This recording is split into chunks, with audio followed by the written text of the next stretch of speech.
Camera, sound, marker, and action.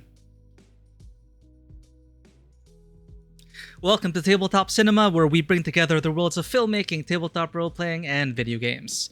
I'm your host Mikey, a freelance filmmaker, tabletop RPG game master, and variety streamer on Twitch. And the variety for today is our first playthrough of Expedition 33. Clair Obscur Expedition 33. Is this the beginning of a new franchise? Well, with the amount of accolades it is currently getting, I wouldn't be surprised. We're going on an expedition, chat. Welcome in. Glad to have you. Dodo, Jawimon, Neon, Vivi. Thank you for the lurk, Vivi. Glad to see familiar faces as we begin on this perilous journey. It's great to have you all on board with the ship. It's just equipment pretty much. I see. Yeah, no problem then. I would hate to miss some things if you'll be the best judge of it, if it's worth going after. But I'm glad that they I'm glad that they tell you about points of no return. I really appreciate that in games, because it just reminds you, okay, have we finished everything? Then you can go back to it, rather than blindside us and say, what? There's no coming back from this? I really appreciate it when a game does that, and it really helps us as streamers as well. It is, for me, it's a very important feature to have, especially for streaming, since we will definitely miss some things. We can't always be 100%, so we do our best. But right now, I'm super excited to get into this game. I kind of wrote it off before because I found out that while beautiful, turn-based games weren't exactly something I look for, but I love being flexible and being open-minded and willing to try different games across a variety of genres as long as there's a great story.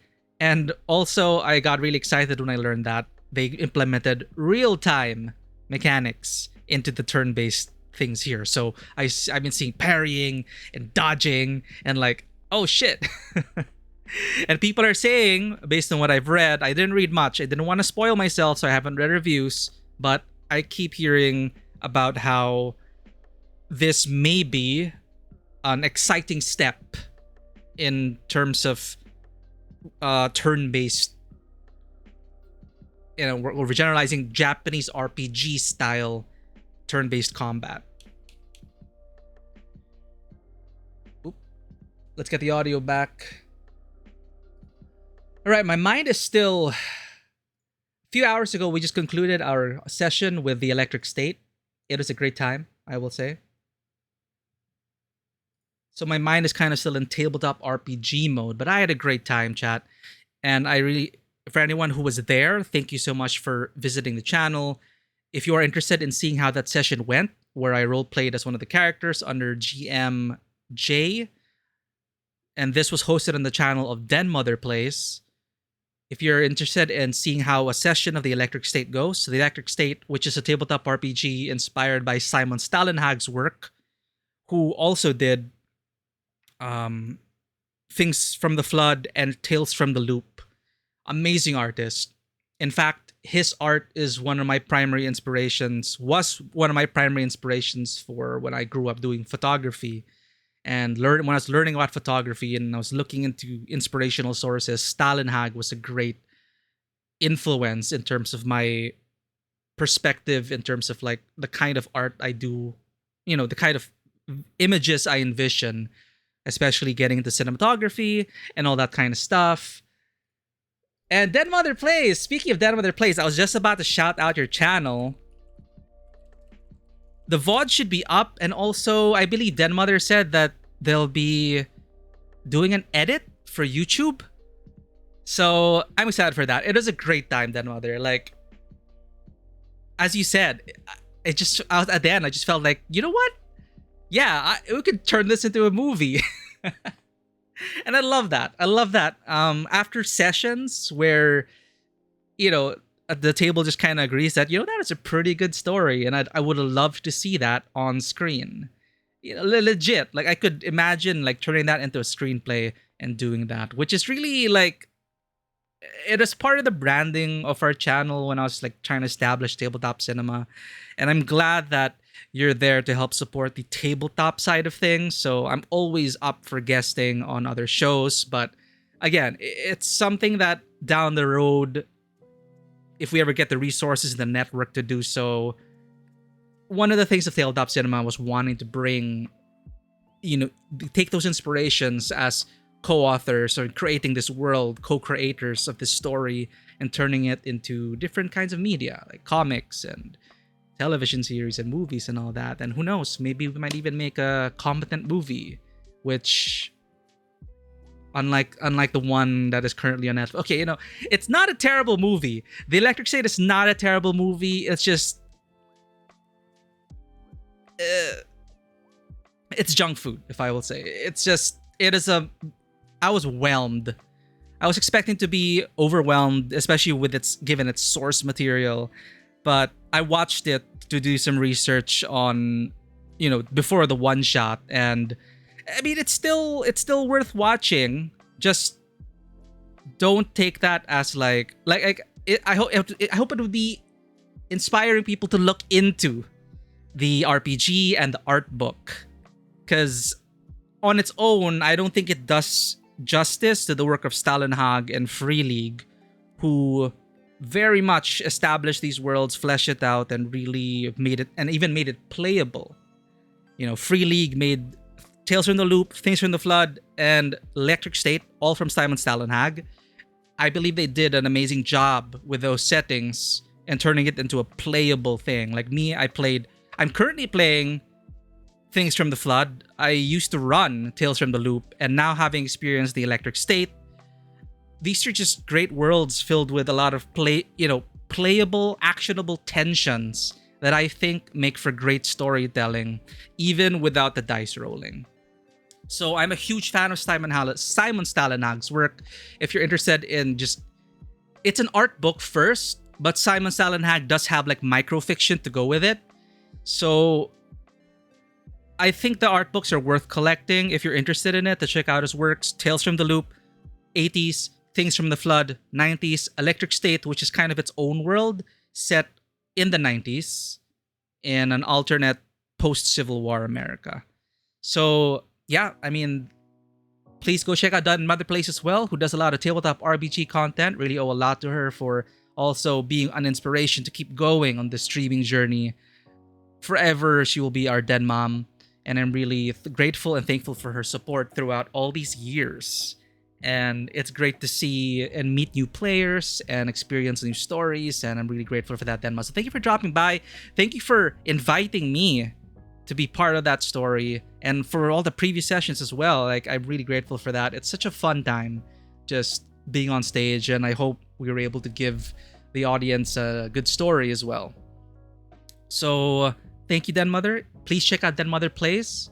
And if you're interested, once again, if you're interested in seeing how our session went under GM Master J, the VOD should be up and an edit should be on the way. So check out Simon Stalenhag's work. Check out Free League stuff. They do good things. All right. So switching now, click, to streamer video game mode. Let us begin the expedition. Just in time, Dodo. All right. Don't be jump scared by this music. Boom. Oh, thankfully we didn't like tab in during the chorus or something.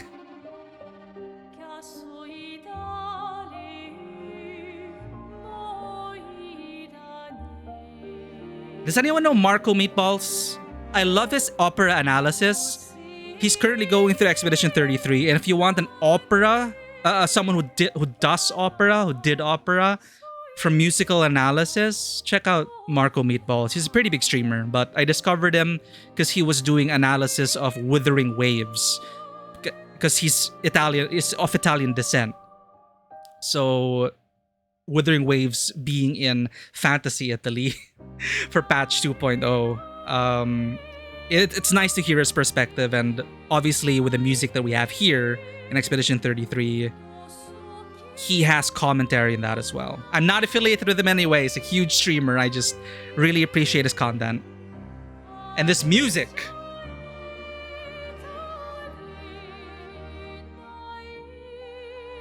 You're right, Dodo. I don't think we're ready. I have my handkerchief ready, though.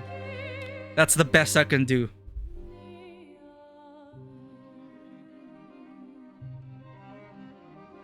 Yo, I need to make time for that, Vivi.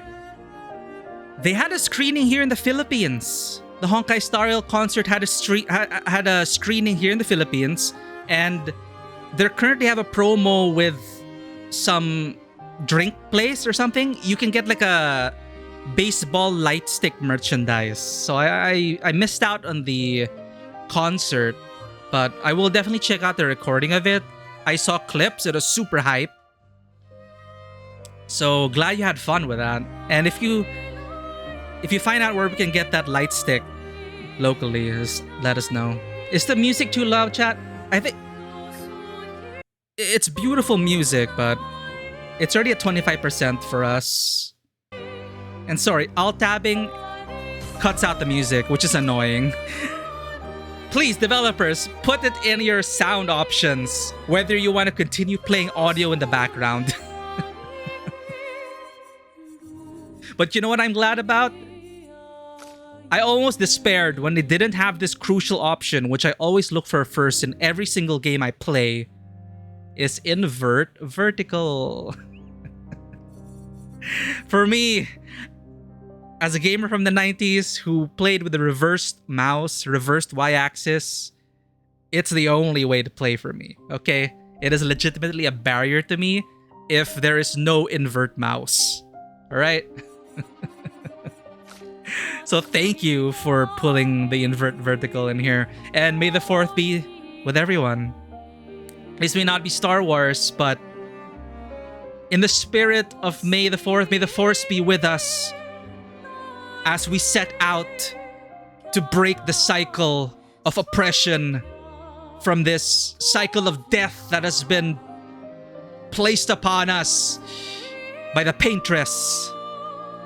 Let us begin.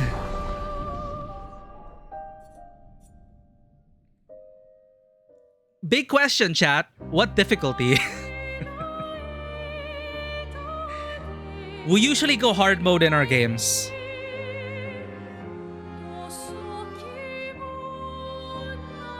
Expert hard difficulty with highly. It is pretty loud, sorry. High difficulty with highly demanding combat. Enemies deal greater damage, and mastering dodges and parries is required. Recommended for players who enjoy difficult games with real-time mechanics. Start on Expeditioner.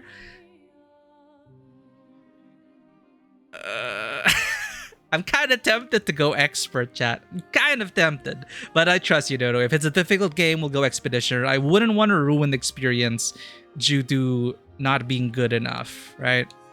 So fine. We will begin with Expeditioner. It is the intended difficulty with challenging combat. Enemies deal normal damage, and mastering dodges and parries is encouraged, but not mandatory. That's interesting. Encouraged, but not mandatory. So, I can understand why real-time mechanics can be divisive for this genre, and why I said it is an evolution of the formula, but not the evolution of it, because I understand that people who love turn-based strategies may not necessarily jive with the real-time mechanics. The reason why they play a turn-based game is so that they get to pause and think, and that they are not threatened while it's their turn. Now, Final Fantasy did the whole active time thing, right? Where you had to make decisions before the enemy bars filled up. That was stressful, for me at least, but there are different ways to do turn-based. People have done their spins on it, so I'm very curious how this works out. But if they say that it is not mandatory, I'm actually curious if can you finish the game without dodging and parrying? You did some parts and story yourself, but you're also old. This game already makes me feel old, okay? Understanding the premise of it, it's like I don't even exist in this game's world. I don't think a lot of us Well, I don't know your ages, chat, but I wouldn't exist in this game world. Blatant lie. You need to parry and dodge. This game is it's a trap. It says there, dodges and parries encouraged but not mandatory. What kind of trap is that? All right, Expeditioner. Tutorials enable customization and cutscenes. Oh, yeah. This is true. Like, some cinematic shots may not look as intended because we have the weirdest equipment equipped, right?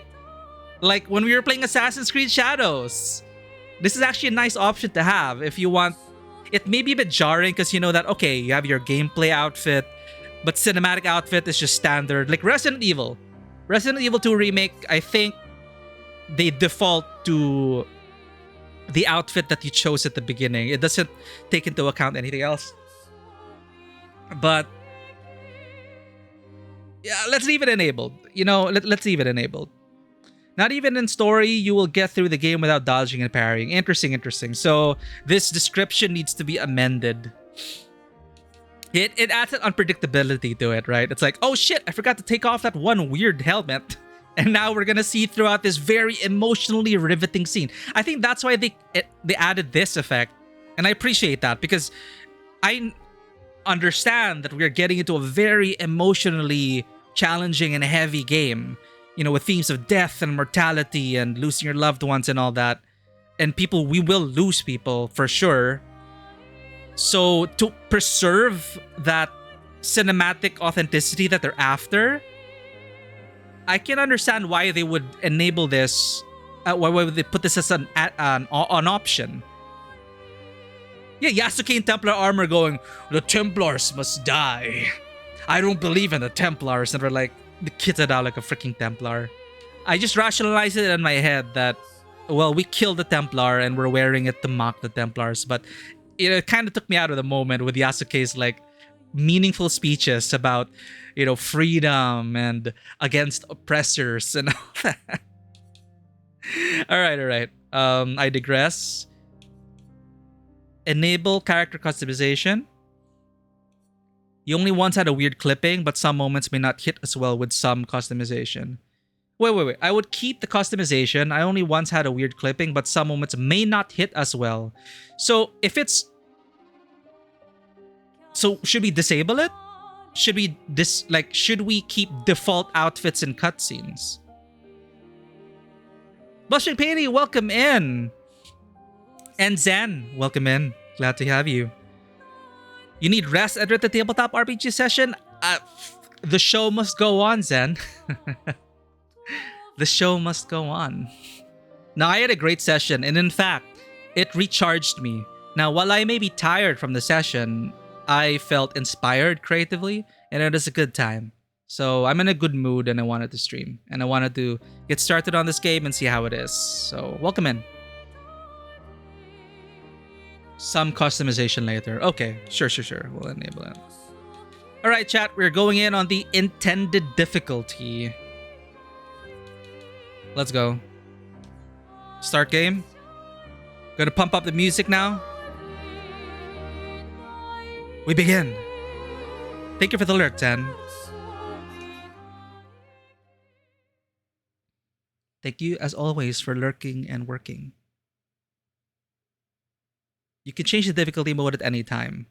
Now, my gamer pride will never allow me to go down a difficulty, but going up a difficulty is still in the books.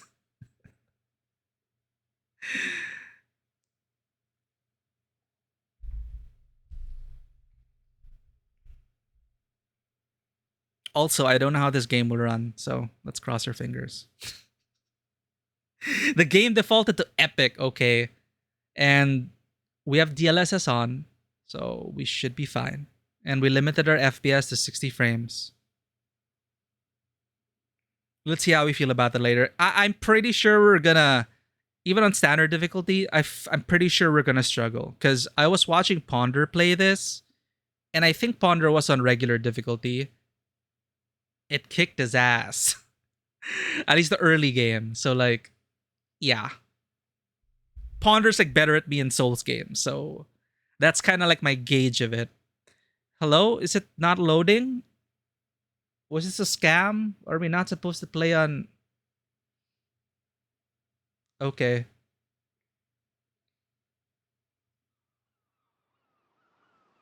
Alright, we got a cutscene.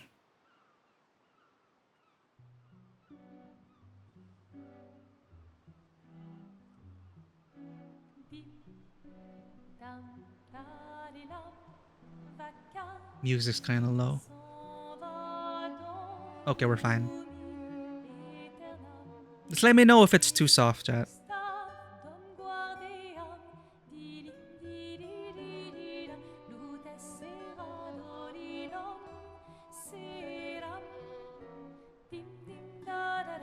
I'm so long dead from this world, chat.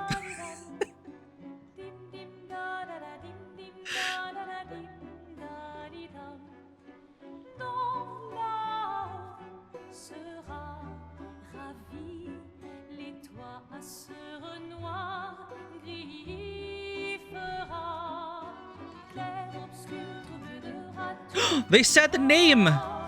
Roll credits!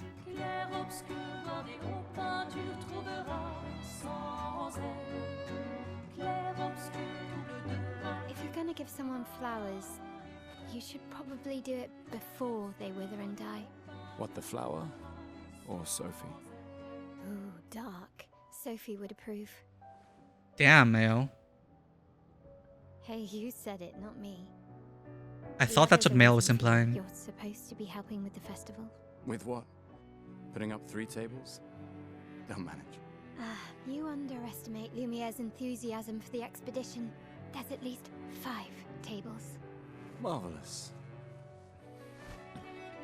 Have you tried throwing with your other arm instead? If you could hit the paintress directly, that would actually be useful. You know, hobbies don't always have to be useful. I'm enjoying the uselessness of today and readying my usefulness for tomorrow. And soon, I'll get to do a lot more than throw rocks. We'll make it louder. Can I pause the cutscene? What all the other expeditions said. Hey, you know. No, I can't. You know they gave their lives to lay the trail for us, right? Yeah, I know. Sorry. Yeah. I can't pause it. You still got a flower to give, no? Yes. We'll increase the volume after. I'm not sure how to start. After 4 years apart, what do I say to her on the day of her gamache? You're asking me? I don't know. Sun's about to set, so be direct. Hey, Soph, been a while. Could we...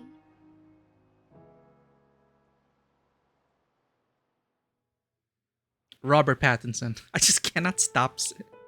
I know it's not the voice, but he just looks so much like Pattinson to me. Hey, our PC's not dying. All right.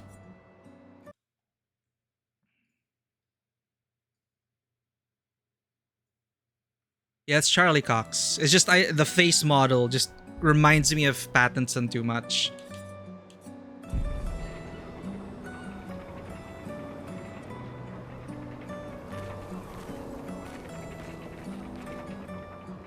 A flower for Sophie.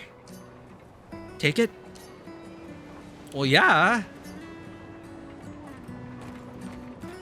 Imagine if you missed that, of all things. Oh, what the hell? That thing is like tilting towards the 34. Ooh, look at the shattered world, chat. Like, where is those even from? And why are they all like pointed towards that dome?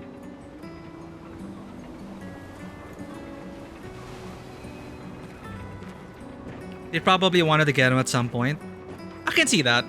Actually, I was about to ask, like, is the face model based on the actors? Like, is this based on Charlie Cox? Is that...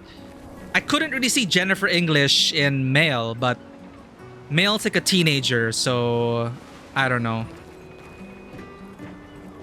Well, Edward Pattinson did play a French king what movie was that? It is a medieval thing. He was a French king, a monarch that his own men like disrespected, and they let him duel Lies from P. Timothy Chalamet. So it is like Timothy Chalamet versus Robert Pattinson, and Chalamet was the English and Pattinson was the French. And it's kind of funny. The King! Thank you, Jawemon. Yeah, I remember that. That was a pretty fun movie. But Pattinson had like a terrible, a fake French accent. I can't say if it's terrible or not. But a fake English-French accent and, taunting Chalamet and all that. So I can totally imagine Monsieur Edouard Cullen. All right, let's go. Whoa! I'll accompany you there. Are you ready to see her again? Yeah. Been ready. Man, I can't run that fast. Holy shit. That was so sudden. Comtesse de la Sirene. Let's take a look at the environment, chat. We're gonna appreciate every single detail. They take the effort to put up fake posters and fake newspapers and stuff like that. I want to devour all that. And if anyone speaks French, feel free to chime in. Like, I have no idea what Le 56th on a besoin de vous. So to the 56th, fair journeys, farewell. Thank you for the clip, Neon. Le canard éclair. I love eclairs. Eclairs are delicious. It's like a hot dog, but the hot dog is cream. And the buns are chocolate covered. I can't zoom in. Elle vous regarde la paintresse. Pay attention to the paintress? I have no clue, chat. I'm just translating on my own. Quid du doublage français?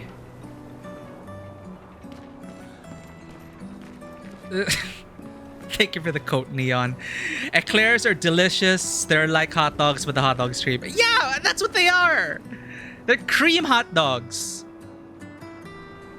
Ooh, I recognize those rooftops. Very French.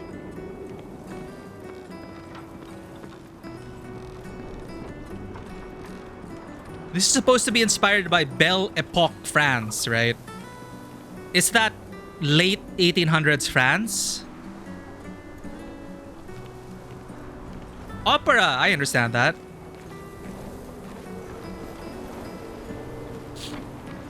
Belle Epoque, the beautiful epoch.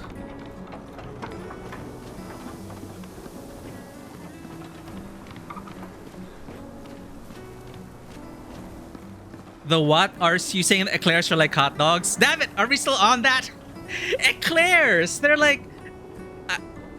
I'm gonna defend my... I'm gonna die on this hill, chat. It's like a hot dog sandwich, except the hot dog is cream.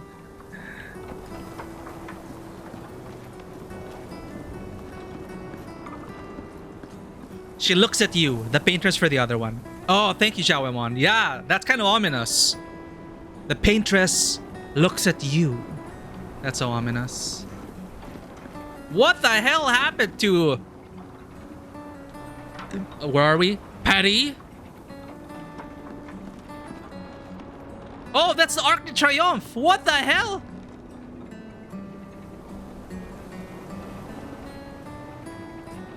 Oh.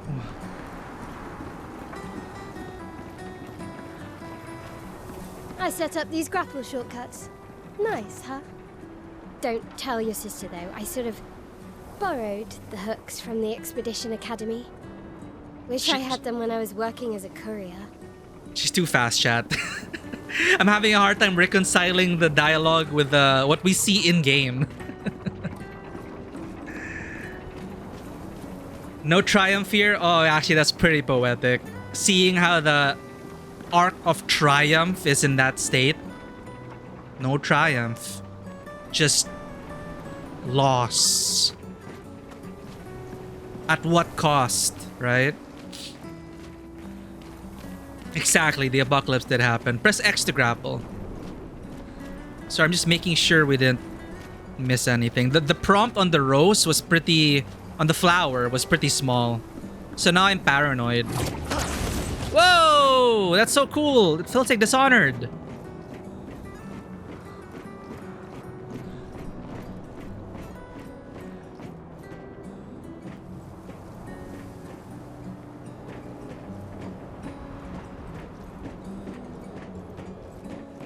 Come on, Gustav, speed up a bit.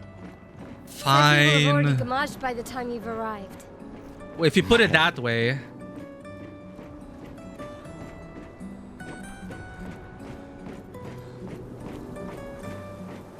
Controller will always vibrate.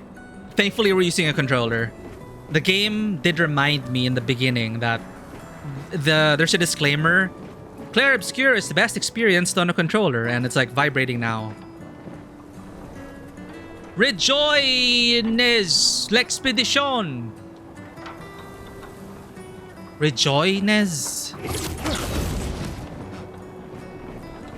Can't believe Sophie already turned 33. She looks so much younger than you. Thanks. She's popular. I'm sure she already has a necklace full of flowers. I can imagine. Wow. This is a nice way to get us introduced to, like, Paris in this world. It's intense.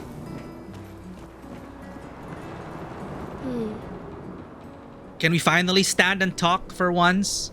What? You look tense. Yeah, yeah. I know what you need. A little jewel. No. Come on, it'll loosen you up. You can't go and see Sophie all somber and tense. And if you win, I'll give you something you can use with your Lumina converter. All right, you're on. Yes. Duel? Okay. Do you wish to go through the battle tutorial during your duel? Yes. Whoa, battle! This is it, chat. We have to prove that we are gamer. During your turn, your character can attack, aim, use a skill, or use an item. Skills consume action points to use. You can use action points by performing a base attack or parry. I'm on the regular difficulty, so I think we're fine. Characters play turn by turn. The turn order is indicated by the timeline on the left side. Yo, Bill, long time no see! No, this is a single-player RPG. Why, was Ponder on the hardest difficulty? Should we be on the hardest difficulty, chat? I'm suddenly challenged. Try getting to attack to gain 1 AP. Okay. Honkai Star Rail. Earn skill points by attacking, but this time you can parry. Deals more damage with overcharge. Charge Gustav's arm by dealing damage, dodging, and parrying. Attack. Attacks a single target. Shing! Enemies usually perform 1 action per turn. You can defend during their attack. Male will now attack. RB is parry. No, RB? That's not in my muscle memory. B is dodge. Okay, B to dodge is in my muscle memory, but RB? Okay.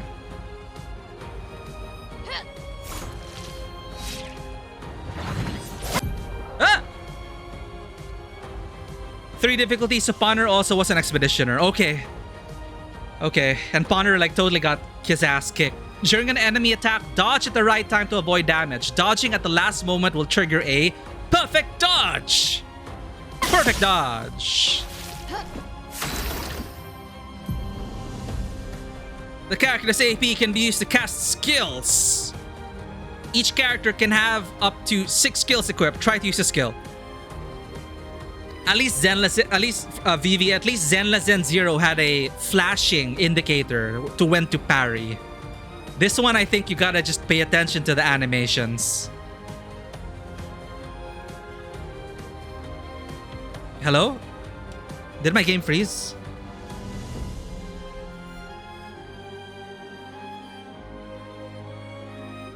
I'm trying to open my skills.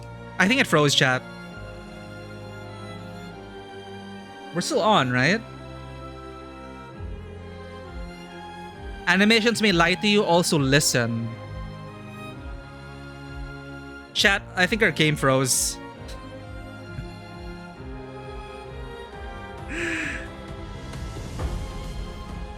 Oh! You have to press A. Okay. Thank you, Dodo. A to remove this. And I tried to use a skill and X is right there. I'm innocent. You cannot use this clip against me. Like, of course I wanted to try and use the skill by pressing X. But fine, I gotta dismiss it first and then press X. Not my fault, chat. Gustav's overcharge. Starts with 2 skills, Lumiere, Assault, and Overcharge. He can use attacks and skills to charge up his overcharge meter and unleash a devastating blow with his overcharge skill. Use Lumiere Assault to gain charges. So that's like our ult once we get to overcharge state. Okay. Low physical damage, 5 hits, critical hits generates 1 additional charge. High lightning damage based on the amount of charges. 1 hit can break. So we can actually use overcharge already. No, we cannot. We have to overcharge it. Ditzy, welcome in! Alright, before we continue chat. It's so weird when you alt-tab. But Ditzy plays a lot of Minecraft. An awesome Bat VTuber who's been with us throughout the years of this whole streaming thing. Please go check them out. Does a lot of cozy Minecraft streams. Very creative as an individual. Made their own emotes. So if you're into that, please check out Ditzy. Ditzy, welcome in. We're just dueling our sister, I believe. Because tutorial, right? I hate to do this, Mel. Pressing A at the right time will improve your skill's effects. Achieve perfect timing to unleash even stronger effects. Oh! We're not gamer. We didn't time ourselves. During enemy attack, you can also parry. Parry shares the same timing as perfect dodge, but is more difficult than regular dodge. Okay. Parrying recovers 1 AP. Parry again. Parrying every hit of an enemy attack triggers a powerful counter.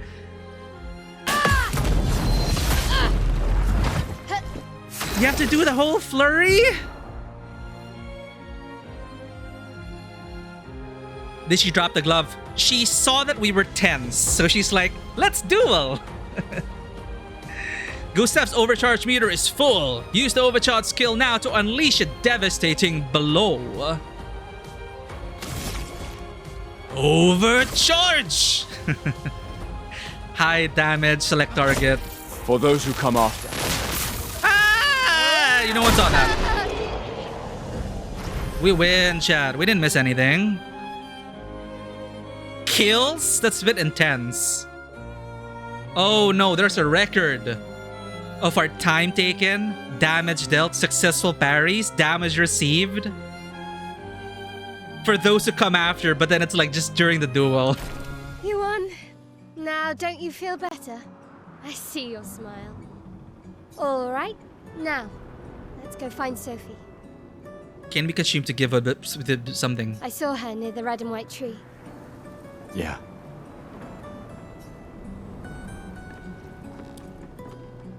Isn't this a stereotypical The French plaza's out? lively.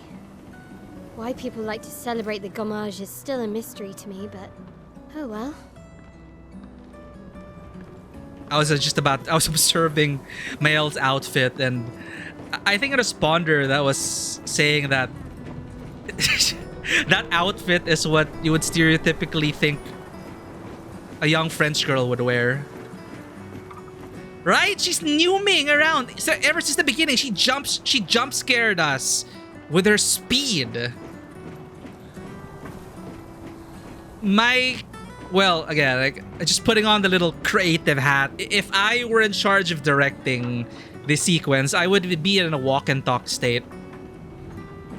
It's just kind of weird to just see her zooming in game, but her voice is like right beside us. It's that ludonarrative dissonance between the cinematic qualities of the game versus the actual gameplay. Oui, hon, hon, hon. But that's just me. Who am I to say? I'm no game developer. The red and white tree. I've always found it beautiful.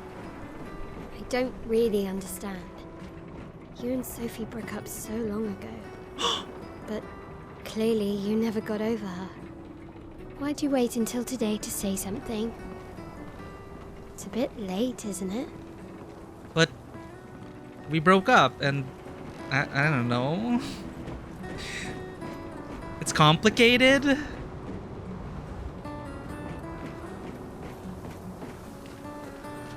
Random bed.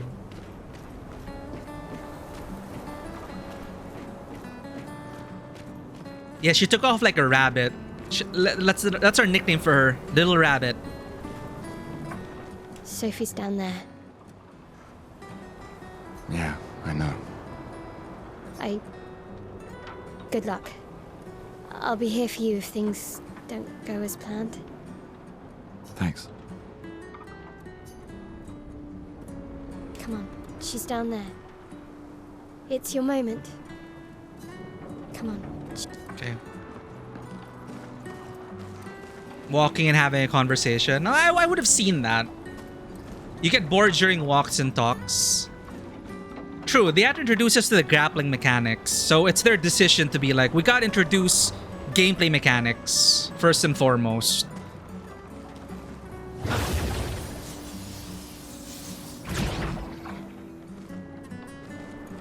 Ooh, look at her, spotlighted.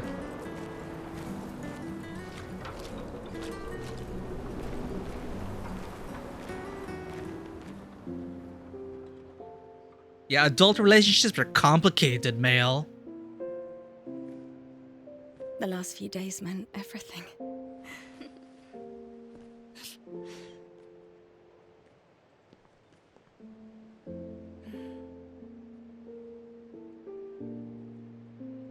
Can we talk?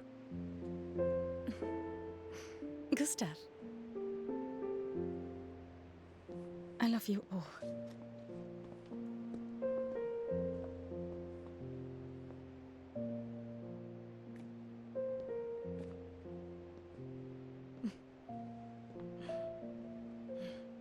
That's for your, if there's room. There's always room.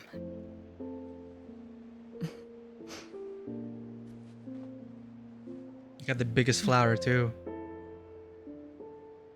I'm happy Jennifer English got really popular after Baldur's Gate 3. Sorry, I interrupted them. You don't need to. Yeah. Okay. You go. No, you. You know how I feel? I wish things had been... You know, I often think... Another path, you know, another future. Still can't finish your sentences, can you? Yep, that hasn't changed.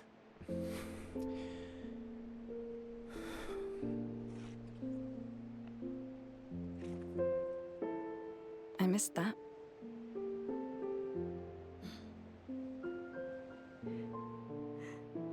I never faulted you for wanting to believe. You're fighting to change things. I understand, just...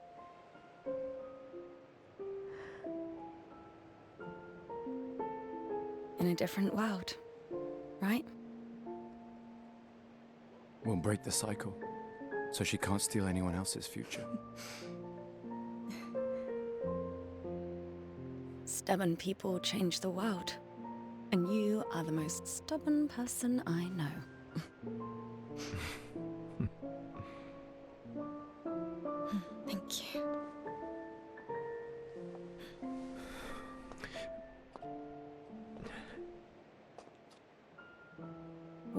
to the harbor?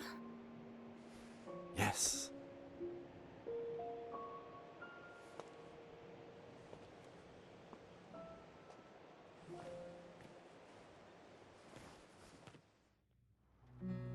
And I do like anime.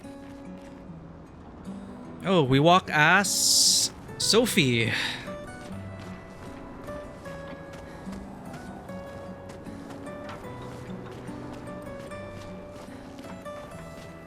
Yeah, or Final French to See, 33.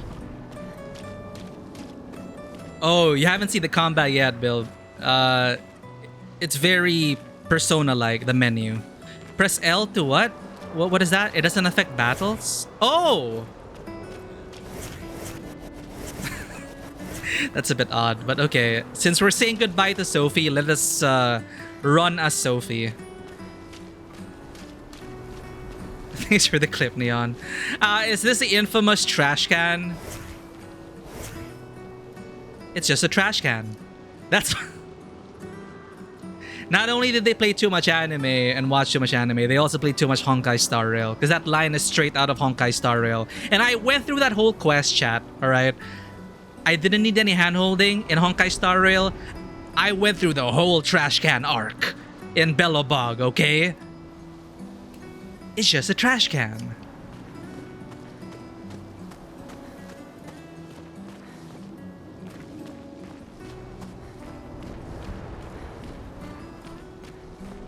You can walk around with whoever you please, but the interactions don't change. Okay.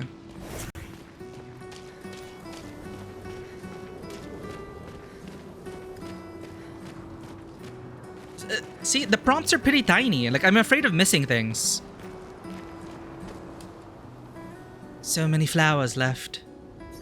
Yeah, we got fellow trash pandas in the house. I guess there's not enough people to wear them anymore. Ooh.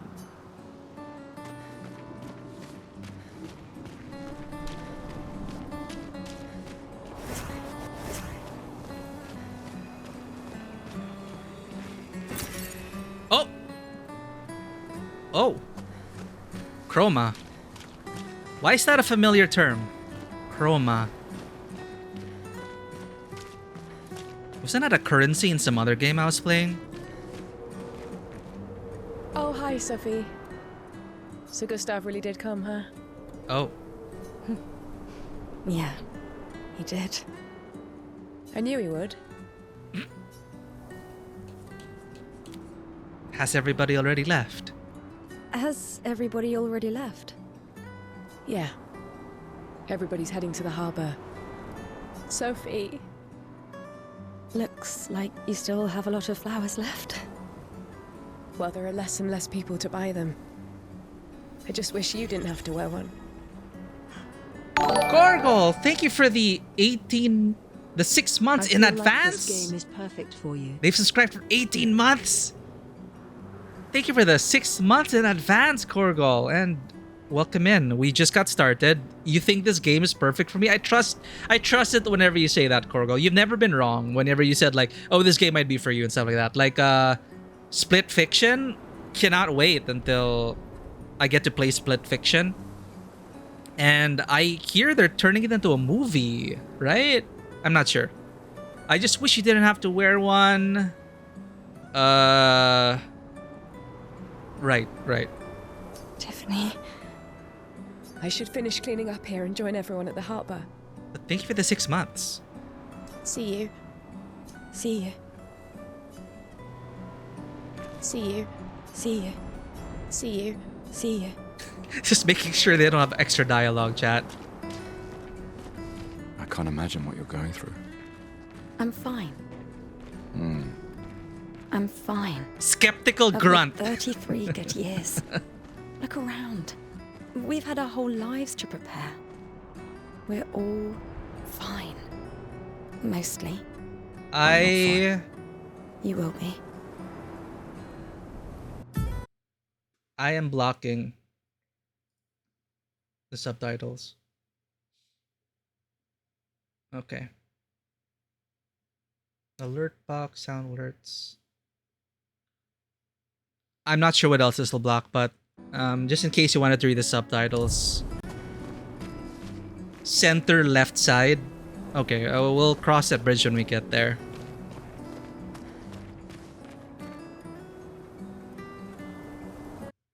Let me do that now. Duplicate.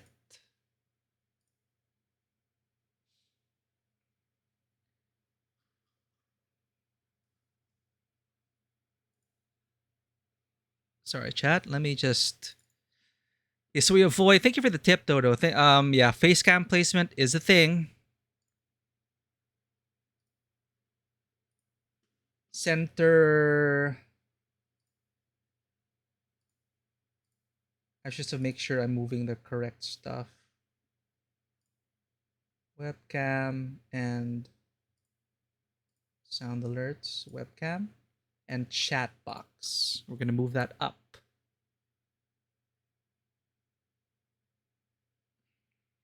I'm slowly climbing. Okay, okay. That seems centered to me. Ah! Stop! Stop! Stop! I already let go of up. Sorry about that. Okay. There. Sorry. There we go.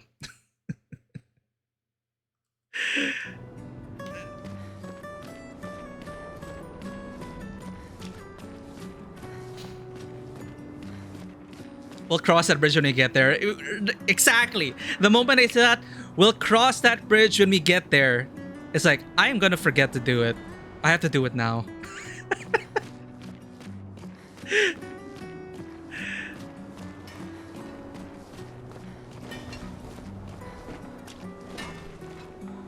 You know what this reminds me of? The bronze crafted statues. Like the Thinker by Rodin.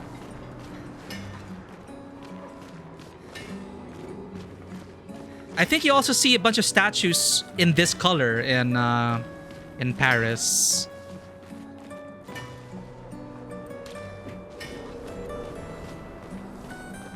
Interesting. That's like ripping the world apart. So sure, an entire generation gets erased, but I do wonder as well, like, the world itself is falling apart.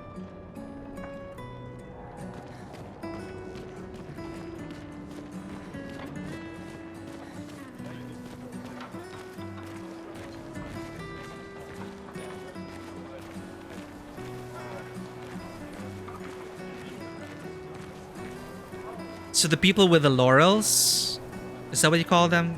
The necklace of flowers. I guess we're saying goodbye. X. People have gathered here on their way to the harbor. Reuniting one last time. The bronze statues that have park add to the blue-green hue. Have park. Yeah, the blue-green hue is so distinct, right?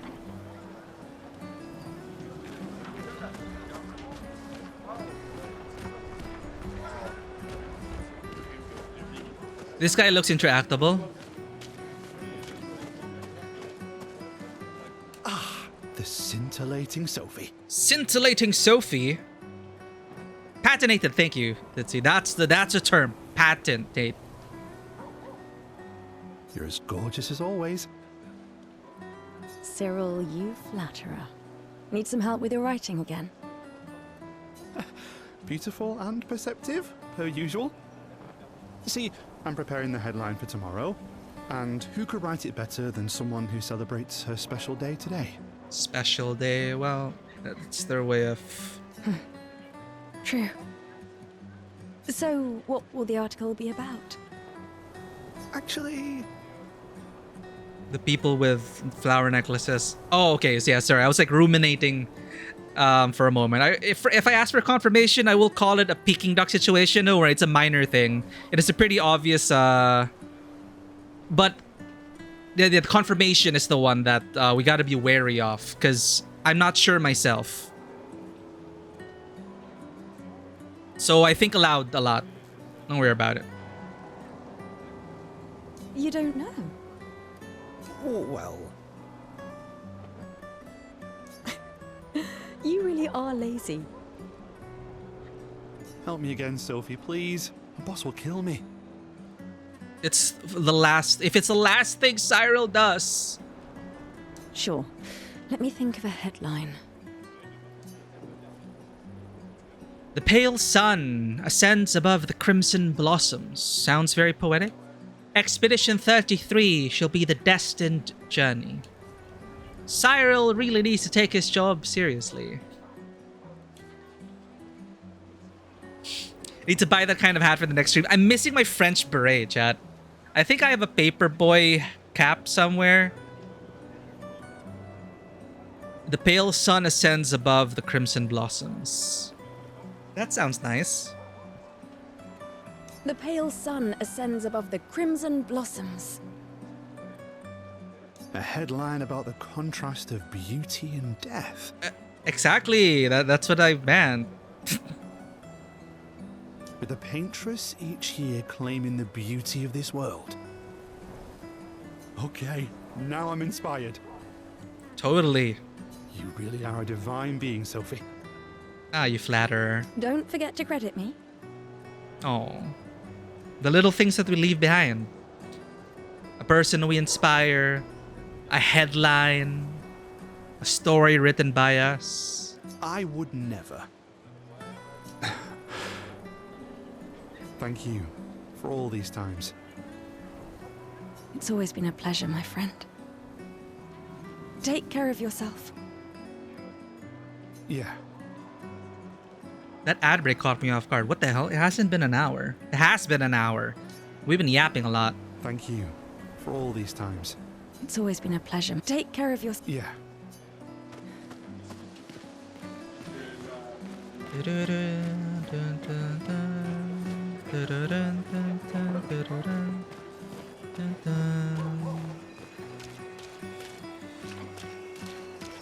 Gustav, give me a boost. I need that chroma. No! We have jump!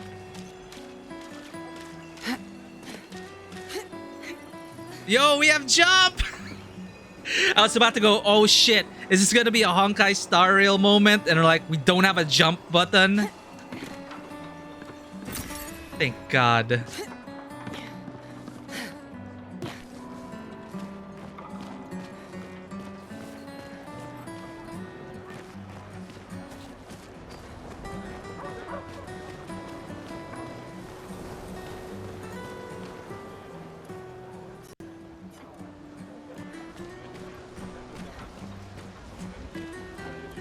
Can we play this? Oh! Music stop. Just a sec. I need to check the trash can. I'm sorry, that is not a trash can. That is a cable car. It looked like a giant dumpster, okay? My mind is on trash cans and dumpsters. It's just... God damn it. Thank you for the clip, Neon. Yeah, that is a me problem.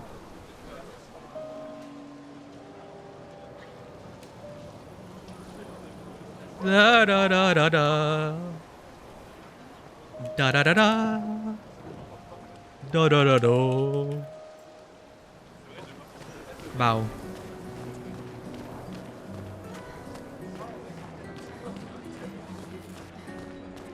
I thought we'd get a nice melody, but it's a per button press thing. We're farming clips, chat. Thank you so much. It really helps the channel. Oh, look at all these discarded items. People who are about to gamage leave their furniture. Makes sense. So that others may use them. Examine. Sophie and Gustav examine the stuff left behind. We can use that. The rest is better left for future generations. Vivi, thank you for the gift sub. And welcome back from the ad breaks. Thank you for the gift sub to Ditzy. Ditzy, please enjoy ad-free viewing.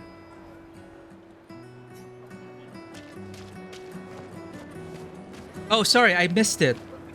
Go back to the piano with Gustav. Thank you, thank you.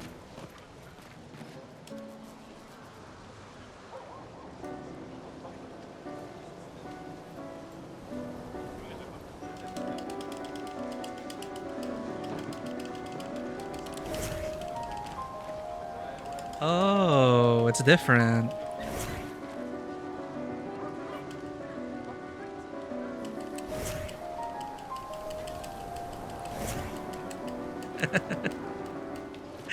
Okay. One interaction where it's different. Okay. Yeah. Damn, thank you for the clips, Neon. And yes, again, please enjoy the new emotes, Ditzy. Very happy with how they turned out. And if I could turn off ads, I would. But it is what it is. What in the... I got flashbacks to the Godskin duo. I was about to say a different kind of skin duo. You know what I mean. From Elden Ring. Hey, you. You're finally awake. This is all a dream, isn't it?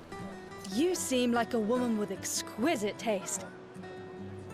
I just finished my sculpture of the legendary Esquier.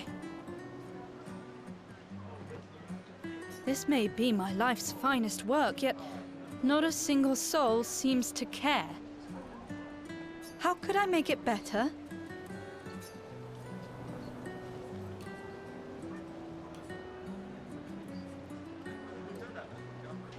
Nevron.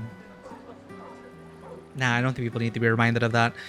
Are those screw legs? They... Oh.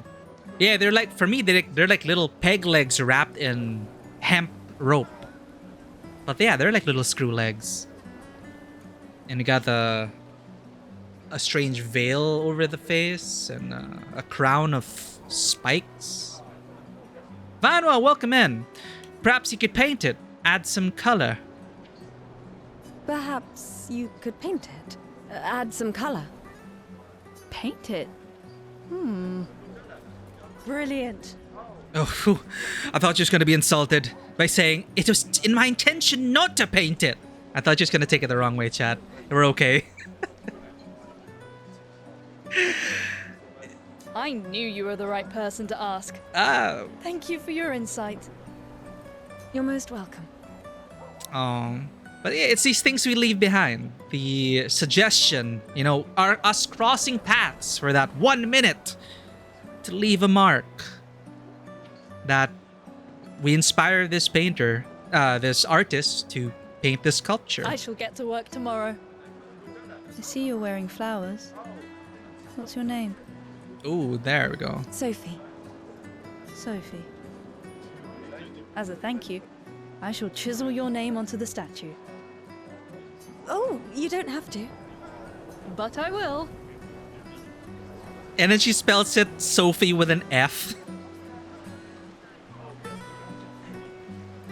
Or Sofee. Sophie. As a thank you, I shall chisel your name onto the statue. Oh, you don't have to. But I will.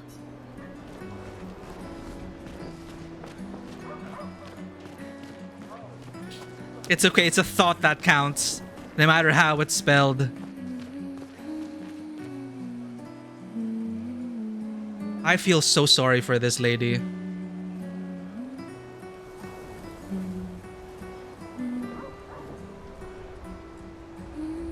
I feel like all her friends are gommaged. And she's the only one left from her friend group.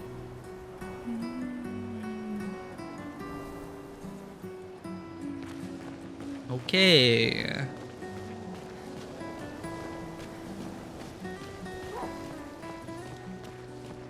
Okay, I think that's it for this area.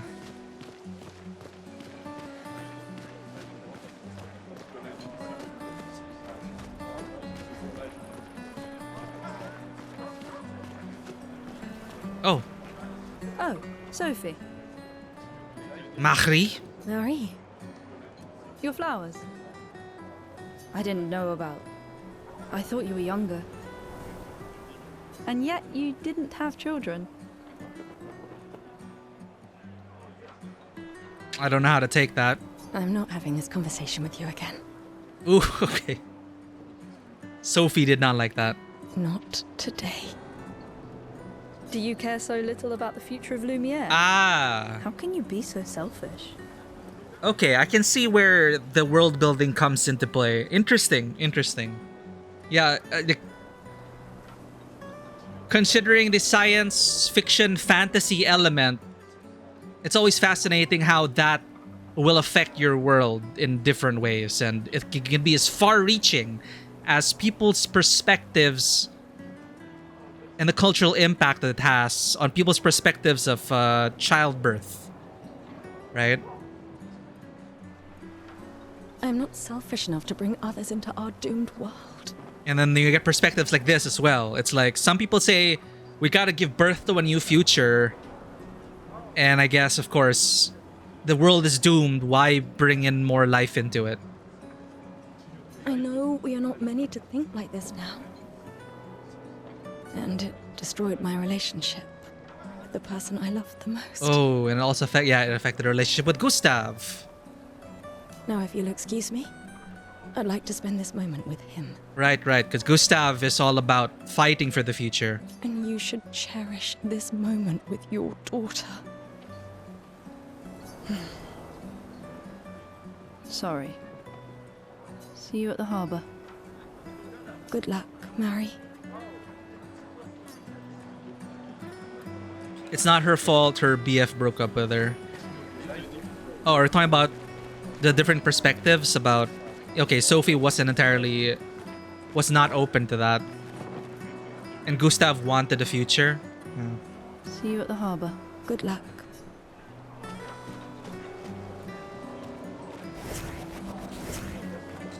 No, that was when she said you didn't have children.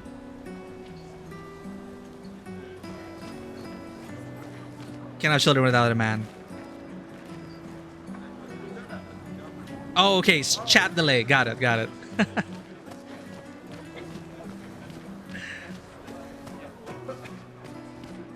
Yep.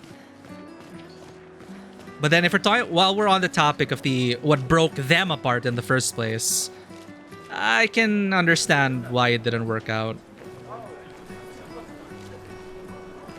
People leaning fully into the whole nihilistic, it's tough. I guess Sophie, as part of the people who are just accept their fate.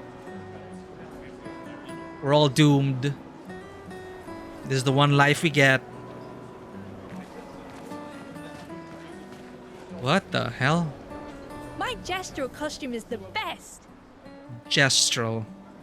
Hey, madame, do you think the gesturals really exist? Of course they do. Of course they do. That's what I think too. The others laugh, but I know they're real. One day, I will meet one. Even if it means joining an expedition. I'll raise a gestural army and we'll crush the paintress. These guys just dancing. And me and my little brother will live with the gesturals and they'll be our new family. Spoilers, they're definitely going to be doing that. We're tired of the orphanage. If the legends are true, they really like to fight. That's why I'm training every day by beating up my little brother. Hello? That's not how you train your Pokemon. Yeah. You would make a great gestural.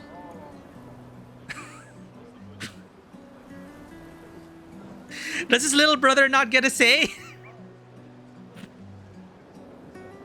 Thank you for the clip. Thanks. Oh my god. I'll raise a gestural.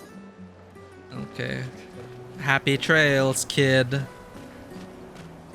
No wonder why the little brother wouldn't even say anything. Nice guitar. Is that an outhouse? Like, Sorry, chat. It's a piano. It's a piano. I thought it was a shitter. You know, with the hole, you sit down and... Fine. Fine. I deserve to get clipped. I mean, look at it, okay? It's a matter of perspective. It can certainly be one.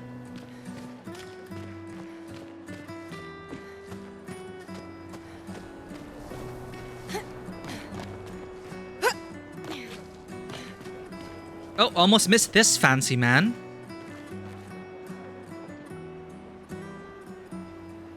You look like Clive from Final Fantasy 16. Oh, Sophie. What a lovely smell. That's the first thing you Okay. He's talking about the flowers, right? Thank you, Richard. Thank you for the stretch, Vanoa. Oh, God. Especially after our session earlier, Vanoa. In the electric state. Ugh, man. Still not over it. I could recognize it from miles away. Dude, it is Clive. And he is in this game, right? He's gonna be gommaged. It's good you're here, Sophie. I have a favor to ask of you. Dude, Clive Rossfeld has... I love his voice, chat. Anything for my beloved sewing teacher? Oh, sewing teacher. We are of the same cohort. Today is my gommage. Ben Starr, thank you. That's the name. And my son and I had a fight last night. He said he wants to join the expedition. He wants to waste the last year of his life. I didn't want that for him. I used to think it was a bad choice. Today, I no longer do. I know I made a mistake. I tried to impose my views on him when he is much braver than I will ever be. So I sewed a special uniform for him. That's my last gift. Could you bring it to him? Of course. I'll bring it to Jules. Can we... How about you bring it and apologize to your son? It's your last day. It's your last year. He won't join the gommage ceremony. Ah. But he will be at the Expedition Festival tonight for sure.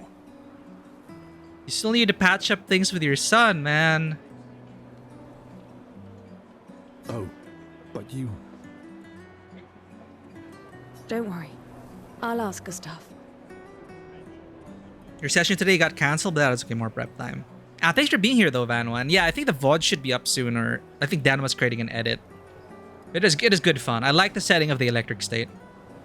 Don't worry, I'll ask Gustav. I think he's multiple miscellaneous characters on top of this actual character. Oh, okay. So I'm predicting that since the father is going to be gommaged, Ben Starr will return as, I don't know, maybe his son. Gustav, are you back together? For this moment? Maybe. But I loved Ben Starr's performance as Clive Rossfield. For me, he really helped carry that game. I'm glad. He's a good person. Yes, he is. Thanks to both of you. And see you. See you. Well, wait, did Sophie say that they were together for now? Oh. Thanks to both of you. See you. Thanks to both of you. See you. Okay. It forces Sophie. This is such a good stream while you're doing some editing. Thank you for keeping us in the background, Vivi. Again, I'm always honored to be someone's background or second monitor and everything. It's amazing. Okay, we got the... okay, like join the expedition. Is something wrong? The expeditions. What a joke. 16's on your backlog. I still think it's worth playing. I hope you enjoy it. If you ever do, I'm looking forward to hearing your thoughts about it. I had many thoughts about 16, but overall, I enjoyed it. Hello, microphone stand. Thank you. All they do is leave us here to die. They're just escaping. You know their goal is to save us all, right? Yes, that's what my father told me last year. Before he left for Expedition 34. Oh. And here we are again this year. We could have spent one more year together instead of wasting it away. Your father fought to offer you a better future. I have no future. I know it and I've accepted it. We're doomed. You never know. This expedition might be different. For those that came before, and though for those that will come after. There are some special people in this one. Yeah, we got the anime protagonist in this expedition. This is it. The anime protagonist with the magical arm. With hidden powers. Yeah, right. You played the demo. Snow played the demo for you back when it was on PS5. You cried so much. Oh. Oh, shoot. Yeah, the demo goes up to that point. I think I know what you're talking about. It's a great... FF16, for all it was, for all its faults, I feel like it had an amazing first few acts. Gustav, why don't you show her some of your fighting skills to prove her wrong? Why are we... Huh? What are we doing? We're like her little lapdog. And she's like, Gustav, attack!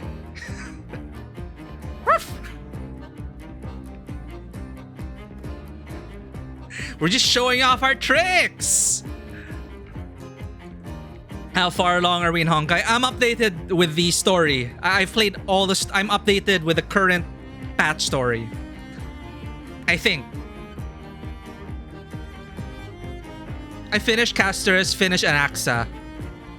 Yeah, I think I'm updated.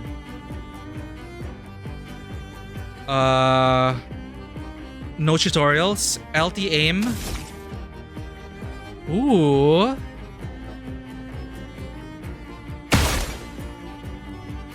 Oh my god, there's no auto aim. We're so screwed.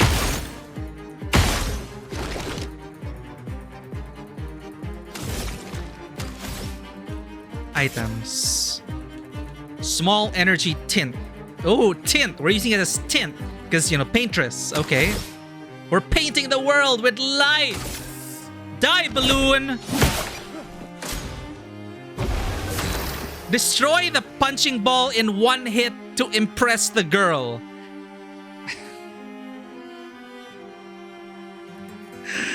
What? 3 points for Lumiere. Okay.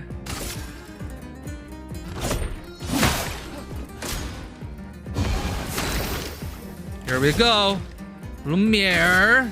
Assault! Oh my god, that's fast. No! We're not impressing the girl, chat. We are not impressing the girl. Use overcharge at maximum output to impress the girl.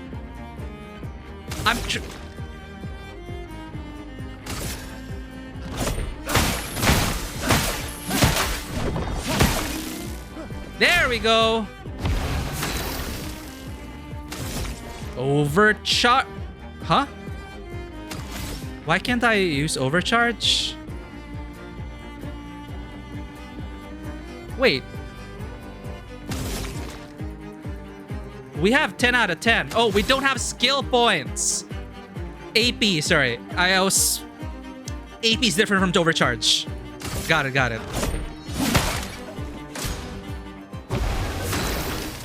Now we can use it. For those who come after. Ah, I need to get used to that. It catches me off guard because it flashes the A, and then you have to wait for the meter thing, the slider.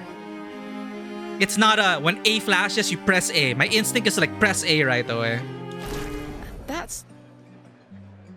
This guy is strong. Yep, totally didn't need to take 10 turns for that. They all train their picto skills very hard to save us all. And so did your father. Pictomancer mentioned? Come on, FF14 people in chat. Pictomancer. It can't be a coincidence.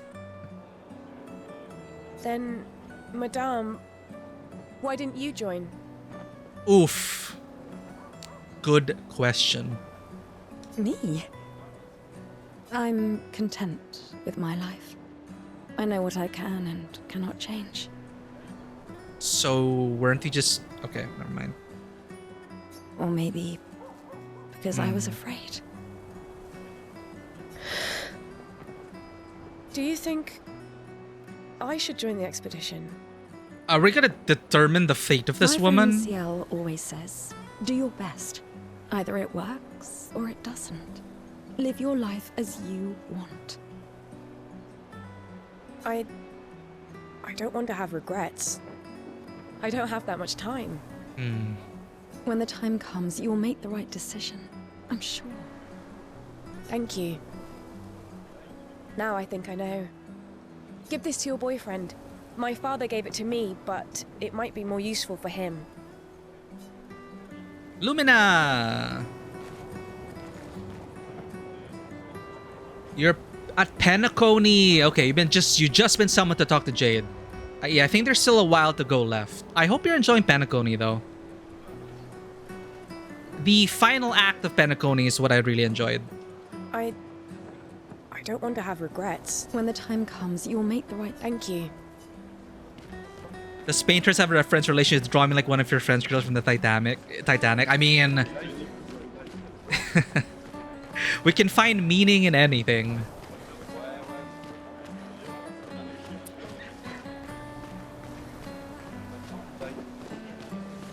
If it's a Titanic if you believe it's a Titanic reference, it can be one.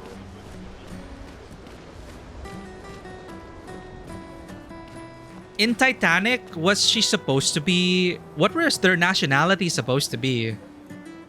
The main characters. Oh, he's in the expedition outfit. Why does Manon keep saying, death comes to us all? You haven't heard that before? No. Unofficial expedition motto. You never heard Lucien say it either. It's one of his favorites. I think he prefers, we're already dead, you're just catching up.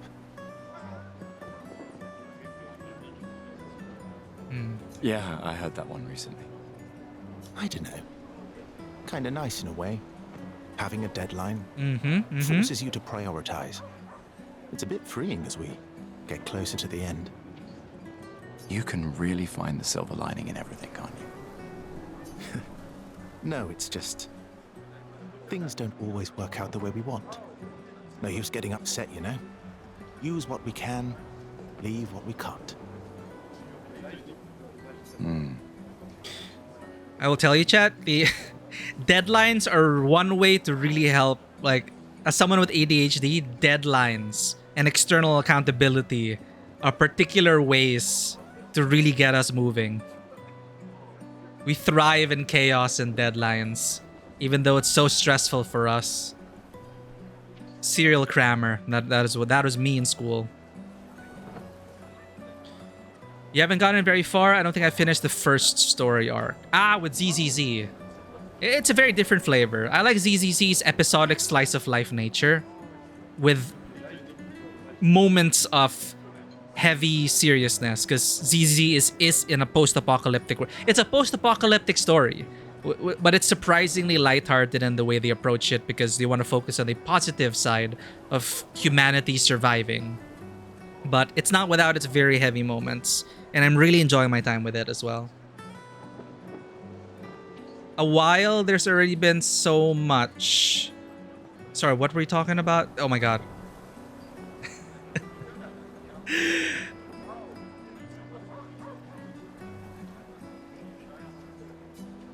This guy, it's what he was talking about. I don't know. Kinda nice in a way.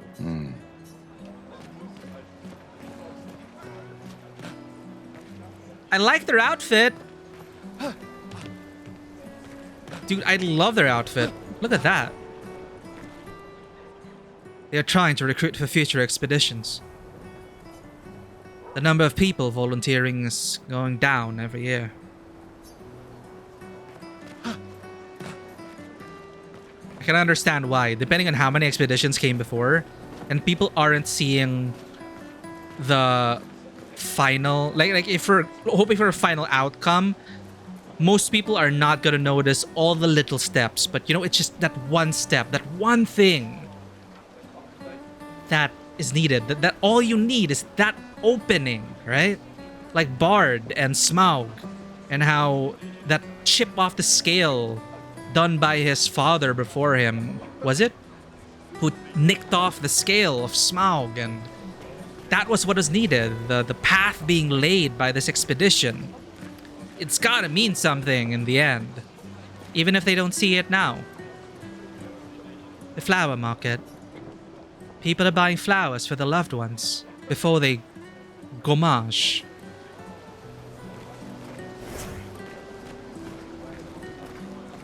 Did we talk to everyone?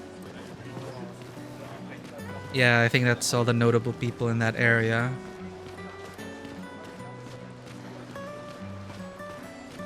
Hello, trash can. A normal trash can. It's just a trash can.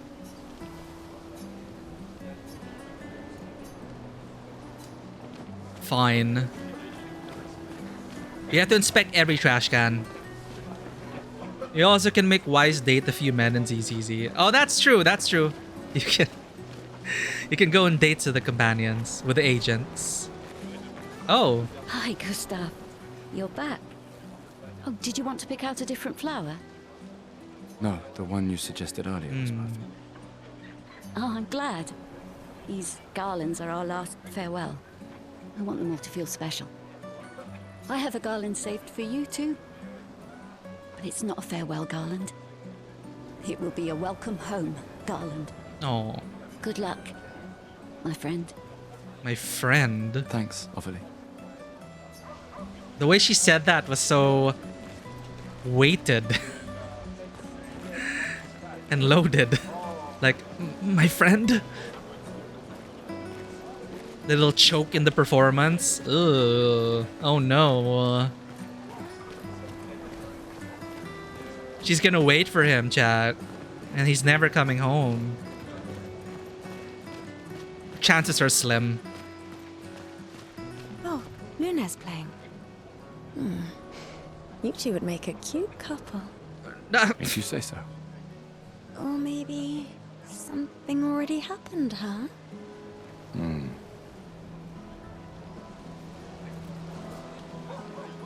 And look at her crouching for dominance and showing us her panties. What was that for?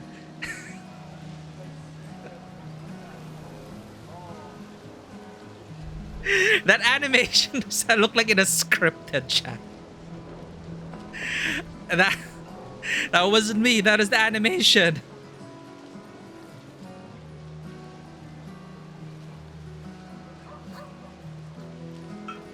You can't make this shit up, chat. See, she's doing it again.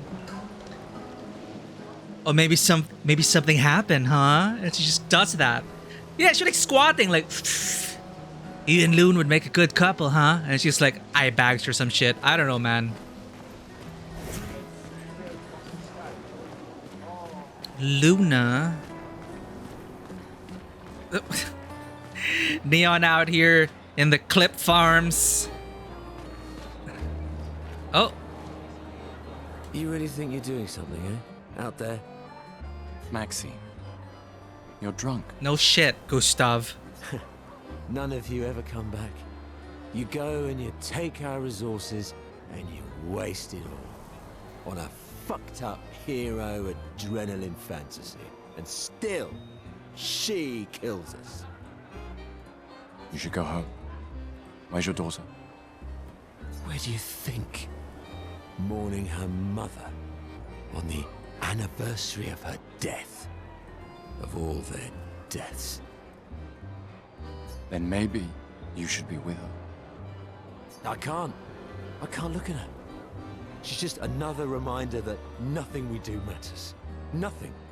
We hope and we persevere, and still they die. They all die and we can't stop it. We can't save them. We bring another generation into this world just so they can watch us die before they're even old enough to understand why. That's why we're going. We can save them. With our Lumina tech. The Paintress... Lumina tech. The Paintress? What? What's a scrawny shit like you gonna do to the Paintress, eh? We're already dead. You're just catching up. Maxime. Forget it. Bon voyage. Forget it. The guy from the one musical, Maxime? Was that a character from Les Miserables?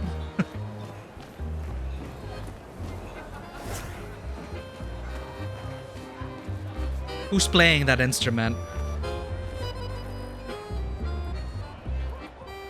I hear the source of the music is here in the game. But I don't see no musician. It's a ghost. Ron Weasley accent. All I'm hearing is Ben Starr. I don't know if I'm... Is he the Yuri Lowenthal of this game? Is Ben Starr like every male NPC will encounter?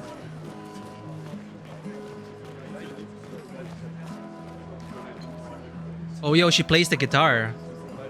Oh, no. Let's talk to her later.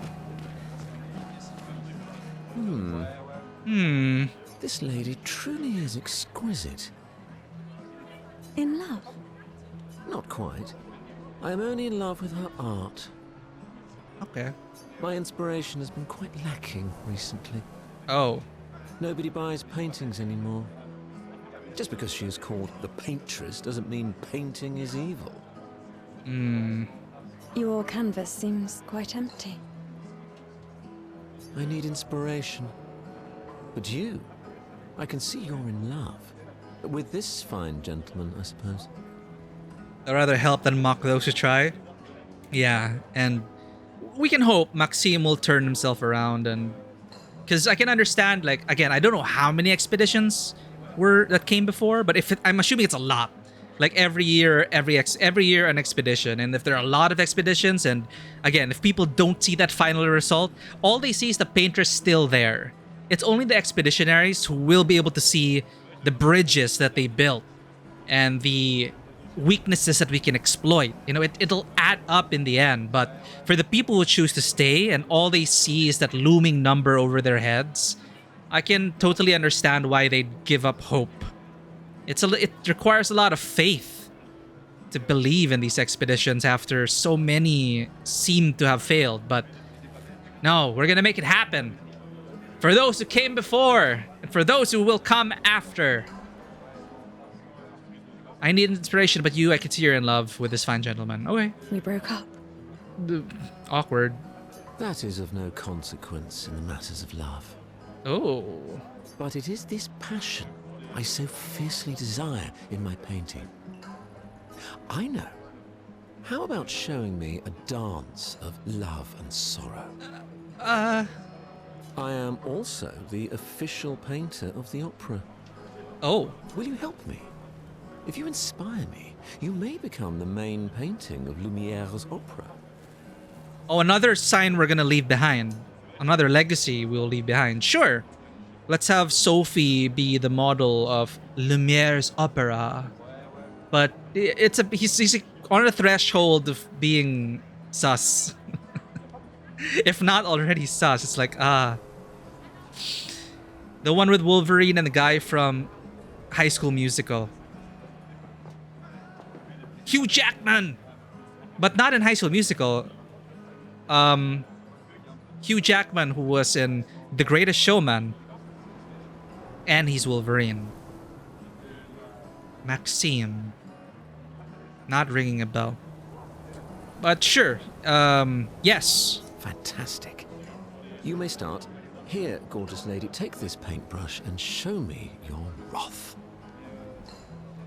Yeah, Zac Efron also in... Sorry, it's Zac Efron in High School Musical and also in The Greatest Showman. But the name Maxime is unfamiliar to me. Okay, I guess. Come on, dodge your lady's beautiful moves. Huh? What are we doing? That was splendid. One more time. What are we doing? Come on, dodge your lady's beautiful I thought moves. we would romantically dance. I guess this is romantic for some people. Ow! Come on, dodge your lady's beautiful moves.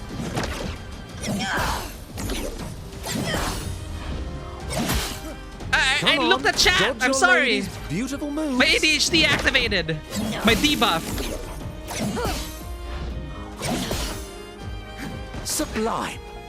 One last time. You know what, chat? I stand corrected. This is pretty hot. Come on. Like a tango, and you're like dancing with swords. I can see it. I can see it. I can see it.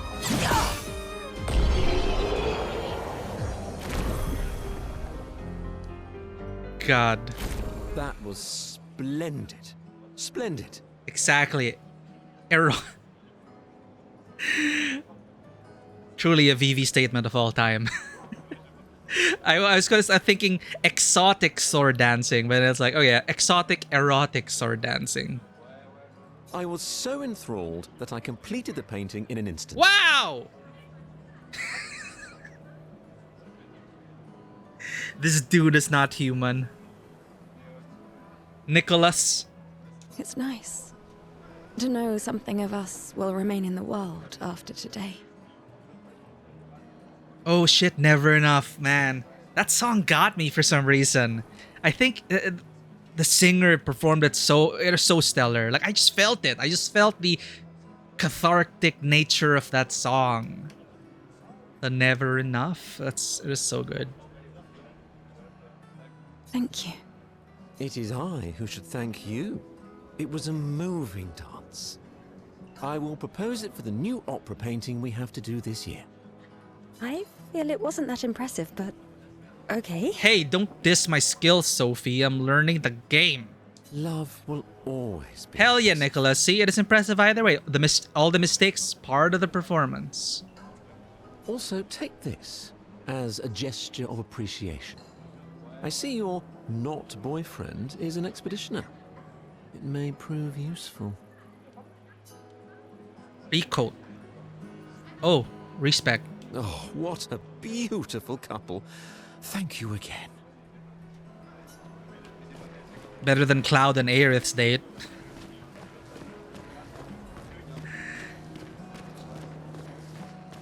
Perfect dodge is the same timing as parry. Oh, okay. But I'm assuming dodging seems to be more forgiving, or I could be wrong. Because you can still dodge, but not perfectly.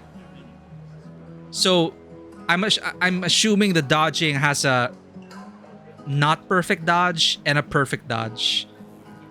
But parry has to be perfect timing? Question mark? Okay, time for the awkward, maybe something did happen between you and Loon, huh? We can't even talk to Loon. Fine, it's Sophie's day. Let's listen a bit to Loon's performance then.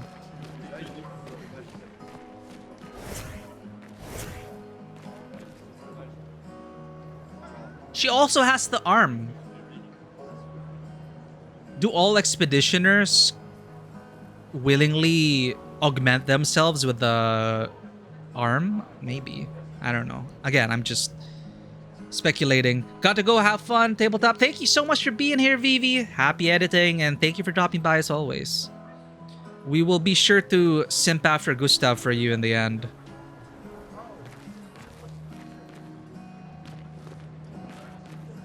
It's just her shirt? Oh, it looks like an arm to me. It looks like a Gustav arm to me.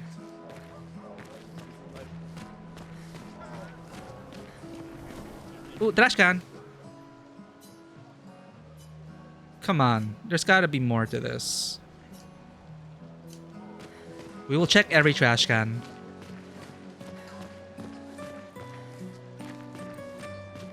Blocking me from exploring? Please. Oh. What? What's going on here? Oh, does she not want to say goodbye to her mom? Oh, shit. Damn, yeah, that's... I like that there are environmental storytelling here. I guess this is romantic. It was. I was convinced by the end. Sword dancing, romantic. I stand corrected.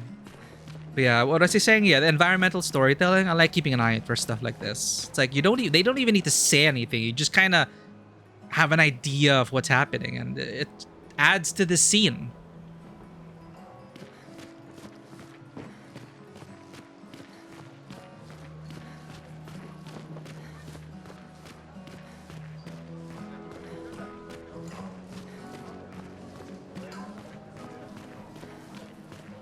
And that is a testament to how a strong premise and people being aware of how the world works, on the surface at least, really enables you to tell some really great scenes. Because we're aware of people with flower necklaces. They're gonna be gone. So when you keep an eye out for that, and you understand in this world that they will be disappearing soon. That's such ripe for storytelling. Even just placing an NPC like that, a child crying, looking at the person with a flower garland, and it makes sense. It is indeed a perfectly normal trash can. Nothing special to see here, just a trash can. Once again, a perfectly normal... Hey, you. There it is. Quite a while now.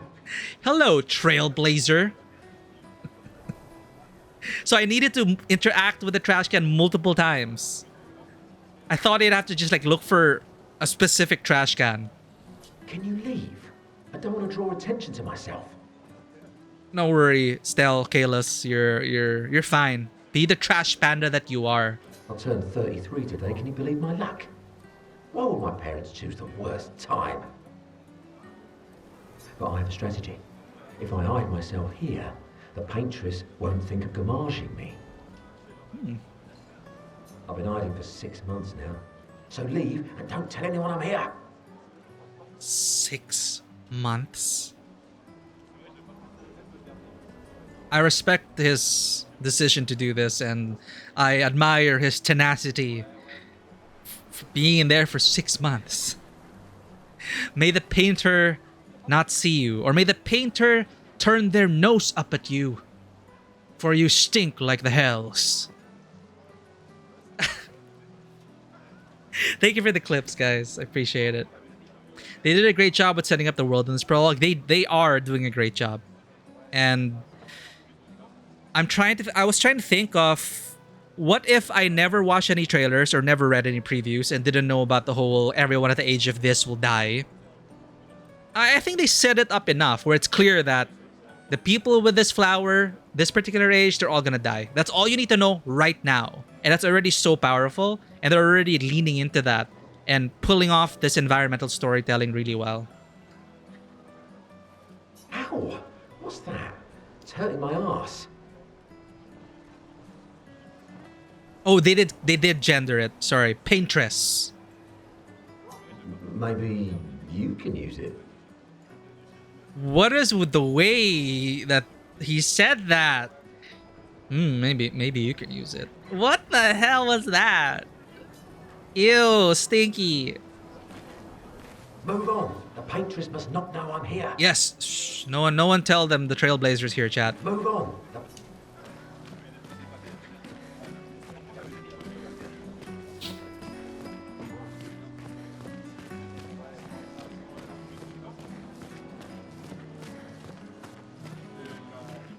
And here another one.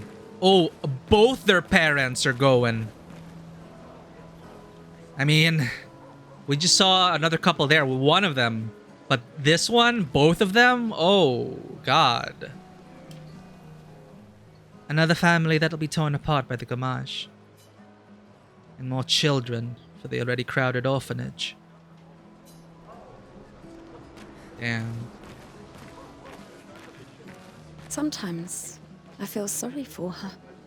Who? The paintress? Look at her. She looks sad. What? Maybe she's a prisoner too. Stuck in the same cycle with us. Silly, huh? Only you could choose empathy at a moment like this. It's one of the few choices I can make. I couldn't do it. It's okay. You don't have to.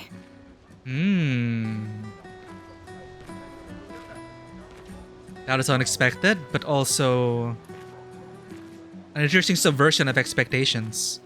And now it's implanted in my brain. What if we're all caught up in this cycle that we think we understand? Why the paintress? Why was this thrust upon her? Was it her doing?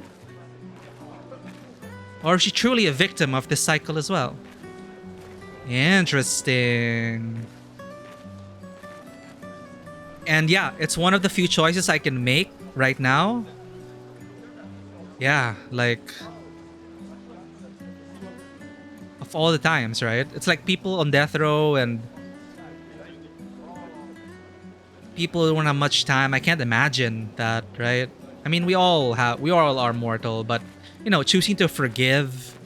in a way, she's choosing to forgive the paintress or to look at the paintress in another light. I miss someone? Okay, let's look for the...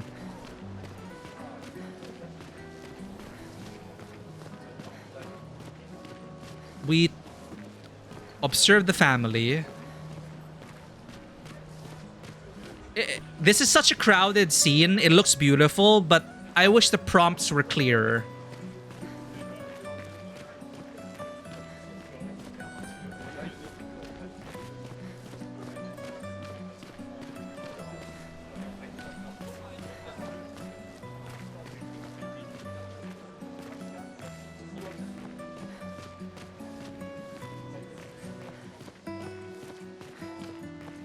Well, I guess that's it.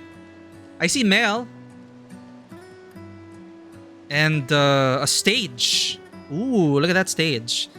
So the game wants us to look at these elements in the scene. Which we will. That's also pretty powerful imagery. This. With the Arc de Triomphe like this. You know, one of the most iconic places in Paris, and the number 34 in the distance framed by the shattered arc. Oh, so beautiful.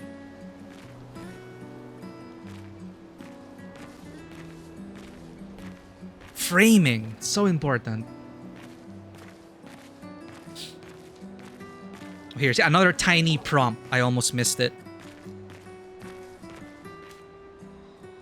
The Gamage is starting soon.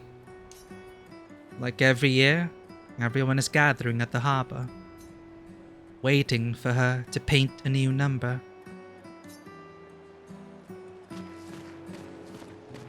Greetings, Mael. Oh, hi, Sophie. Oh, Mael. I didn't expect to see you here. I'm volunteering to help guide children who are losing their parents to the orphanage. Those who weren't registered for foster families. Damn. How kind of you. Right, so many kids orphaned every year. I guess I can relate. Take care during the expedition. Gustav told me a lot of wonderful things about you. There is also so much meaning into that line. See, like these dialogue bringing out... Mael didn't have to say, yeah, I was just like them when I lost my parents. So I'm just like them and that's why I'm helping them out. No, she just said in a few words, I can relate. Or I guess I can relate. And then like, that's it. You know so much more about her and we move on with the conversation.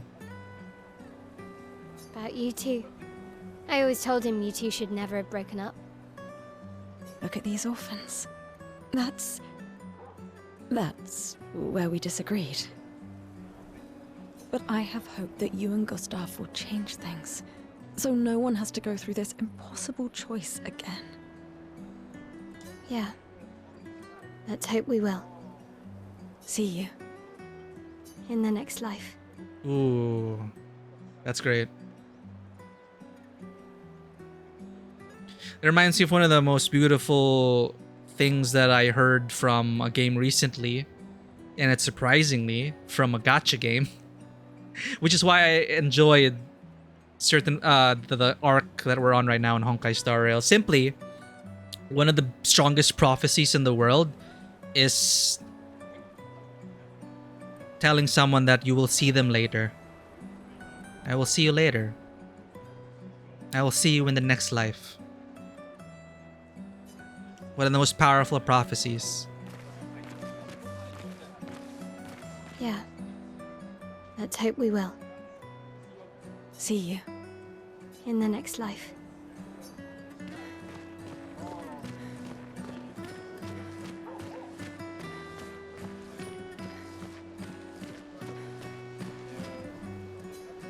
Did he move? No.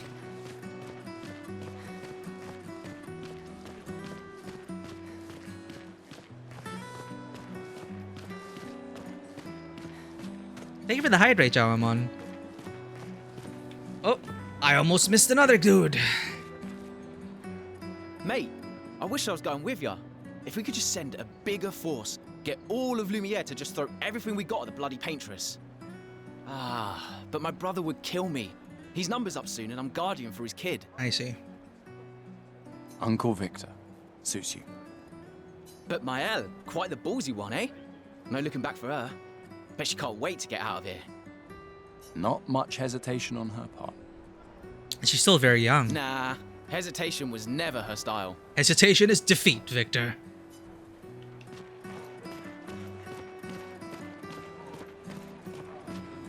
What are you preaching about?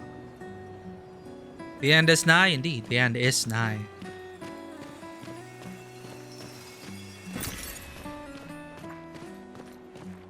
Ooh, a view of the number 34. The people on the dock are the ones who won't gomage. Well, there are some models though with flowers. They are here to show their solidarity for those wearing flowers. Oh, I guess in solidarity, sure.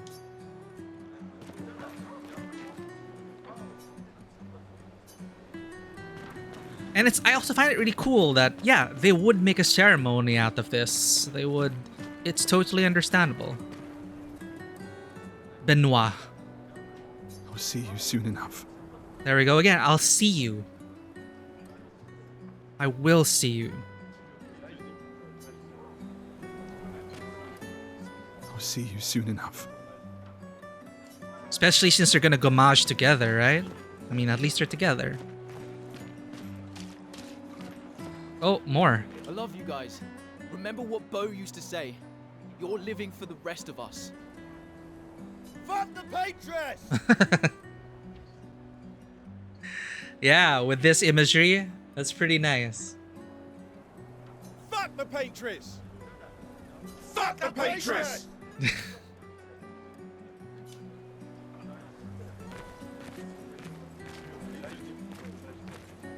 What if painters also looks at who has those flowers and like, I hope not. Nah, they would have learned by now if wearing those flowers marks you for gomage. But I love how they inserted that bit of empathy from Sophie. And we know we're gonna say goodbye to her soon. But it is enough for me as a player to really think about, yeah, fuck the paintress, but why is this all happening? And I'm so intrigued by the whole setup.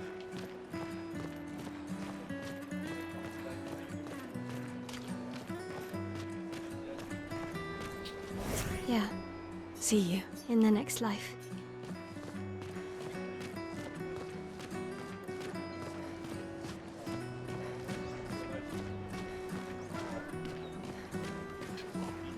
Oh man, it's almost been 2 hours.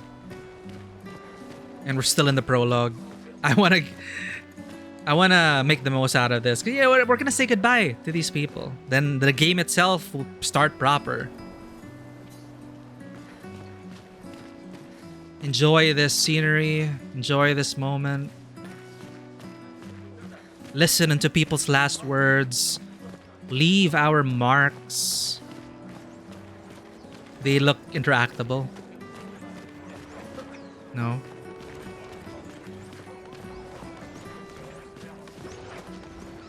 You'd have to be crazy to use pictos on your own body. Why? Aren't you enjoying the show? Nah, the show's great, but etching chroma onto your skin, oh, that's brutal. And just for a dance. I'll stick to painting pictos on my machines. I'm not cuckoo enough to put them on my body. There, and more world building. That's interesting. Could be useful, though. The expeditions rely on them quite heavily. Yeah, they're crazy too. But at least you can remove pictos pretty easily if you change your mind. Oh, okay. We can respec. Is what he means to say. We can paint all these things and then they're dressed like us. And they're all saying goodbye. Go out dancing.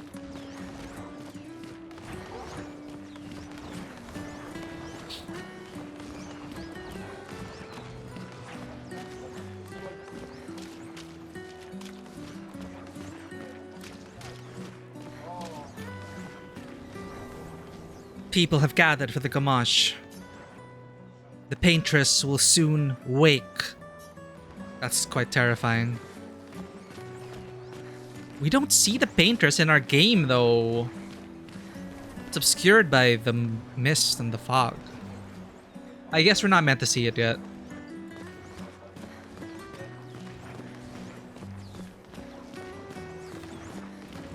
I sense a secret down this way.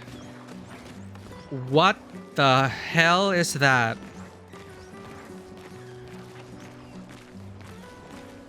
They were just talking about automatons.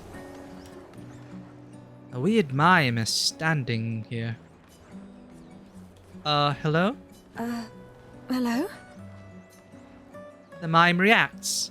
It attacks! Gustav, help! What the hell? No way. No freaking way.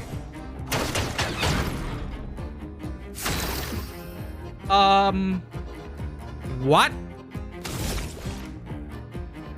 This is a real fight? Oh my god.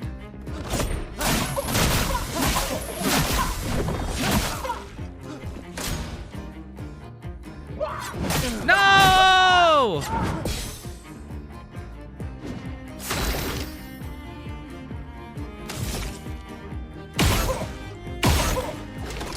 Does that even affect his... strange combo? Ow! Ah! What the hell was that? Oh my god, chat, we're so fucking dead. Ah! Heals the target for 30% health.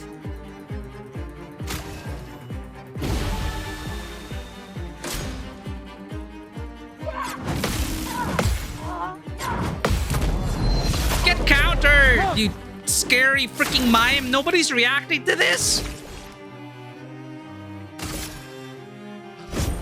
For those who come after. Oh, fudge. Oh, now you're broken. Stun is a status effect that prevents the character from playing.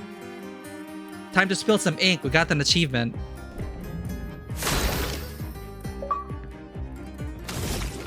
Good. We were able to get enough skill points from that parry. We can use overcharge again, but it's 0, so we're gonna get more charges with Lumiere Assault. I still need to get the timing for attacks right. Oh, GG!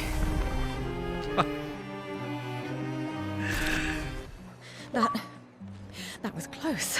What? What's that? Thanks, Gustav.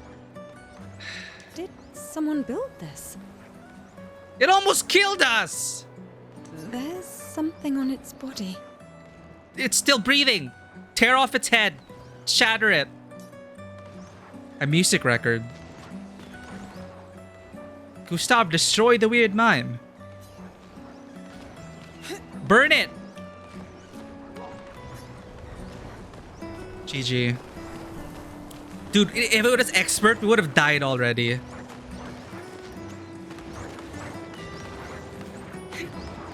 The Paintress is going to punish you. You blasphemers. The Gamage is our fault. We brought this upon ourselves. Because we dared to defy her. I can see why people think that way. Another one of these Paintress worshippers. Yep. Just to ignore him.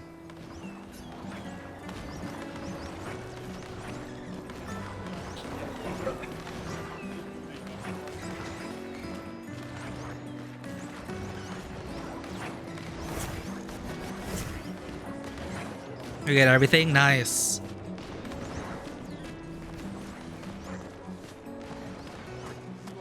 Yeah, my instincts were like, an unexplored pathway. Oh, I think I'm gonna vomit. Didn't expect it to be a freaking mime. But I liked how it was there after we talked to the guy who said something about painting something, like kind of like tattoos on your skin.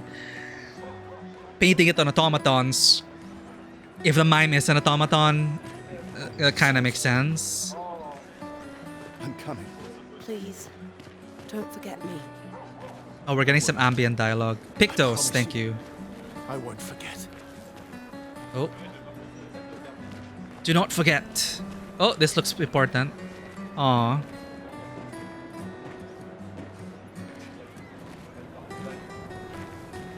Saying goodbye or saying I will see you soon? They're finding whatever salvation they can get. Yeah, of course there will be a cult surrounding that, saying that it's our fault. I've always loved the harbor.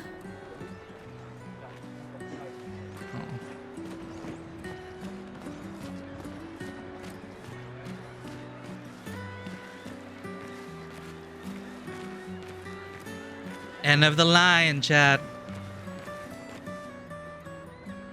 The Paintress will awaken soon. And the Gamage will start. Do you want to head to the harbor? Not yet. Let's save. Can we save? Is it only autosaves? There's no turning back. Okay. No manual saving? Oh god. Alright. Goodbye, world. What is beautiful about it lasted.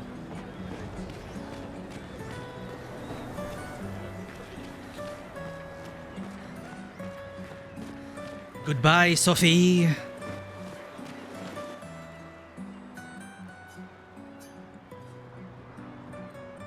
Let's do it. Sophie and Gustav move towards the harbor.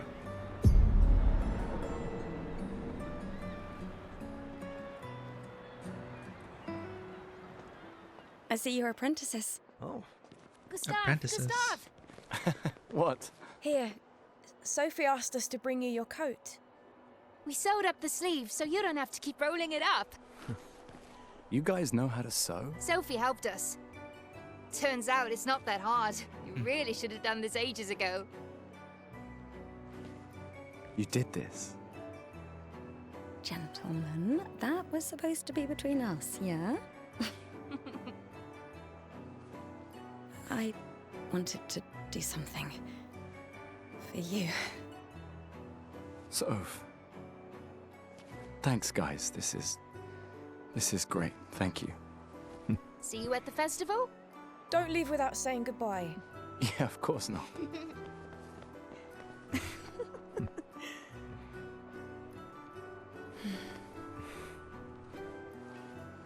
What? I know that face. You mean a lot to them. I can tell. Yeah, they mean a lot to me too. Legacy can take many forms, right? Yeah, You told me that. right.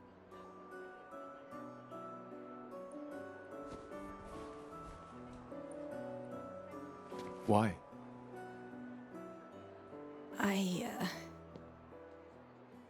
I wanted to see you wearing it. Oh, you like uniforms now?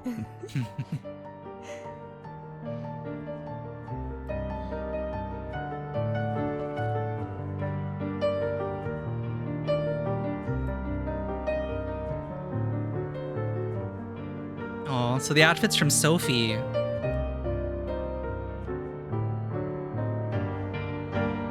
This too is your legacy. In a way. It's yours too.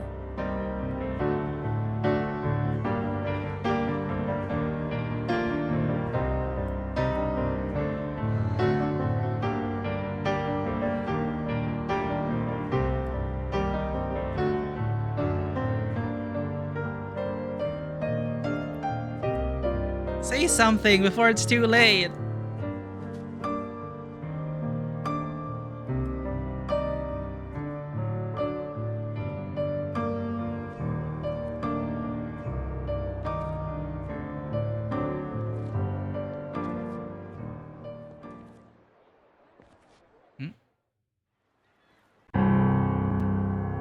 Oh.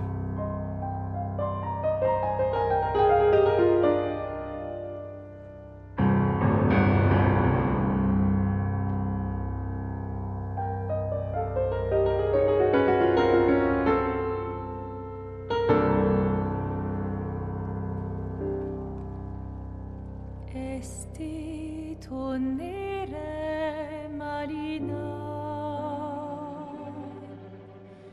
esti l'inaki soledad, tona l'ora tovla, alina.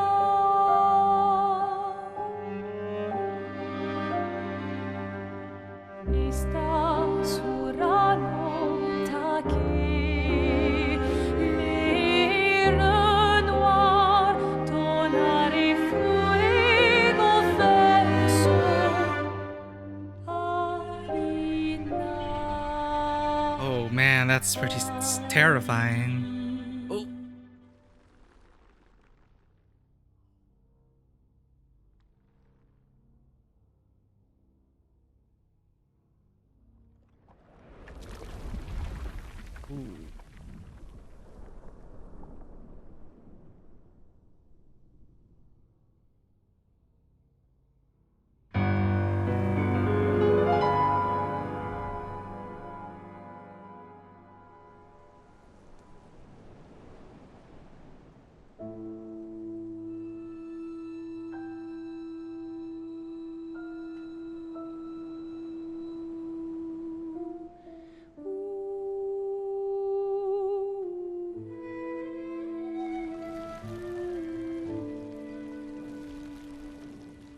Oh, they turn into like petals.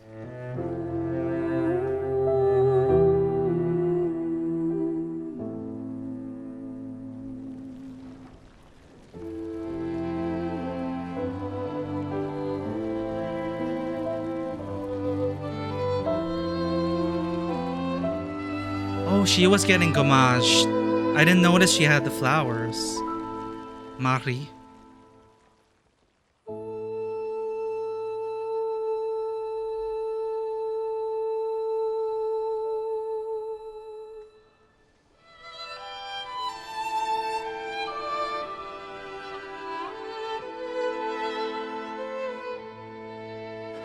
I'm here.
Damn, I wonder who those statues are as well. Wow. Yeah, that coupled with the I know. Like, I thought it's like, yeah, we'll say goodbye to her. We know it's gonna happen. But again, the importance of music, staging, their performances.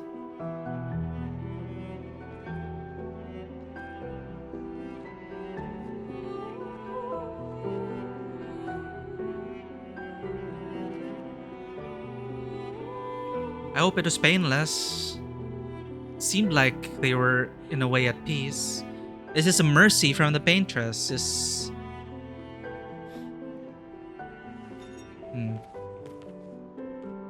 There you are. You can't hide from us, you know.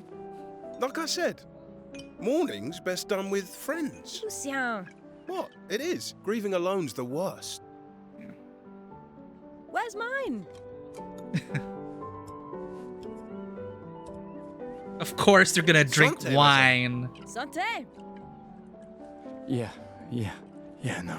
could use a drink.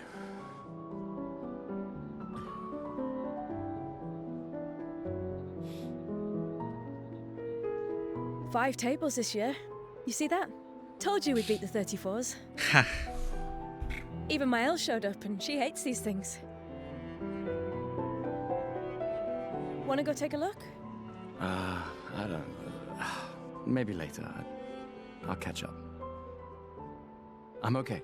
I'm okay. You go. Yeah. Time for a refill anyway. There's an excess of wine, again. Thank your sister for her generosity. Oh, and try to enjoy yourself. Don't drink alone, you weirdo. Yeah, right. Enjoy myself.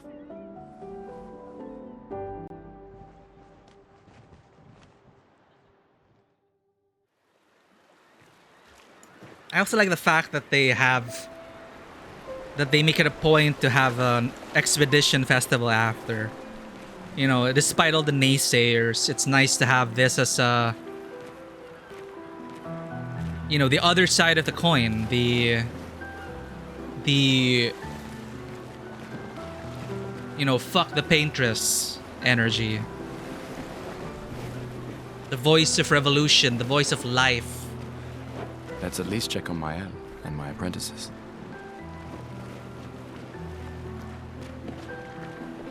All right. We're getting into the game proper then. Hey, Gustav.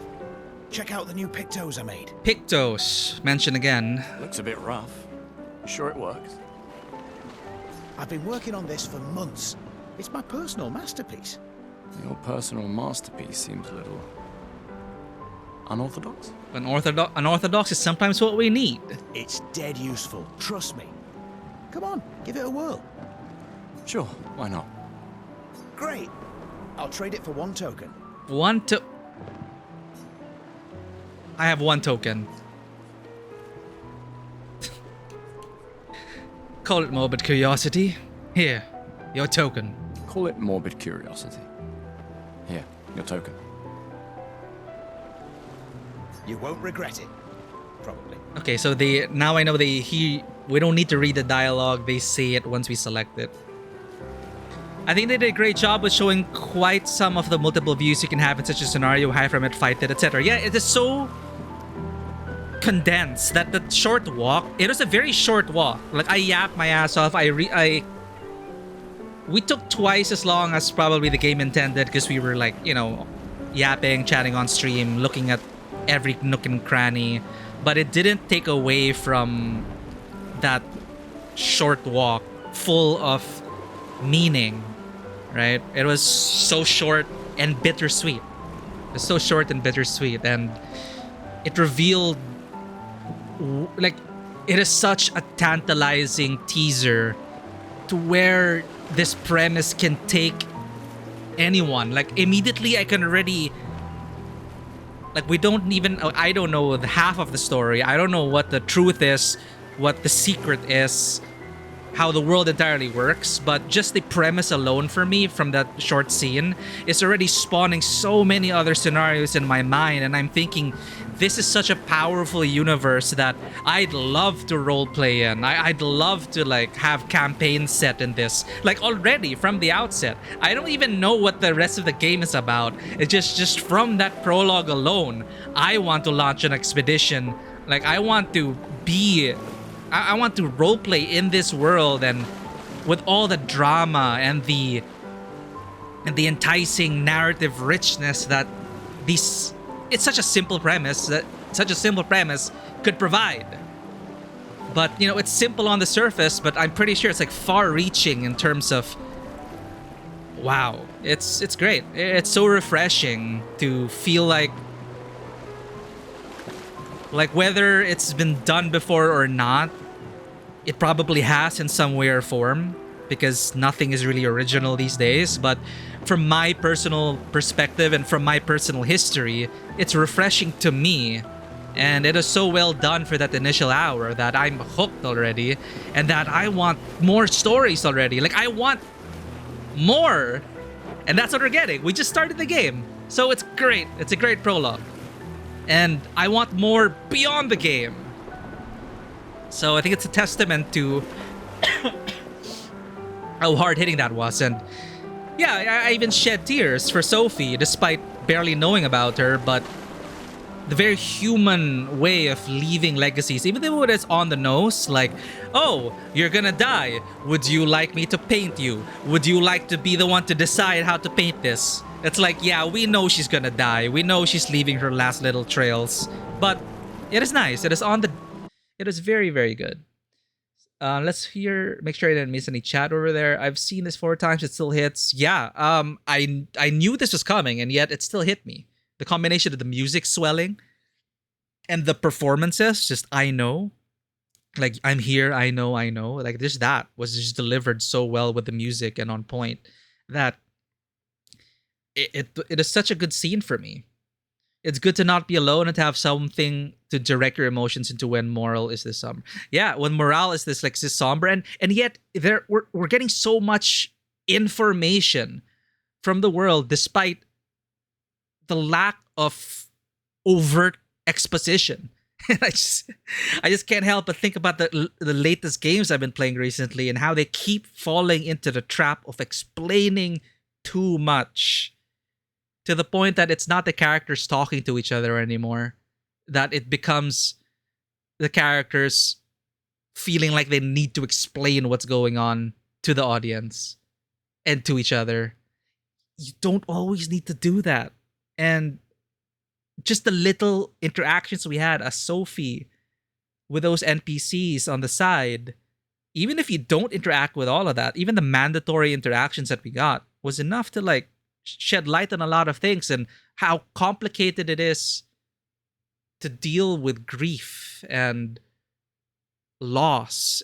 And within the first few hours, we're already hit by so many interesting possibilities, but also very human reactions to, you know, how to grieve, how it's sad to be alone when you mourn, and how even stuff like told you we had, like, look at this, 5 tables.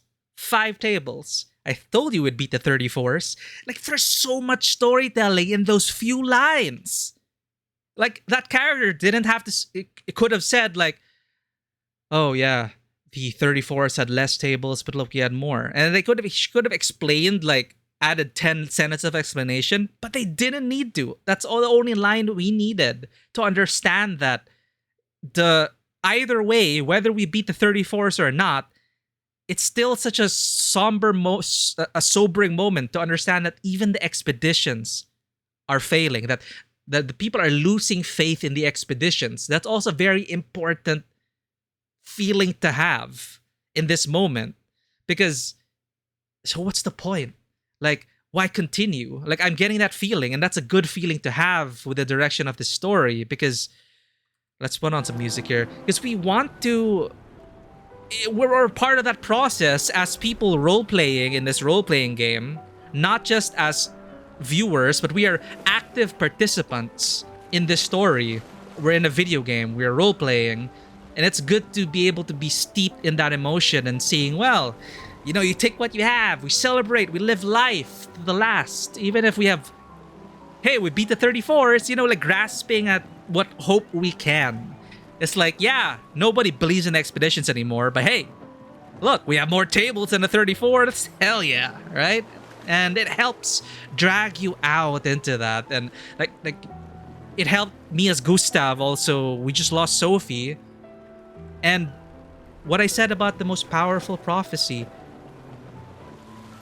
Where did our music go, chat? Huh? Hello?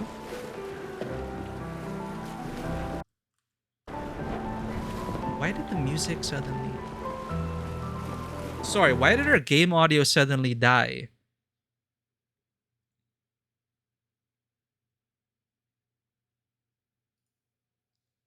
Hello? No, the volume level's the same.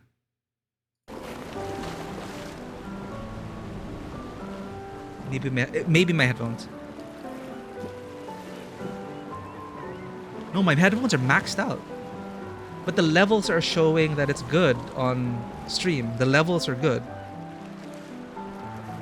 Right. Anyway, I feel like it's really hard for Gustav that he's fighting for existence, that it has not given any good result, and has caught up with Sophie's Gamache time. Yeah, that too.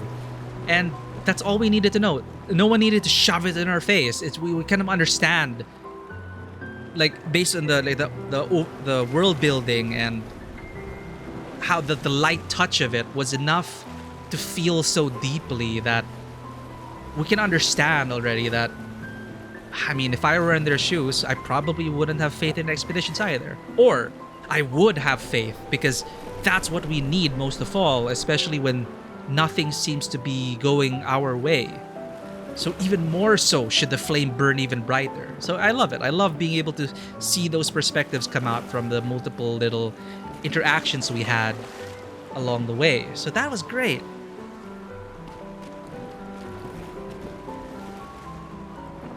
Could the battery be low?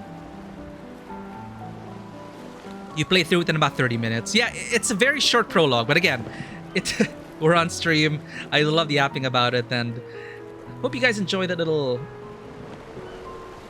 exploration into it too. It's just a lot. It's a lot to process in a good way, and they were able to. Long story short, I just really felt like they did like people were hyping this up. People were hyping the prologue up. And I was also tempering my expectations. So of course, we knew what was coming in terms of what was going to happen in the Gamache. But again, it just reminds me that execution is all the more important. And how even if you know, like, at least on the surface, what's going to happen or, you know, what to expect, the execution can still get you and get you thinking and get you wanting more out of it. So it's great. I'm curious as to why the witch is doing this thing. Yeah, and that is so brilliant. I wouldn't have thought of that if Sophie wasn't the one. Because everyone was saying, fuck the paintress. Everyone was saying, like, it wasn't a good thing.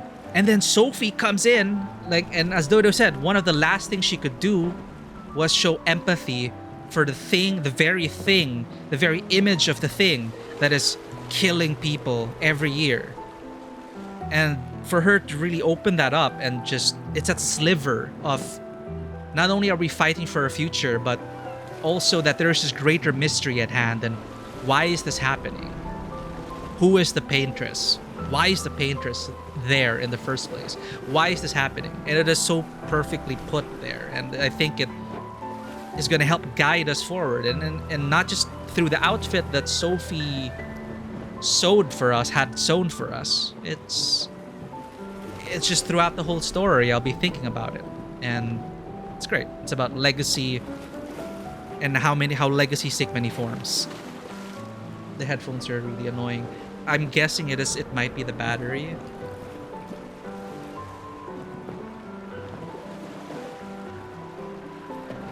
Because I don't know if my headphones charged properly.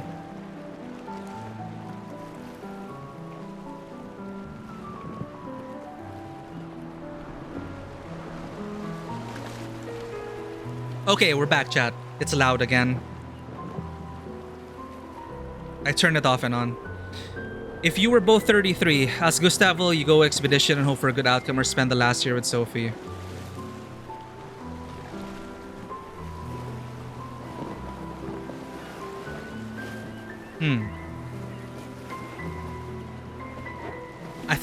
I think I would go. The thing is, we know that we had to make up for lost time because we broke up with Sophie because of ideological differences. That's also nice. They didn't have to spell it out. It's like she just said, this is what we disagreed upon. Like, and yeah, and they just showed the kids, and then they had the encounter with Marie. Like, that is already enough. We didn't need more explanation of their background and why they broke up.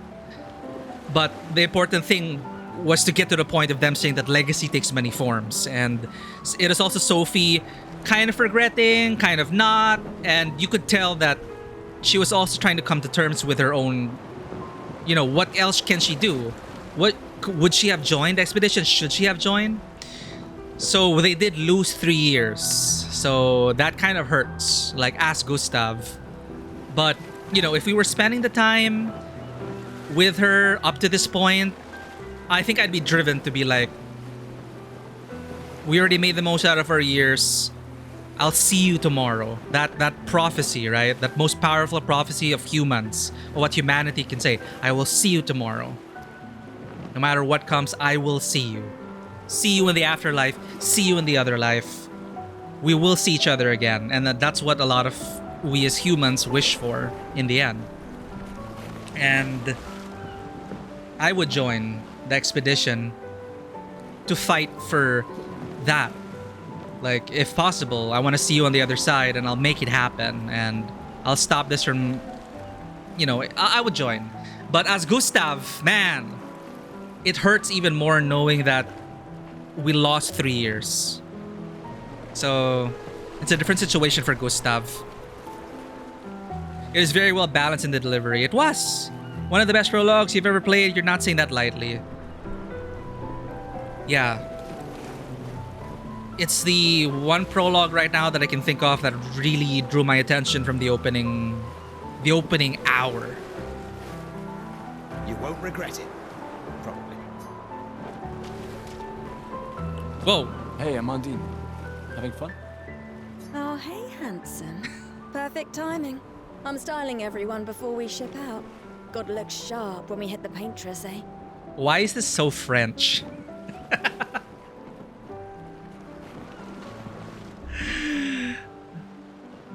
Certainly important. Can you style me up too? On it. Just bring me a token first. We already spent it on the random picto. Amandine? What is the pronunciation? Ready for your new haircut? Go find a token first. I'll save your spot in the queue.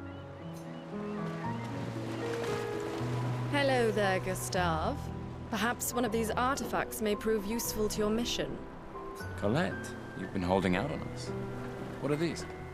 Relics from before the fracture, passed down through the generations. The council deemed them trinkets, but I think otherwise. So I'm guessing the fractures when the expeditions began, when this whole countdown began. Not necessarily the expeditions. I'm sure that came after the fracture. It's kind of you to share. I may not be able to join the expedition, but I'd still like to help. Tokens, come on. One token is all I ask. Ah, I should have known.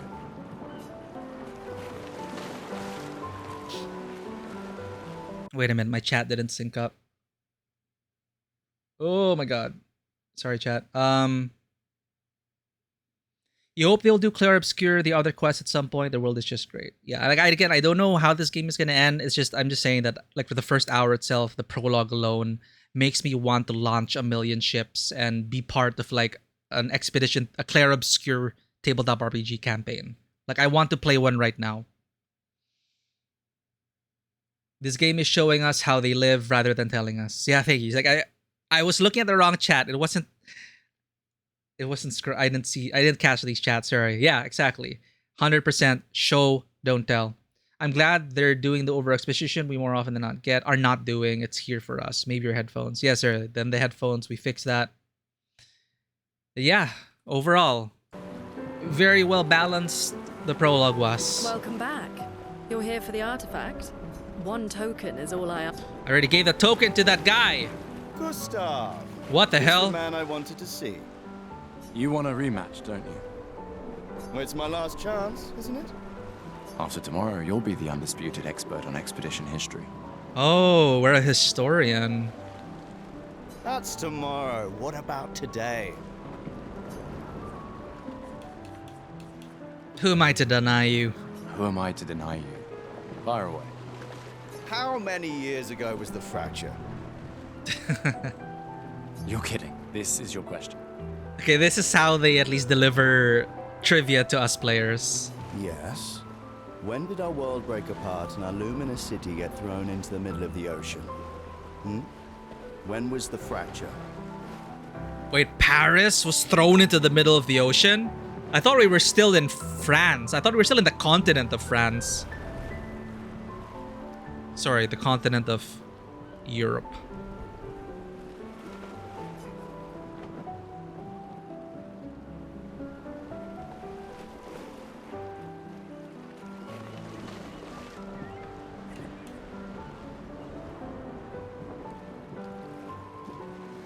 I'm guessing it's 100 years ago.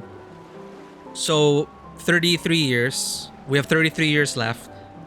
Plus 67 is 100. So 67 years ago.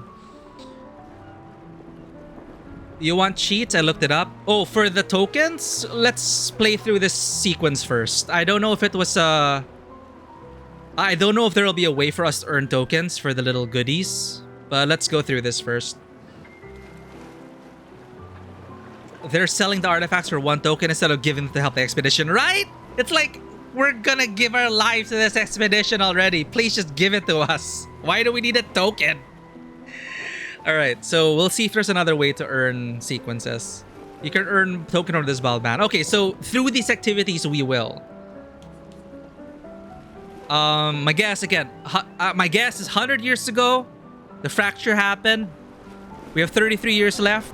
So thus the fracture was 67 years ago. 67 years ago. Brilliant. Haha! I concede. You are the undisputed expert on Lumiere history. What are you talking about? Every child knows this. The monolith's essentially a reverse calendar, counting down since the fracture happened in year 100. Okay. All right, fine. Another one then. Which was the first expedition to depart for the continent?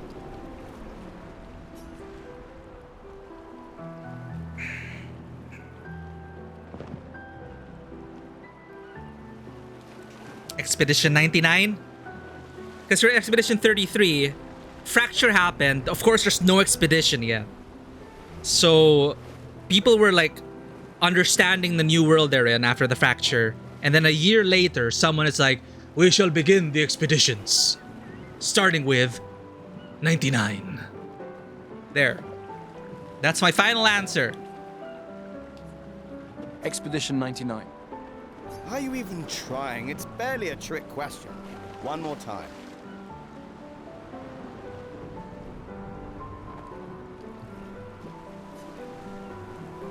Why? Which was the first expedition to depart for the continent?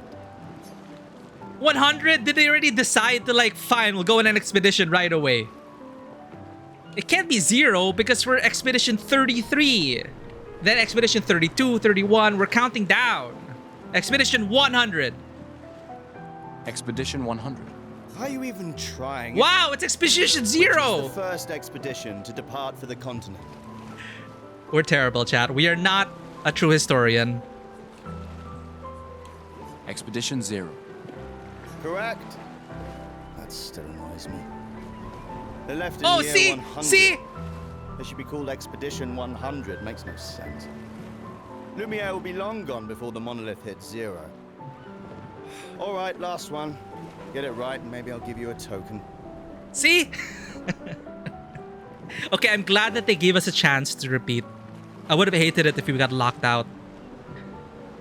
So we were... Okay, see, I was overthinking it because I thought fracture happened and then it took them a year to organize themselves and then we begin with Expedition 99. So I thought that would be it. But 100 was our next guess. And true enough, Antoine believes, yeah, it should have been 100.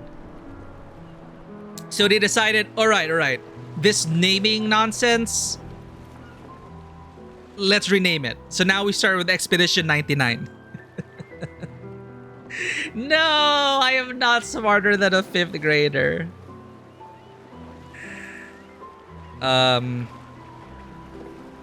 Okay. What is alumina? Lumiere's unique brand of perfume, Lumina.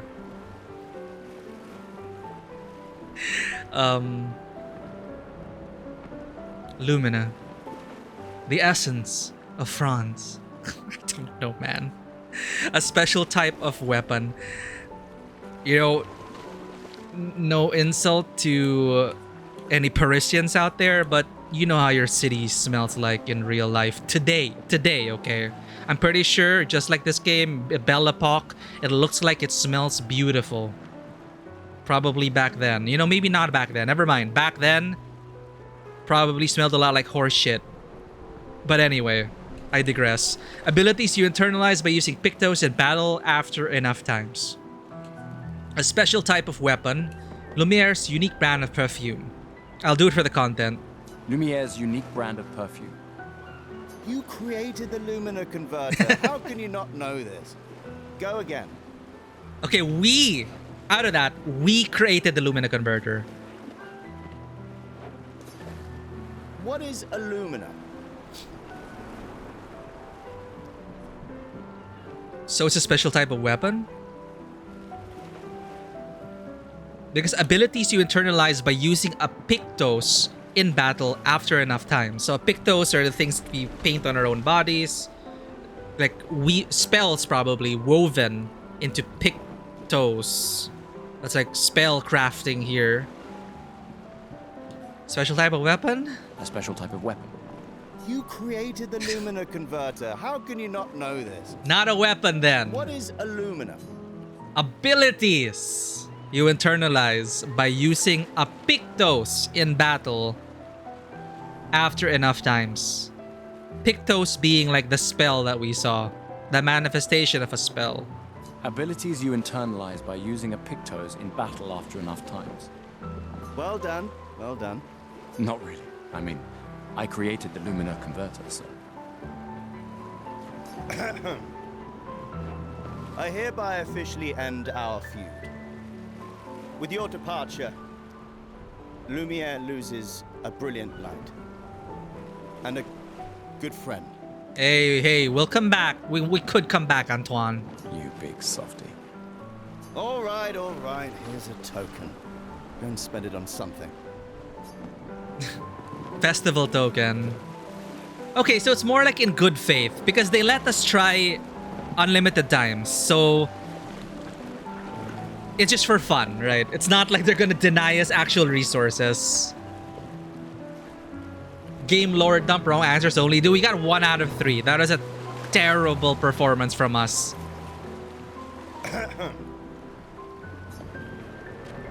Look at this. His cake has a little candle on it. Commander? Oh, Commander! Gustav? I was just distracted by his hairstyle. Saw you with Sophie. Reminds you of a mullet. You talked? Yeah, yeah. Where's your daughter? Leona's upset. Doesn't want to see me. Shit. It's okay. She doesn't need to understand. As long as she gets to live. Yeah. I'm counting on you. No pressure, huh? Oh no. Lots of pressure. You and Lune and your Lumina tech, that's our edge. Thanks, but that's not. Everyone has a role. Lucien, Tristan, Catherine, and you made us into a... We're getting some French pronunciations for the names. We have a really good team, thanks to you. That's our edge. Tomorrow comes, my friend. Doesn't it always? Tomorrow comes, my friend. Doesn't it all? Think there's other survivors out there? Doubtful. We would have seen signs. But not impossible. Maybe if they have shield domes. But they would have been overrun by Nevrons before they could build any. We were lucky the fracture dropped us out here. Bought us time to get our defenses up. I don't know. People are resourceful, and Nevrons can't be everywhere. I'm betting on human ingenuity. Alright, so the fracture, different parts of the world, and Paris was lucky enough to be dumped in this particular part of the ocean. I like that.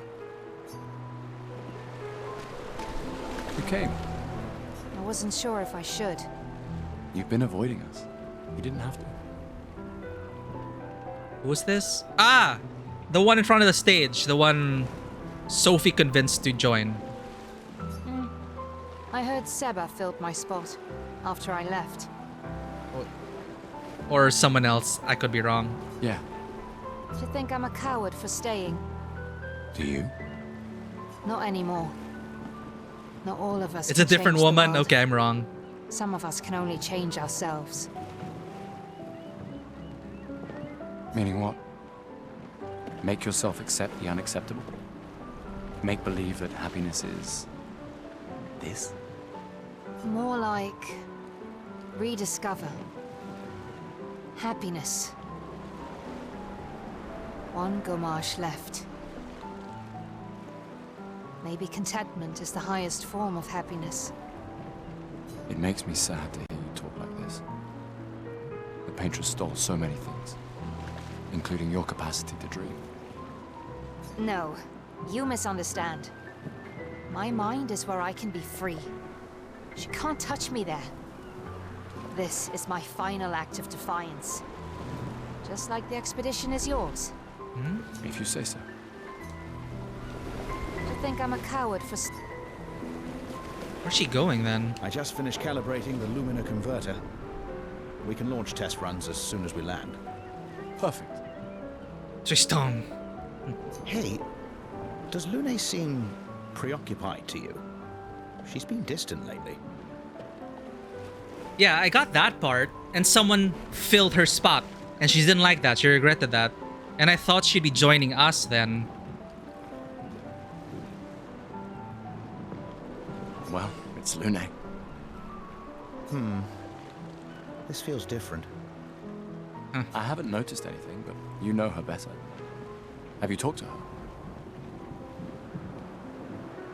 Nah, she doesn't like people prying. I've known her since we were 6. She hates personal questions. Ah, right. You were both apprenticed to her parents.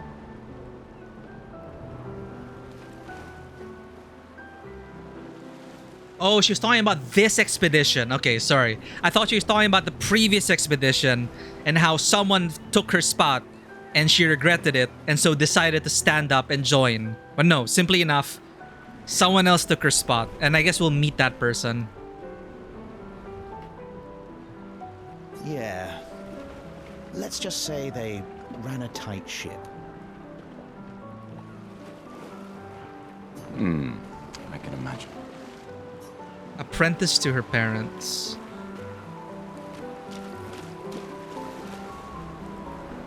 That was not Looney you talked to. Oh yeah, if he was talking about like, nah, we were... right after that, right? Yeah, wherever Luna is. Ready for tomorrow? Not right now. Been ready. What about you? Heard you were elected Commander 32. Congrats. I've already claimed Alan's office. It's got a nicer view than mine. A view of the Paintress. You're sicker than I thought. She won't be there for long. If we fail, though. No, we won't. When one falls, we continue. Oh, okay. We'll pick up and we'll push on. But I know we will meet again. We will see you on the other side. Apprentices. Gustav, we got something for you. More? Okay. Camera focus. For your field notes. So, when you come back, you can tell us everything. That took so long for the focus. It was an entire scene just waiting for that rack focus. Field notes, so when you come back, you can tell us everything. They'll definitely want that for the museum. The complete record of the expedition that destroyed the Paintress.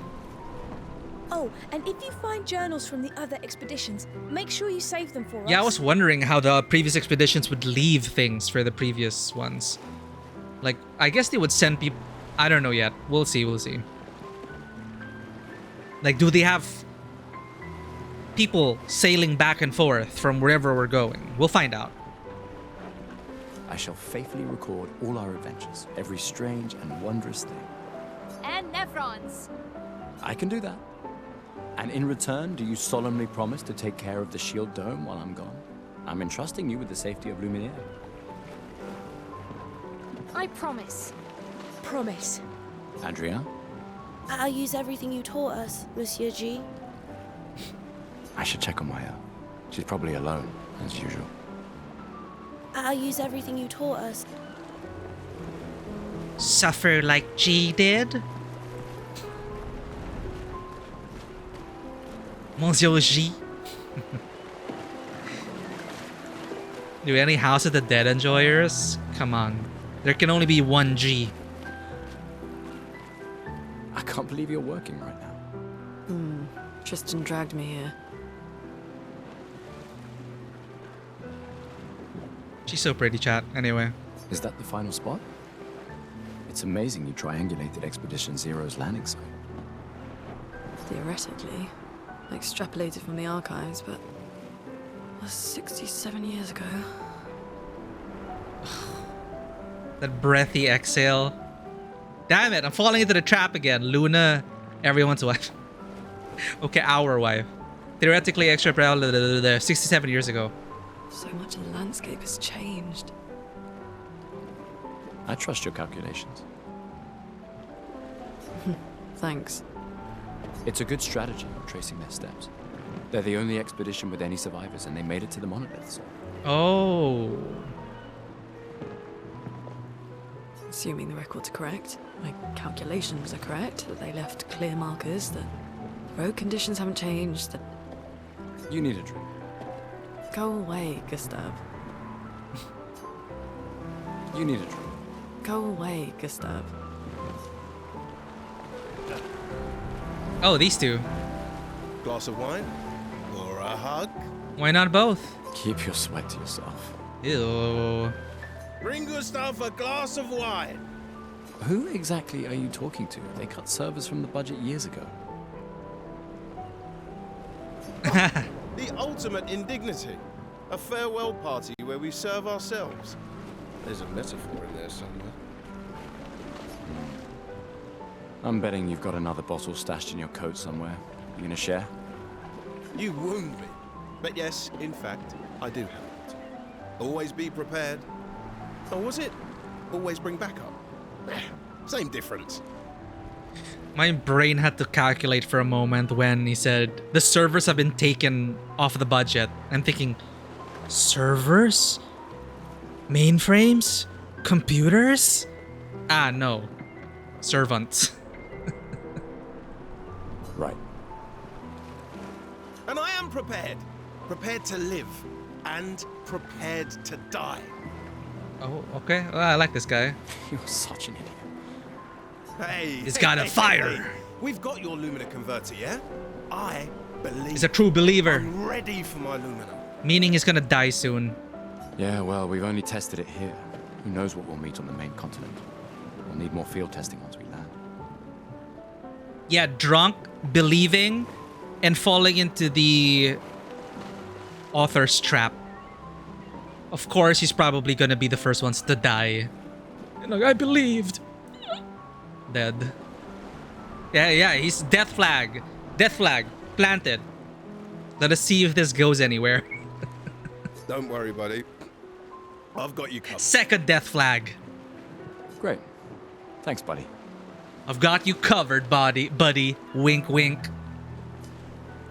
Definitely gonna die. Hey. Hey, yourself. You okay? Want to talk about it? Yeah. Actually, no. That's okay. What about you? You say goodbye to Derek? Okay. I was trying not to like think of it that way. It's like, oh, your ex just left you. You want to talk about it? No, it's not that kind of person. Oh, that was over ages ago. Or, oh, sorry. I really thought you guys would work out. It's for the best. I need full focus on the expedition and our team. We're all we have. oh, we missed something. Well, if it's past the point already and we can't go back, there isn't really changing anything. Yeah. We're all we have. Hey. Hey yourself.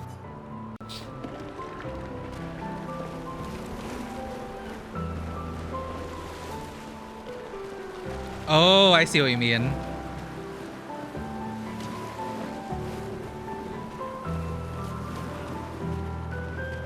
You know what? Yeah. If this is a French film, of course there would be that scene of that way of saying goodbye. Come, let's play some cards. Now? No way. Everyone knows you cheat. That's just what sore losers say. Come now. You're going to be a little cautious mouse with the paintress too. Cautious is good. Keeps you alive. We're expeditioners. Stay smart, yes, but be bold, huh? You can't win if you don't play. Money's no good out there anyway. Why are you trying to fleece me? 'Cause winning's fun. Oh, okay. We're not gonna play? I wanted to play! Come, let's play some cards. Who is this scary lost child? Wow, so many expeditioners. So cool.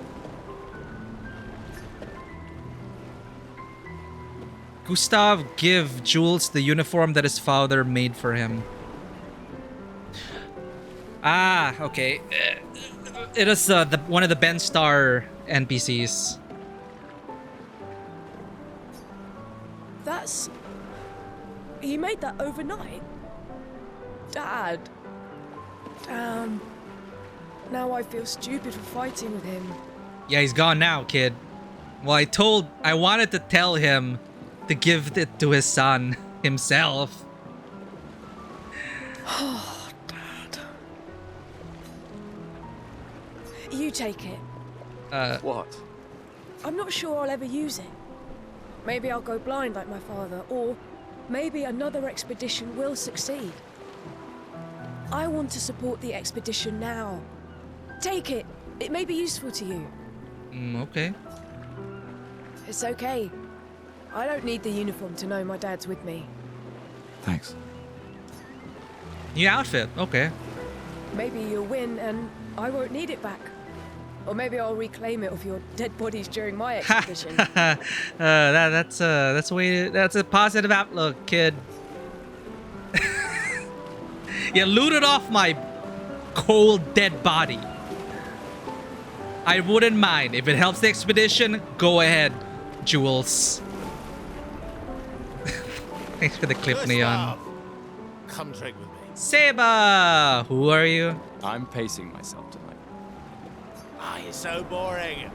It's our last night. Who knows when we'll be back? I like that you say when and not if. Oh yeah, hell yeah. When's, not ifs, chat. What can I say? I'm an optimist. Or an idiot. Depends on who you ask. Yeah, thanks, Ditzy. That's our character's younger sister. I don't know their sisters. Oh, Mael. I think I'm gonna talk to her last. Gustav! Because we still need tokens. I have one token. Dude, this NPC looks like she's straight out of Dragon Age. These all yours? You gonna lecture me on drinking? Dude, she even has like Hawk scar. Well, Hawk is blood painted on it. Never mind. It's Hawk aesthetic. You gonna lecture me on drinking? I wouldn't dare. Just calculating how much it'll hurt to catch up. You can start now. Here, let's have a toast.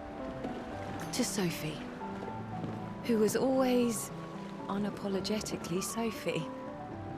My fierce and loving friend. Oh. To Soph. Seriously though, this is gonna hurt tomorrow. Tomorrow comes, but it ain't here yet. I'm not crossing the sea sober. Sober's better than deathly hungover. No, not for that. Go have some drinks.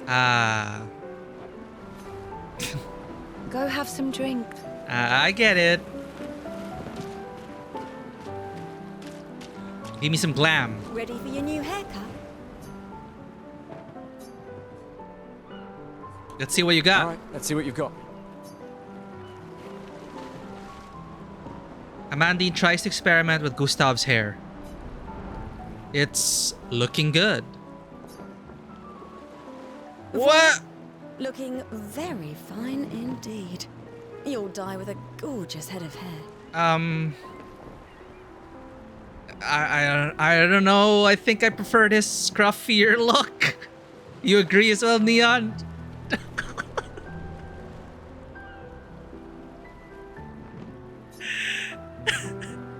It's done, chat. We're done. No undos. No saves coming. We live with the consequences of our actions. Voila. Looking very fine indeed. You'll die with a gorgeous head of hair. Yep. We're sailing as this, chat. I'm pretty sure we can change it. Right? Huh? Why can't I? Thank you for the lurk, Vanua. If we can change it, I'll be fine.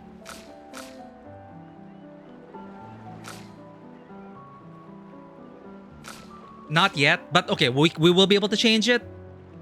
Okay. As long as we'll be able to change it, I'm fine. We're good. Look, it's just it's the expedition. We had a lot to drink. It's the festival expedition festival. We had a lot to drink. You know, happy times. All right, we're good. Welcome back. You're here for the artifact. One token is all I ask. The last token. Let's talk to Mel. I'm thinking it's with Mel. Yeah, like someone getting a tattoo drunk, right? No regrets, chat. No regrets. Fun times only. I knew I'd find you. Having second thoughts about the expedition? Look at my new hair. Maybe it'll cheer Mael up. Please. More ready to go than you are. Okay, Shadowheart. Yeah, I know.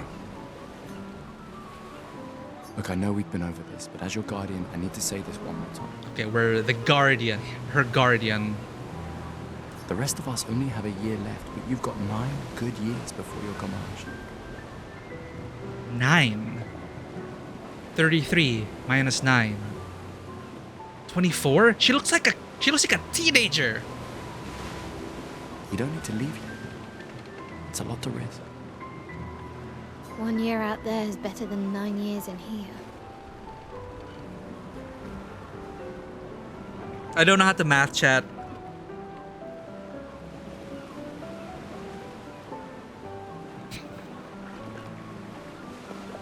It goes down while they age, yeah. They age and then the number goes down.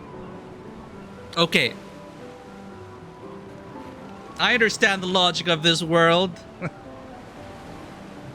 1 year out there is better than 9 years in here. Okay, so she is 16. I know you think that, but If anyone should stay, it's you. You have friends and family who want you here. Oof. So do you. No, I don't. Emma thinks of you as family. Lumière's not my home. Not the way it is for you. Besides, This way, I can keep an eye on you forever. Right. Because she needs eyes everywhere. Shush. You're lucky you have a sister who cares. Doubly lucky. Since now I have two. All right, enough chit-chat. Come on, old man, let's have a duel. If every other birth year dies, wouldn't they have figured out to birth babies avoiding the death years then?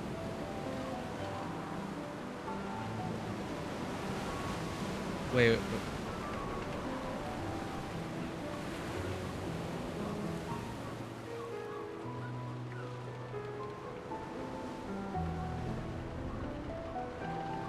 Maybe that's why there's a whole section of them hell-bent on having children, hoping that those children will go beyond the countdown. Maybe that's what they're hoping. Like after 33, 32, 31.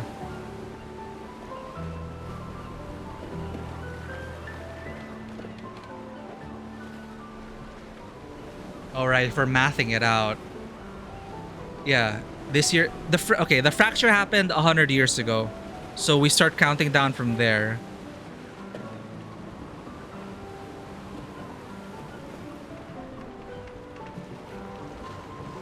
Wait, when? Oh, it's not every other. It's every year. Every year will die.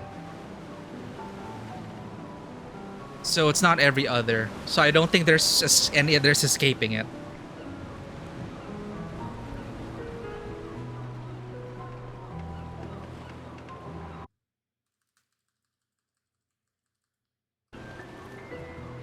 Old man. Yeah, that's what I'm wondering. No, the fracture. No, it makes sense. The fracture's 100 years ago. So... yeah. Gustav was 32 last year. Is now 33 during the 34 Gommage. Then when 33 happens, Gustav will be erased. And the 32s will be up next. The people dying get younger and younger. Those who died this year are 34. We are 33.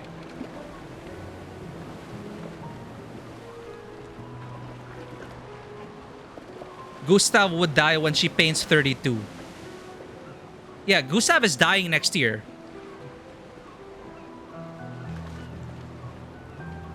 Yeah, the cap gets lower. The cap gets lower and lower.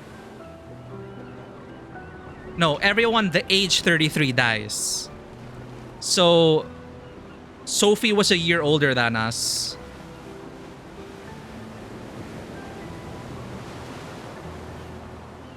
I think above year olds are not safe. So if you turn 34 after 35. Gustav is 32. People who were 33 died this year. I think above year olds are not safe. So if you turn 34 after 34th Gommage, you're counted for the next one. 33.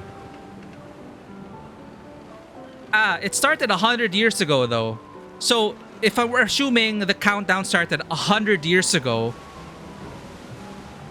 everyone the age of 100 were wiped out. Then 99, 98, etc, etc, etc. Until we're now at the cap of there's no one older anymore from 33. Everyone older than the age painted, okay, was already dead. Basically, world reset, 100 years and above, dead. Starting from now on, 99, 98, 97, all you are dead. That tightens things up. So everyone above the age of 100 during the fracture was already erased. So yeah, I think math makes sense then. Sophie was a year older than us. It's our turn now this year. But the expeditioners decide that for their final year, they're gonna have a go. They're gonna have a go at the Paintress and we're gonna stop this thing. You're pretty much the oldest man in Louvier now, no? And on that note, we are Our generation is literally the oldest left in Lumiere. Or Paris. This time, I'm not messing around. Rematch with Mael? Yes.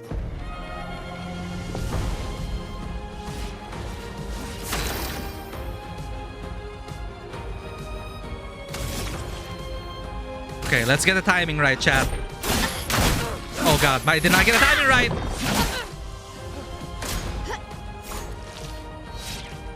Okay. Ah! No shame losing to a superior fighter. Yeah, you are superior. Great. Yeah, it's just my misunderstanding thinking that only that age dies. Ah, okay. Yeah, I get it. I get where the confusion comes from. And also, yeah. It also, I needed to clear it up for myself as well. So thanks for that discussion, chat. And yeah, so 100 and above, dead. Then we start erasing from then on. So, geez. That's why I was saying, well, I don't exist in this world. Good luck, kids. We're gone.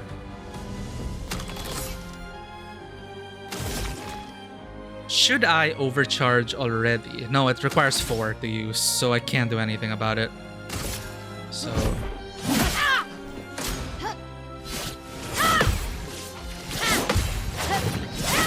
Ow! Hope your Lumina converter works better than your dueling. Dueling. My item's gone.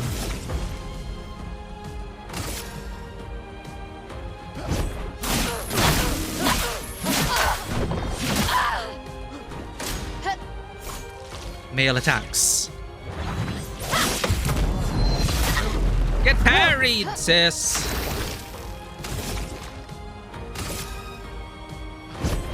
For those who come after. Finally got it.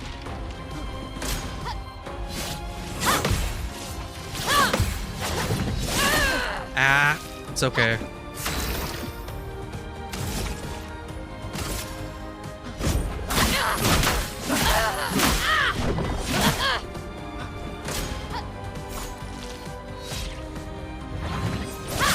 Oh, too early.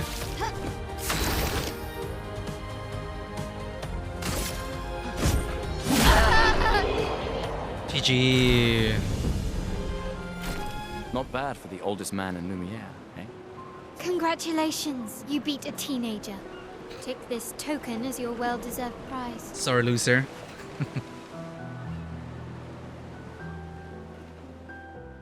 No, we got our 3rd token. We don't want to progress yet.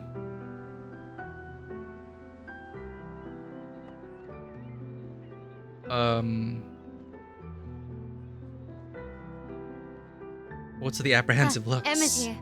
Oh. Your sister's going to be looking for you. Okay. Our beloved chief counselor. Yeah, I should go talk to her. Don't get too drunk tonight, okay? My darling sister has arrived. She'll kill me if I don't say goodbye.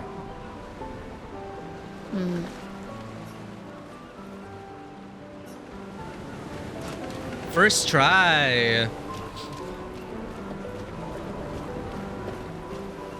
Use the token? Yeah, okay. Point of no return is sister.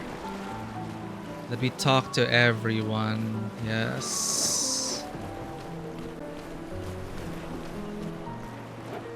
Yep, I think we're good on that. Give me your stuff. Welcome back. You're here for the artifact? Yes. I'm curious. Here's a token. Yes, I'm curious. Here's a token. Take good care of it. Godspeed.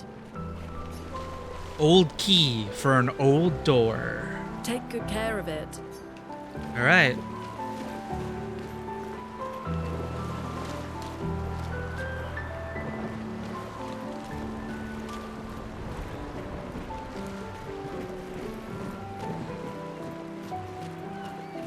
No, we're blocked by the darling sister has environment. arrived.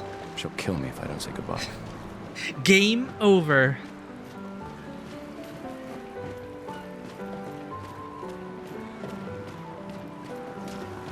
The chief counselor honors us with her presence. Yo, with this hairstyle? What? Still mad I'm going? This is the definition of a fool's quest. My brother's not usually a fool. I've heard you say otherwise. You and I both know the political complexities that necessitate the expedition. It's vital for morale, but it's a bloodless guillotine is what it is. Oh, our chief counselor saying this? Don't tell this to the public. You should put that in your speech. Very motivating. They might just find a guillotine for you too. Exactly. There are so many things you can contribute to here in Lumiere that'll have a real impact. Yeah, but it would only be treating the symptoms. Em, you're doing great work, really. Getting things ready for the last generation. You've got it well in hand here. Let me do my part out there and win us a chance to live. Ooh, the last generation. Yeah, that's what I was wondering. People out here having babies, hoping to outlast the clock. Assuming that after 33 years have passed, the last generation will start fresh.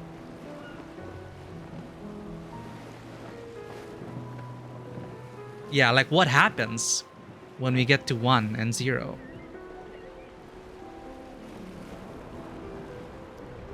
No, that doesn't make sense. If you're having kids now, they're all going to be gommaged eventually. Never mind. We're never going to see each other again.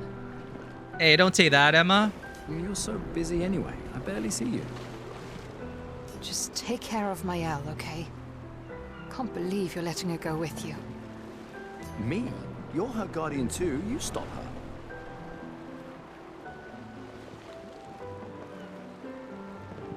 Right. They will be wiped out. Because the age gap, the age cap gets lower and lower until there's just no one left.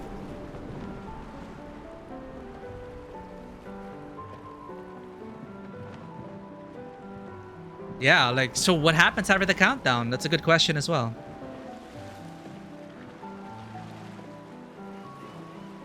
We're her guardians, not her jailers. She really wants off this island. Don't you have a speech to give? You mean the one you so kindly wrote for me? Just suggestions. I thought it might help you understand. I do. Understand? I just... Anyway. Yeah, time for my speech. Proceed to Emma's speech. This will conclude the festival, and Expedition 33 will depart. Thank you, game, for telling us about Point of No Returns. Let's go. Extinction. Wipe this, a blank slate for the world. Oh, the candle was a leaning tower of Eiffel Tower.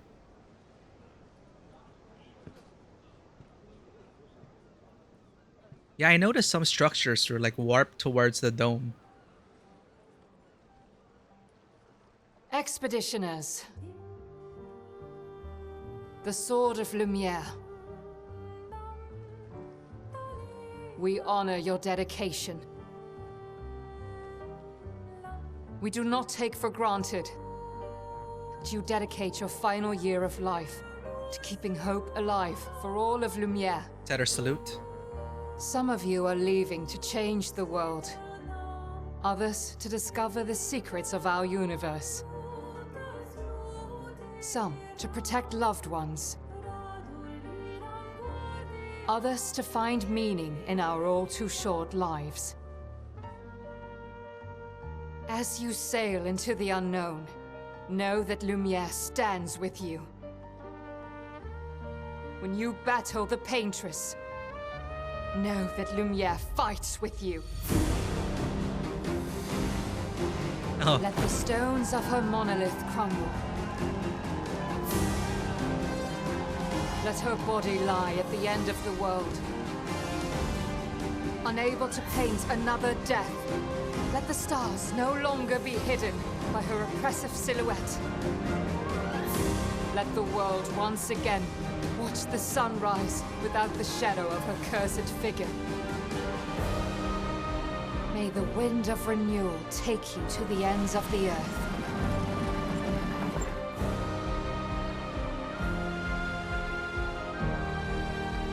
See you On the other side.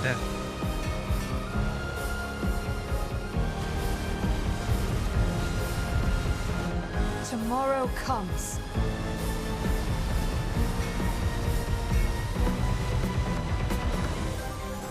Thanks to you. Expedition 33. Title drop?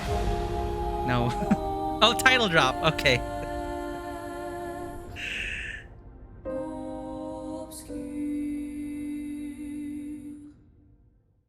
Even with a song. Wow. Let's go. Yo, we've got a fellow expeditioner in the house, Bonebreaker 85. Yeah, we just started. We just finished the prologue. It took us forever, but it was worth it. Bonebreaker 85, my friends, a fellow streamer, was also going on an expedition.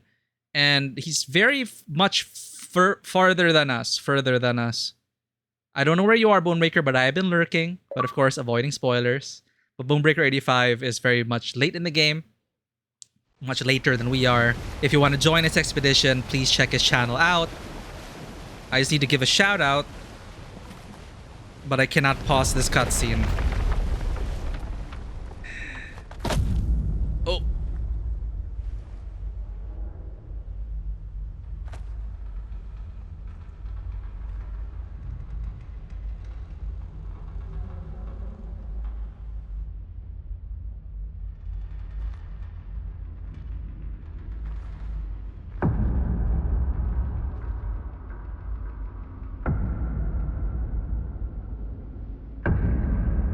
What the hell?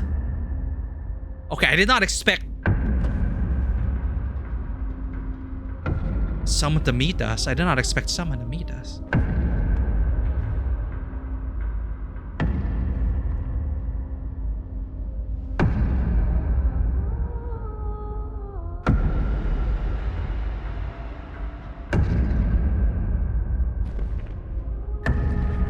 Get ready.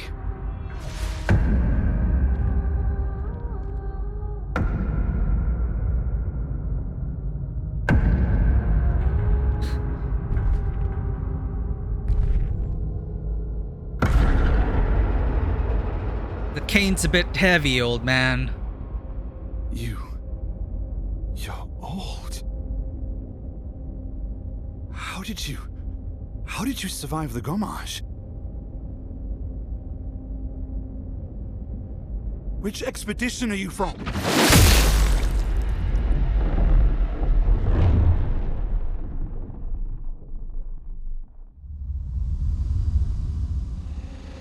Fall back! No wonder why they look like expendable NPCs. We lose our entire crew in the first 10 minutes. I was trying not to laugh at the "you're old," but I understand it in the context of the story. What did we say about death flags, chat? Man! Stop! Come on, we need to go!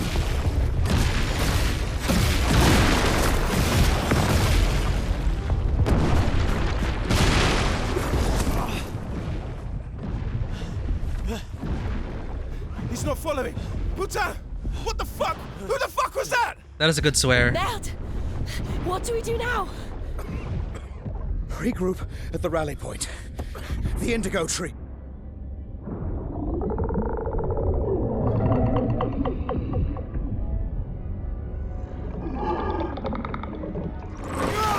Ah! Run!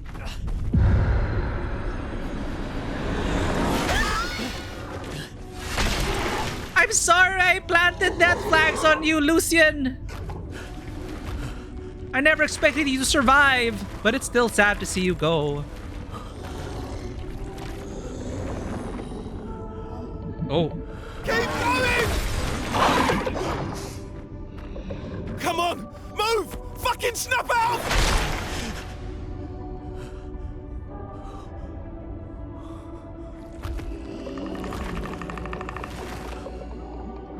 What the hell is that?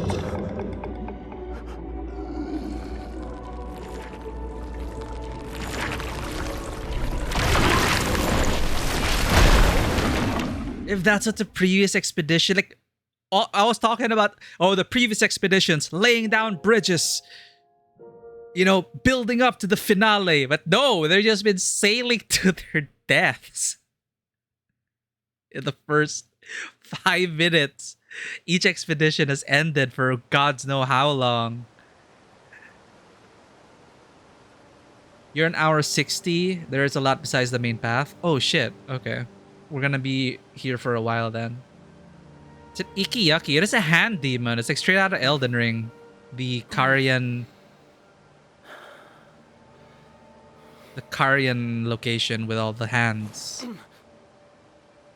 Well, there goes our expedition. I had a suspicion anyway. None of them looked particularly memorable. Except for Luna, Mael, this guy, and Scylla. The Dragon Age girl I pointed out. Lark and Ciel. Lark and Ciel. I remember her name because of the J-pop band. Ciel. Yeah, Ciel. The J-pop band, I think also their name is French. Lark and Ciel.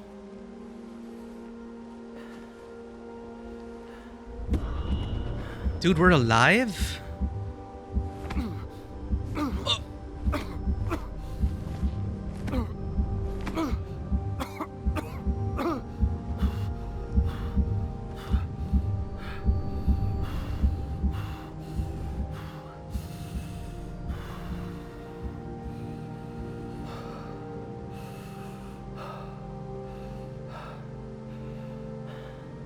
Heading out at night may not have been wise. If there even is a night or day here. The paintress obscuring the stars, they said. Jeez. Why are we the one to survive? Or were we taken? Except for the one who was beheaded. Maybe our crewmates are still out there. With this ridiculous hairstyle. But welcome in, Bonebreaker. Again, Bonebreaker is a fellow expeditionary. For those who come after, Bonebreaker 85. Been together through the streaming trenches for years. Still at it. For those who come after, welcome in, Bonebreaker. Side question, rolled side credits, or side questing. Close to hour 30. I'm not sure how big the side content here is, or if we're gonna stream everything, or if there's an opportunity for me to play this off stream to do like the side quests, and we just do the main quest. But we're here. Holy shit! And look, I was expecting our whole crew to die, but I didn't expect them to die in the first minute. I wanted to get into some shenanigans with Lucian and the others at least before they died, but they took them away within 5 minutes. Yeah, that line is, "You're old. How did you survive the Gamage?" But it makes sense, right? It makes sense in the world, but it's like, it's still kind of funny to me, but the nature of that old man and the nature of the observation and the question also hits home about the strength of the premise. Because you know, that is an incredulous thing to witness. An old person. Imagine that. Maybe he was just stressed out, chat. You know, stress makes you look older than you actually are. Maybe the guy was just stressed. CL heading out at night. Yeah, what is night or day anymore? Thank you for the care package, Zen. Oh, man. All right. We got an hour left in the stream. It's a silly line, but it's very important thing lore-wise. Hell yeah, exactly. Exactly. It was such a silly line, but also, I was also shocked. Like, it is an old man. How do they survive the Gamage?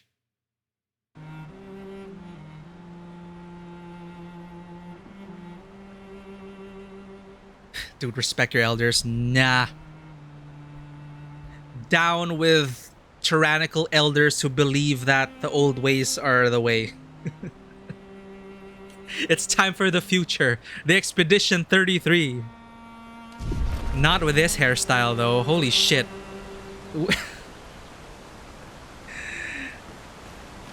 We're gonna... I don't think the hairstyle is that terrible, okay? I just preferred his scruffy look. But now he looks way too neat after experiencing the death of his entire crew. The potential death of his entire crew. This hairstyle ain't it. I think during the fight, it should have unraveled at some point.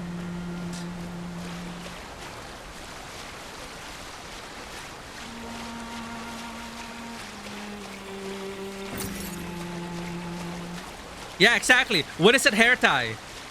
What are these clothes? You know how in Dragon Ball, the most egregious example is Dragon Ball.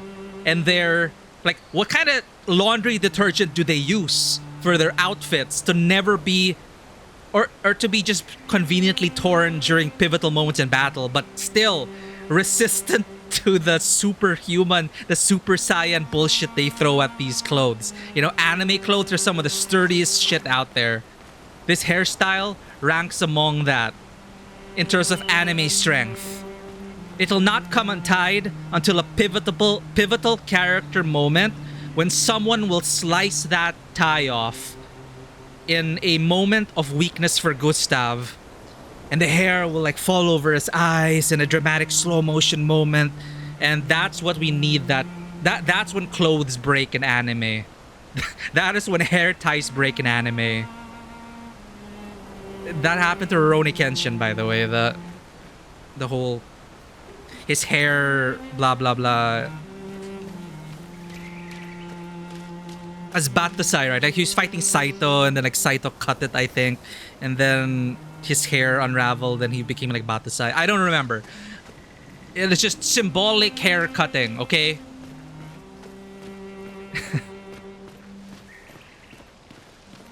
Exactly. It's up there with symbolic bloodshed. Like Cloud Strife and the symbolic blood on his face, showing that his innocence is lost or something. It's a pretty place though. It's so colorful despite all the death we experienced. Expedition status. You can briefly check the expedition status and use a chroma elixir to recover health without interrupting exploration. Press Y to show the expedition status. Oh! Alright, there's a chance, chat. There's a chance that some were taken. Our poor commander was clearly beheaded. The others, though, we're not sure yet. You can briefly check the expedition status and use a chroma elixir to recover health. So, expedition status. The expedition status shows the name of the current area, the expedition's current objective, and bindings for exploration. And also, the current health of the expedition, the current amount of chroma elixirs. If the expedition is in bad shape, use a chroma elixir to fully heal all members. They replenish at expedition flags. Ah! Alright, it's like Istusi. Hold Y to use a chroma elixir. Heal! Look at that. We're fine, chat. We're fine. Right, and the anime hairspray. How is their hair always so perfect? After all the sweat and blood and tears and grime and dirt that they go through, and yet Cloud's hair is so miraculously perfect.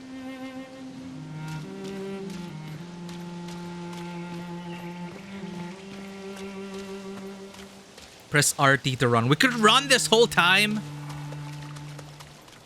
Wow, that's some determined running. Whoa, Gustav, whoa. Damn, he's driven. That is the sprint of someone who is driven. Wet-haired Cloud. I don't know if I want to Google that. I'm pretty sure that's gonna come with a lot of fan art.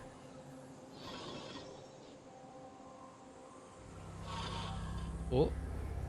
Yo, this reminds me of the Cetrans.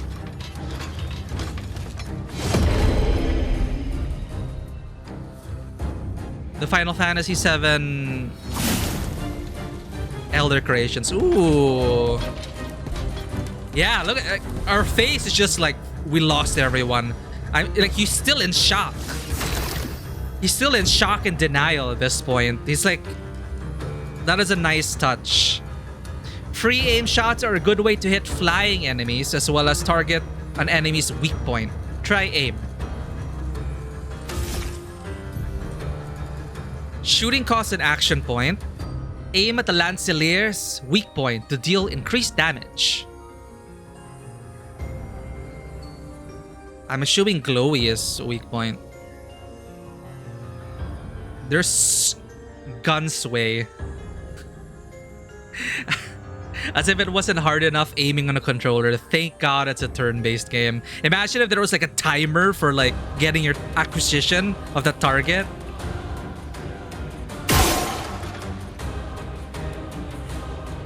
Only once? Okay, not to exploit. What else is an exploitable area? I don't know. Crystals? Probably not.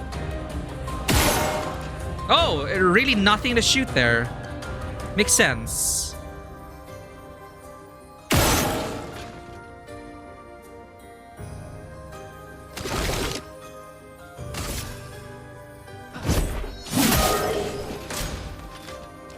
Attacks quickly.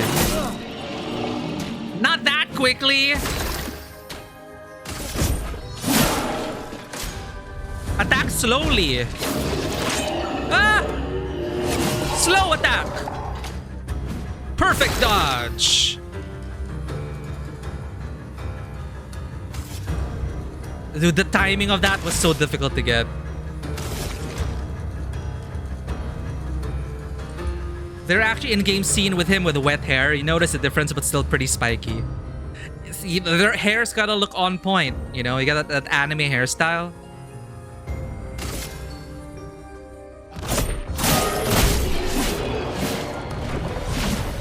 GG. What are you?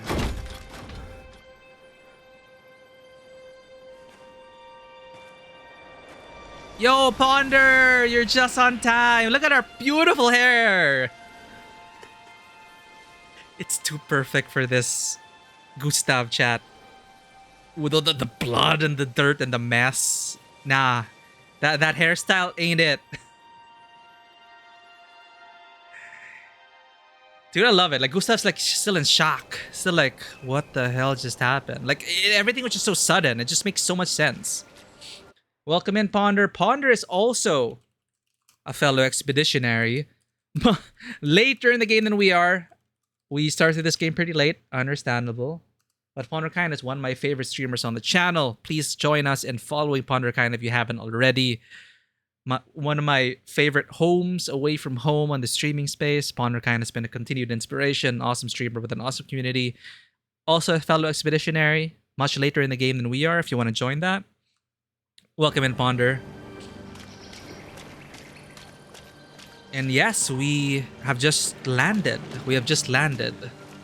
And this remind... I was expecting like a save point or something. Anywho.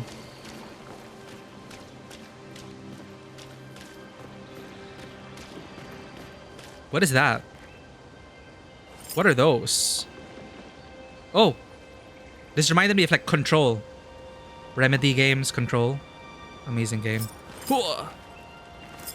Press X to grapple. You're all for pretty looking characters in video games, and having some middle-aged guy with receding hair that is not a whole warbike guy would be nice from time to time. Yeah. I think I get what you mean, Bonebreaker. The tropes that I'm glad that more narratives are outgrowing are that, you know, like old, deformed, receding hairline. The quote-unquote looks like a villain, you know? Like sometimes some people are just overweight. Some people just have a receding hairline. But that doesn't necessarily make them a villain.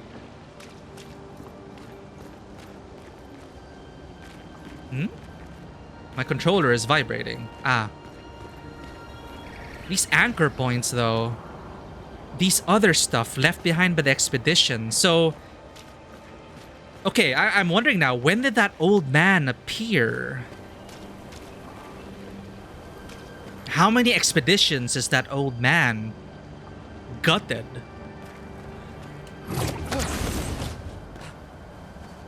Because there are still remnants of those that came before.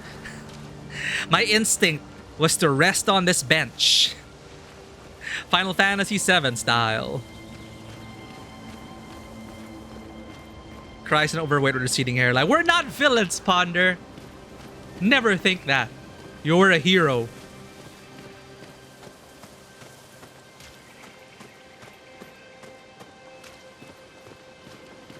Yo, Tofu, what's up? Yeah, don't you see how glorious her hairstyle is? Look, I couldn't say no to that eager person who wanted to glam us up before the expedition, right? It is the last time we were gonna see that stylist, so like, you know, fine, I'll roll with it. Ooh. Some previous expeditions had like mecha? Or no. It's a remnant of one of the enemies. Who knows? Evolution of character design. As gamers and game makers are getting older, we want more characters to represent us. Yeah. And there are, as I said, like pretty outdated, for me, outdated concepts that really did harm for people who look a certain way. And I like that we're moving beyond that. How, like, for example, it's always the person with mental health issues that is the killer in like a horror flick. Like, that was also something that people have to like unravel a bit. Like, a lot of the older horror movies, from what I know, but again, I didn't grow up with horror films, so please feel free to correct me. But the depiction as well that like mental health illness will lead you to do like fucked up, murderous shit. Like that was a harmful trope until we understood our own psyches better in order to write better stories, which don't rely on a mental health crutch to explain all the nasty things that happen.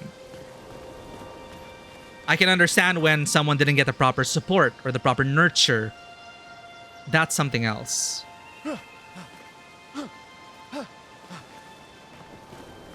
But in this case, oh, look at this, chat. More remnants. More remnants. What number is that? Huh? No number.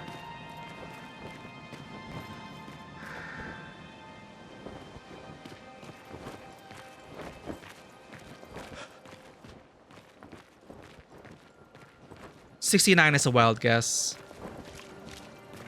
Whoa.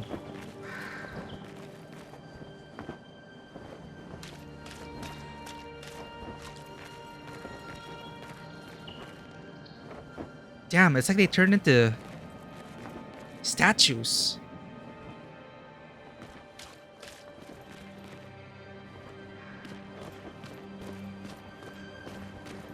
Oh. That's like the Pictos. Painted on the walls as a barrier, maybe? A way of defense?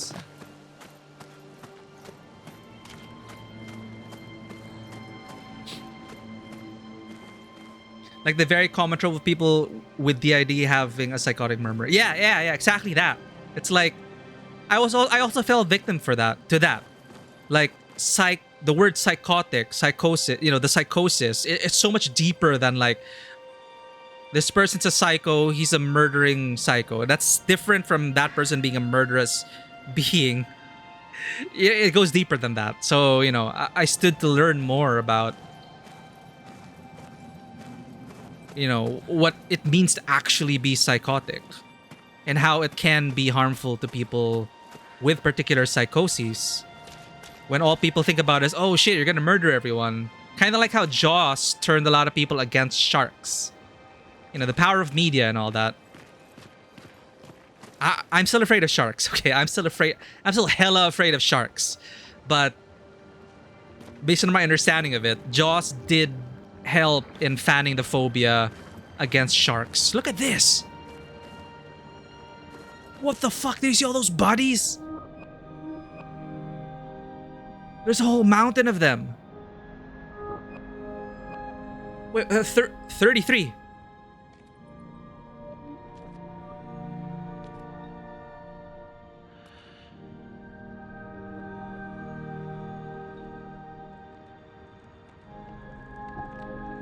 What the hell? Holy shit.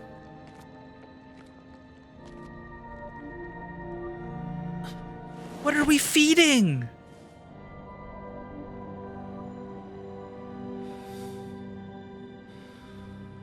Oh shit, it's Ciel.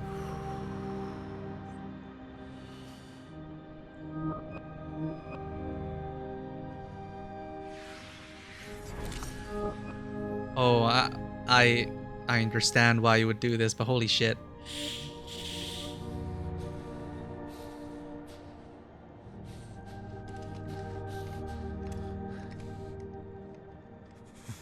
God damn.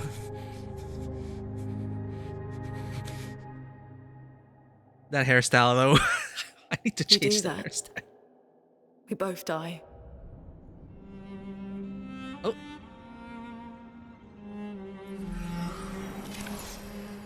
In the nick of time, chat. Hey. Damn, that twitching. Fucking hell. Wake up, Gustave. Lune. The others. I know. We're the only ones left. You don't get to die.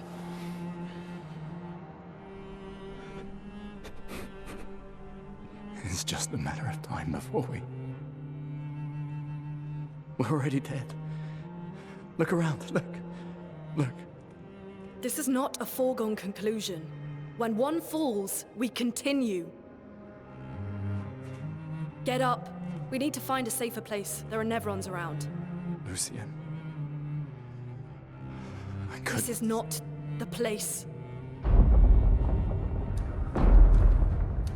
Yeah, dude, I wanted to go on adventures with Lucien. Even though he already death flagged himself multiple times. Seems intact. It's about time we test it in real conditions. Right. Science. Ground us back in this fucked up reality. Putain. Oh. Merde. Putain. That's all the French I'm learning in this game, chat. Oh, she floaty. Yeah, thanks for teaching us French, game. That's all I'm gonna learn this whole game. We have to learn to pronounce it. No, the thing is, we will learn these words, but we must learn how to pronounce it properly. I still can't. Merde. Putain. You gotta give us our best putain.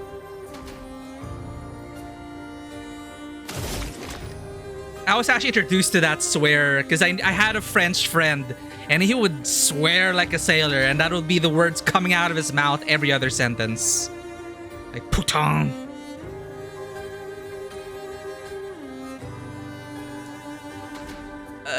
Sorry, I gotta calculate my skill points. Lumiere Assault. Any shoutouts you need? He did them before you came. Oh.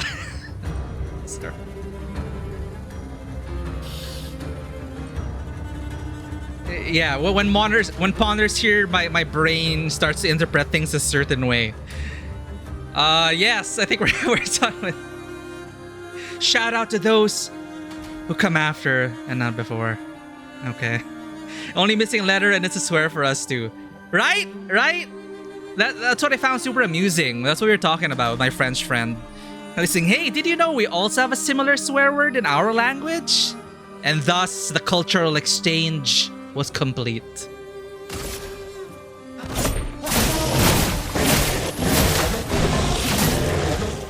Let the ink flow. Let the ink flow. Lune stains.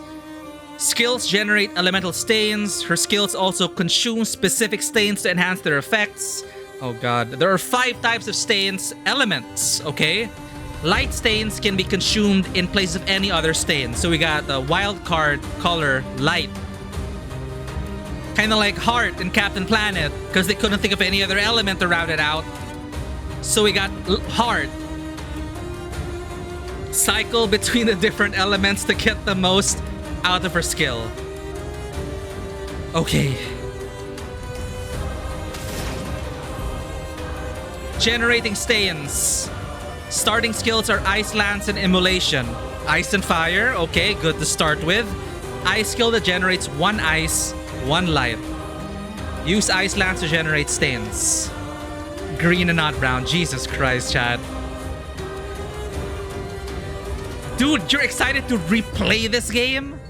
That's what, like, Dodo was saying. Ice Lance. We just started. Ice Lance consumes the green thing to deal increased damage. I'm guessing that's a generic icon for stain. Ice. Elemental affinities. Oh no, chat. We got elemental matching.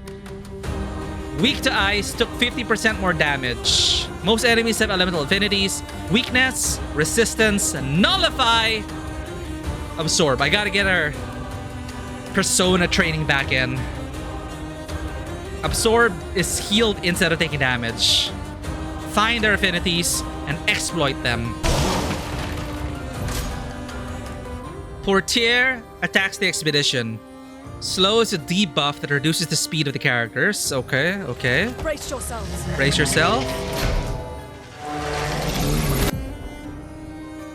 Some enemies can attack the whole expedition at once. Press RB to parry and execute an expedition counter. Oh, sweet. Deal more damage with overcharge. We can't use that yet because we're lacking skill points. No, we can Lumiere Assault with 3. Okay, Lumiere Assault 3, overcharge 4. You'll play through the main story again after I finish without all the side content. Okay, okay. You're in and out, but you probably did the start already. Okie dokie. But you know who's worth giving another shout out to while she's still here? Neon Rune. Mod's gonna get a shout out for Neon Rune, who has been a constant clipper on this channel, giving us the content that we need, but also providing content for warm, cozy nights on Fridays.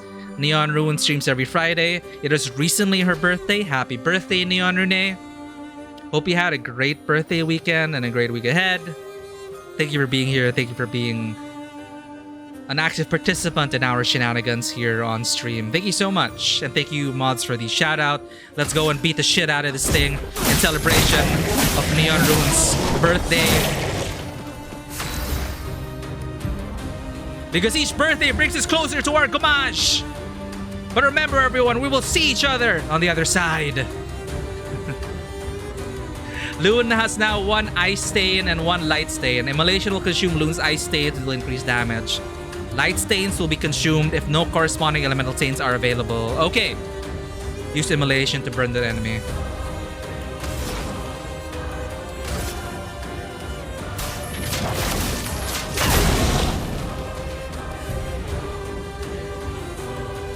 Beginning of the character's turn. Multiple instances of burn. You can stack burn. Ah! I tried the parry, Chad. I tried. We can't overcharge because we need skill points. Got it. We have fire, so let's switch back to ice. No, we can't, because we need skill points. Got it, got it. Okay, very Honkai Star Rail. Okay. I can't parry for shit! We're so screwed, chat.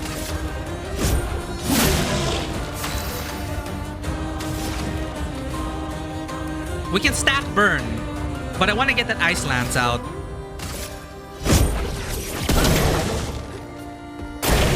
Oh, okay, we're good, we're good. Dodger. We continue.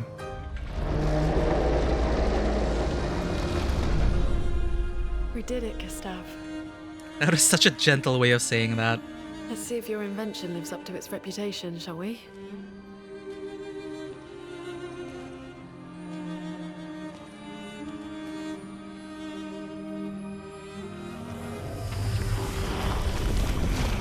It really works.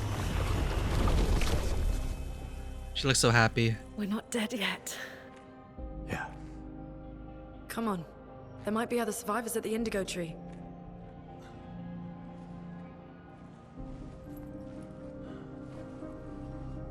Every expedition needs a Lune to bring you from the brink.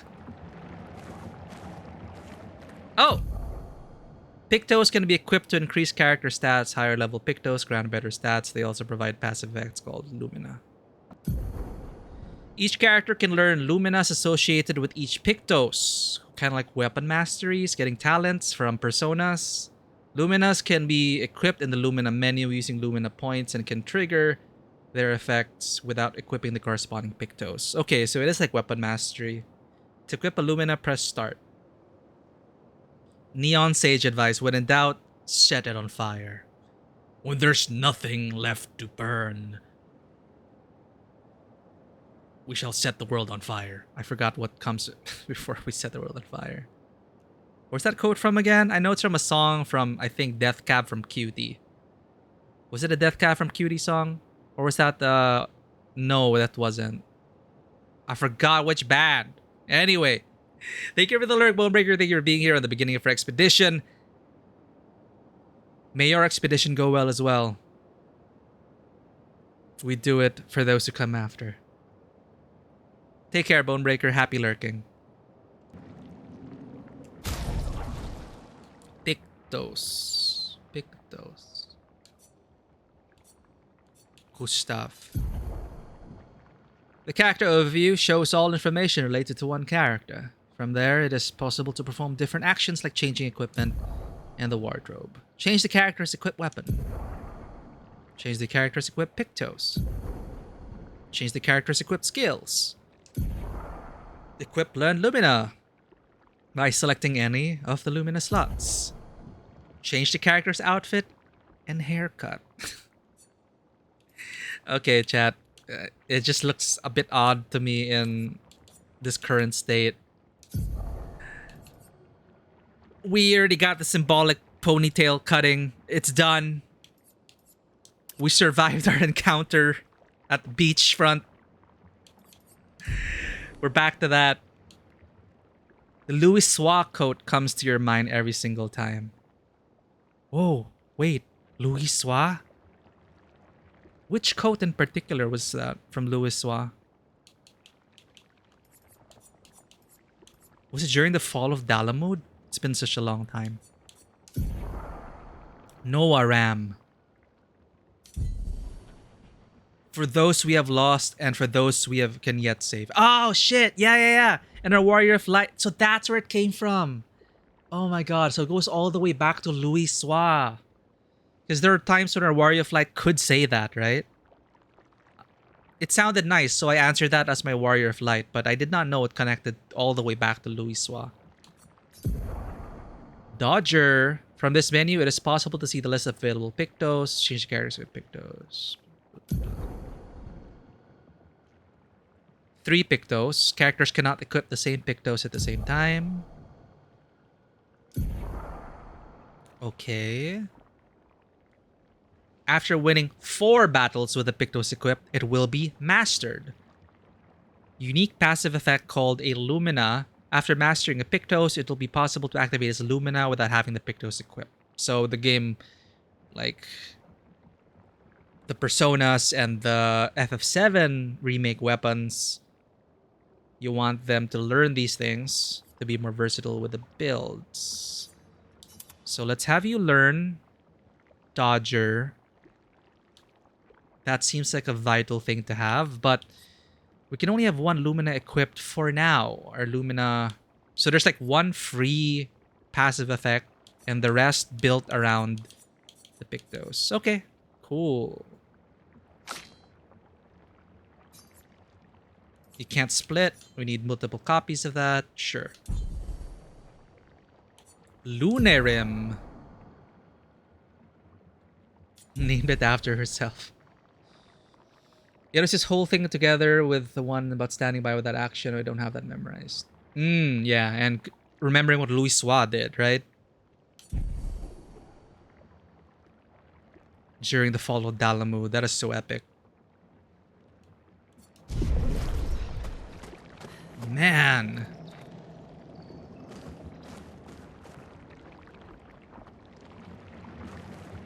So they showed an armband which said 33. So a lot of these people, if not all, were from our expedition? Question mark? Well, at least we know some of them were here. Confirmed. Members of 33 are part of this pile.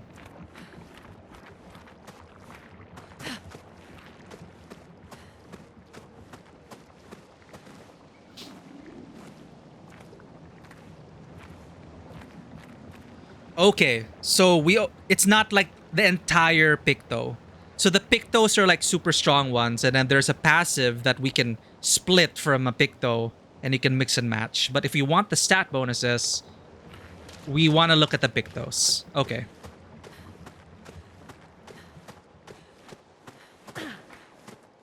No need to death count if they're already dead. Oh my god, no truer words have been spoken. Wait a minute. Wait a minute. That's the wrong way.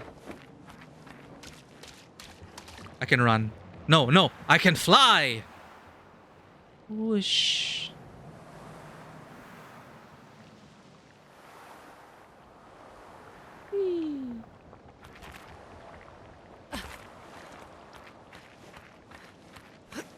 Oh no, we can kind of platform for secrets.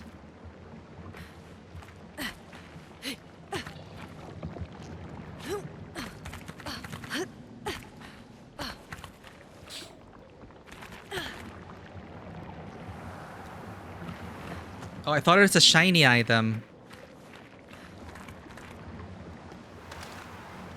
You can feed. It is certainly what is with this suddenly like beautiful fields of grass? Welcome to fairy tale land, where everything is picture perfect.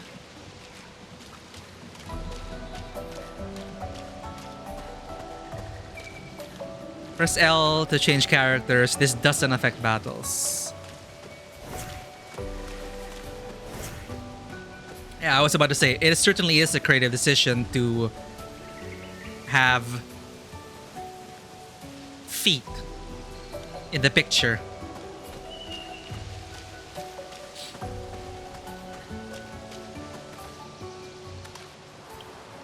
I was just thinking she'd have hurt her feet walking through all the rubble. Don't give the fairies your name.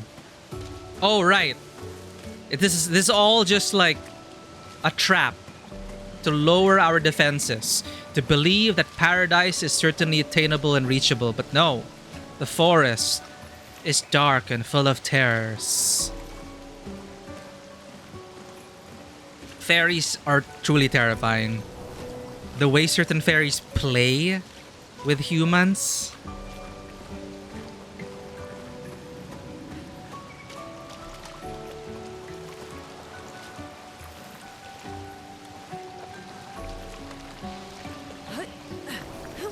We need a bath.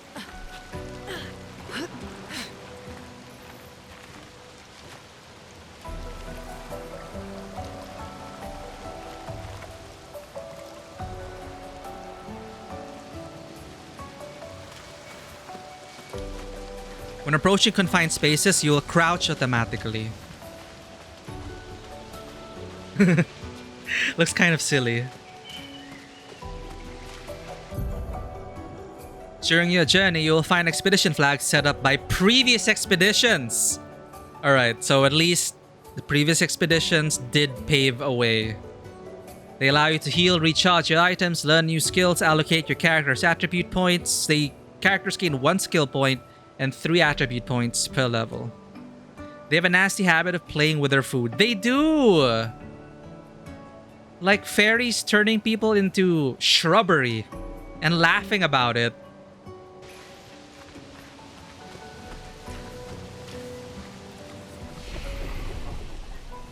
It's our bonfire. Rest, upgrade attributes, learn skills. Oh boy. It's not auto. Our builds will matter.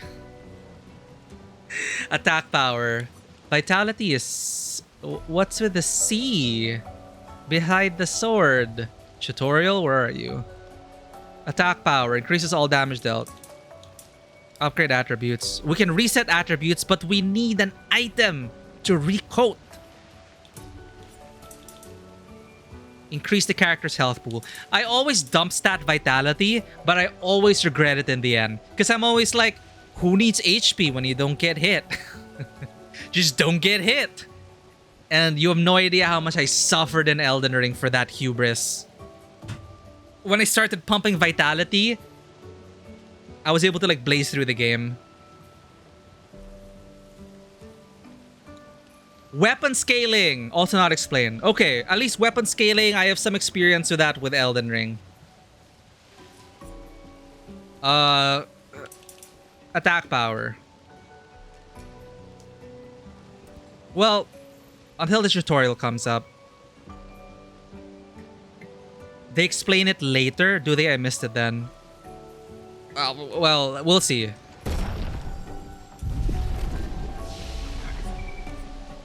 Lune. C, D, might. What's luck? Critical rate. Increases the chances of dealing critical hits. Okay, that's nice. Attack power is a general thing, so increases all damage dealt. It's a good place to start.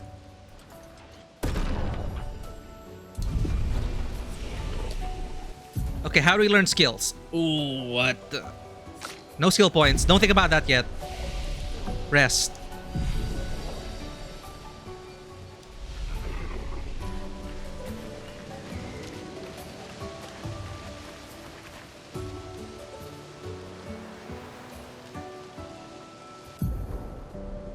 First strike! RB to attack an enemy first and gain an advantage in battle. Yeah, there's a lot. Genuinely a lot of stuff to upgrade. Yeah. I remember that from your stream, Ponder. Like, there's so many in the tree. That's why I'm like, okay, we're learning the game. No skill points yet. Out of mind first. Like, I don't want to get overwhelmed.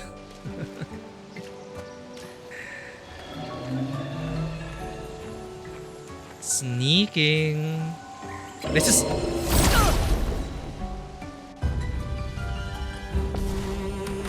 We almost messed that up, chat. Dun, dun, dun, dun, dun, dun, dun.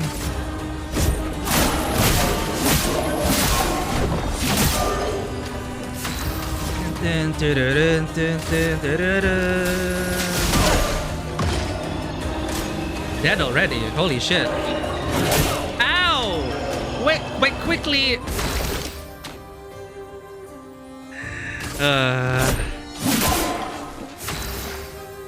Quickly is like too slow still for me.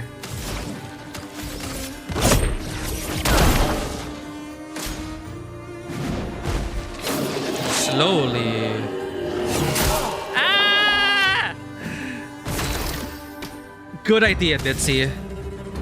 I don't want to overflow with skill points, yeah? So I can shoot them and still do a Lumiere assault. We got big brain strats now.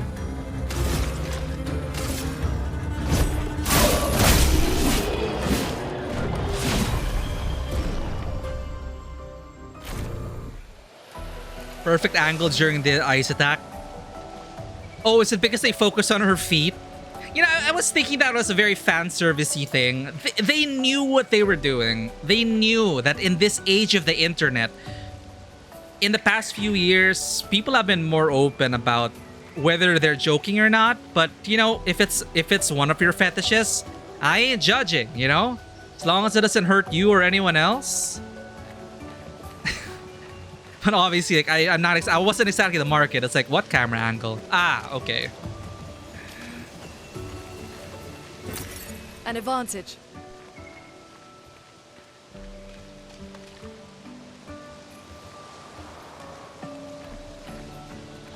Lesson test on the jiggle physics. Sorry, chat, I had to check.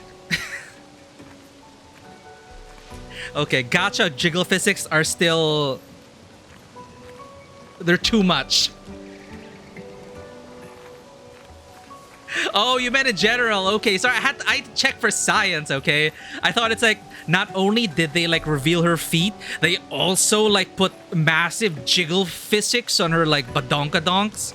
And like, no, at least it's here, it's tasteful. It's not gacha level... It's not gacha level boob physics.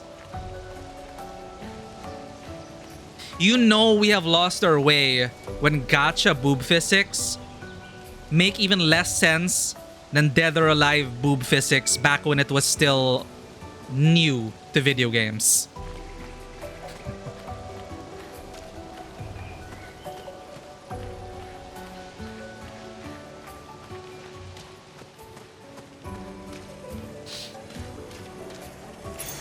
We can use that. Ooh, critical burn. Yo. The butt physics here are actually pretty funny because they jiggle every time you shoot. I didn't even notice Gustav's butt shaking, but that's a very Nikkei thing. Again, I must defend myself. I play Nikkei for the plot, chat. But I will agree that there are butt physics there. And with the recent release of Trigger from ZZZ, who I already like as a character, but they also had to add those physics to her, of course. But you're telling me Gustav has butt physics here? I will try to pay attention as we shoot people. Critical burn.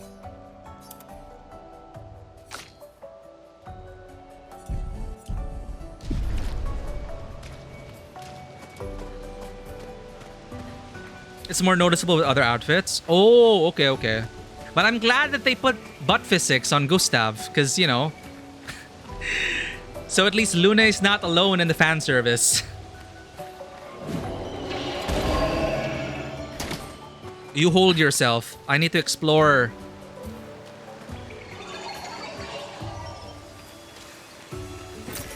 Okay, so it's kind of like FF7 Remake and Rebirth. It's not overwhelmingly an open area.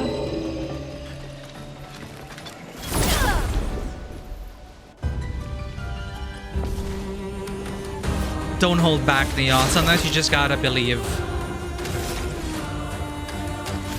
Thanks to Ditzy, a reminder, we have manager skill points and manager charge. You don't want to overcharge or overcap.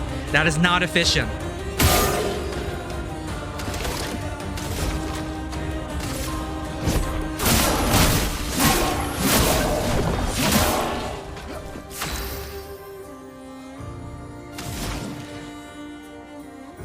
We start with 4, right? I think this will be able to kill this person in 1 turns. Yeah, we didn't need to go that far. Lancetier. Get parried! Wow, that is a lot of damage.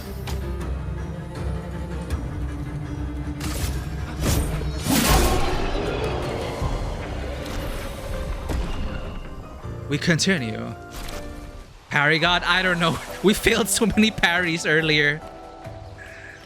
It's kind of Souls-like dungeons with shortcuts and stuff. Okay, so we're gonna like unlock. We're gonna go around the long way and then unlock like a shortcut door. Very Metroidvania-like. But I'm actually glad. I think I would have been overwhelmed if it was like, here's a big open area. Make sure you explore every nook and cranny. Is that a house? Looks abandoned. Yeah, that's weird. Thank you, Chad. I try. I will try to endeavor to give you beautiful parries. Nice. Oh, definitely we're gonna miss some stuff, but at least in my mind, it's like, at least I'm not missing too much. Yeah, it just kind of puts me at ease. Like, at least we'll be able to, quote unquote, fully explore a bit easier than if it was just an open area. Sorry, what did we pick up? I didn't see. Lanceram.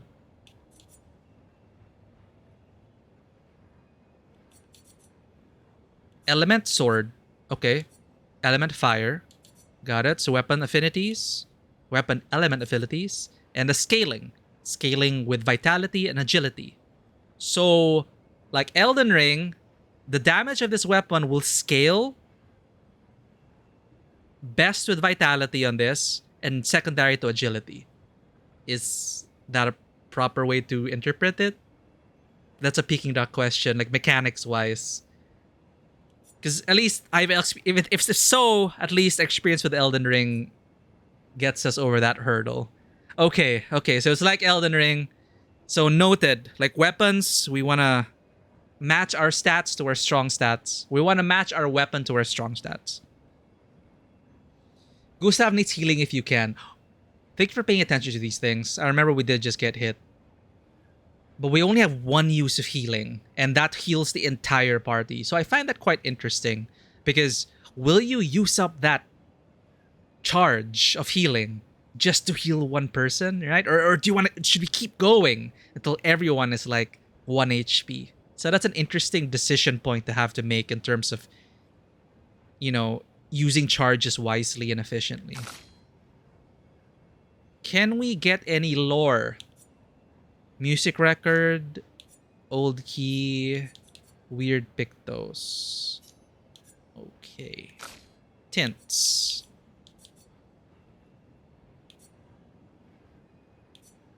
Oh! Consume to give an additional Lumina point to a character. Quest types, pictos. We got critical burn. I think we picked up a weapon, the Lanceram. C and D. Vitality C. It doesn't matter to us, but if it scales on 2 stats, that's good. Because we didn't increase our vitality, but at least we'll have some more scaling plus agility. So...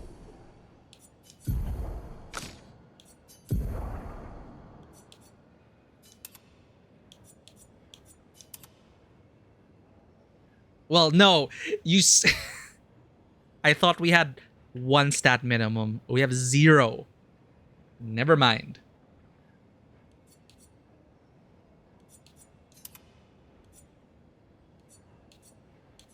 It still is stronger, though.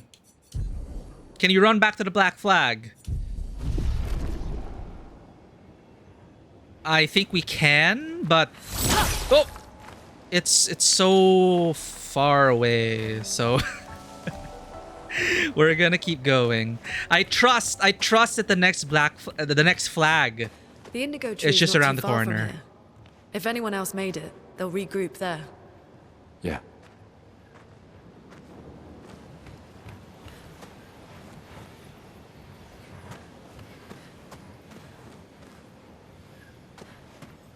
Why does this place feel like it is upside down? I was wondering, like, isn't that like a chandelier mount? Yeah, it is upside down. Yeah, that weapon was pretty. Can we push it, chat? 50 HP. We can push it.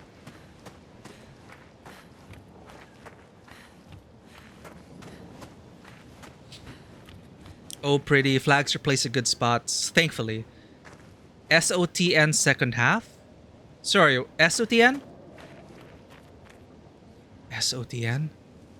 What am I missing out on, chat? 17th century, welcome in. Yes, this is on PC. Symphony of the Night? SOTN? Oh, Symphony of the Night! Okay. I know my references sometimes. We can use that. Energy tint shard. It's kind of ominous. Can I destroy stuff? I can. Where's my guild? Oh, okay. I've never played Castlevania, chat. You can revoke my gamer cred if you want. Never played Castlevania. But I love the series with Trevor Belmont. Fucking love that series. Nice. Nice. Yeah, he's one solid there. We're gonna risk it all, Bitsy.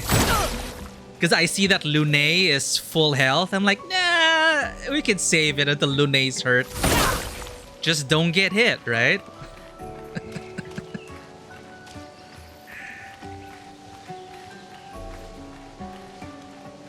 Oh, I'm sorry for stepping on your face. I did not see you. You were camouflaged with it. Never mind. You're dead. Where do I go?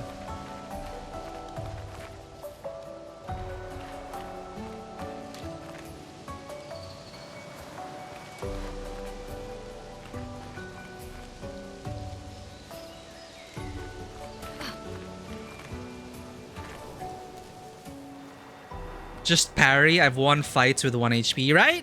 We could do it.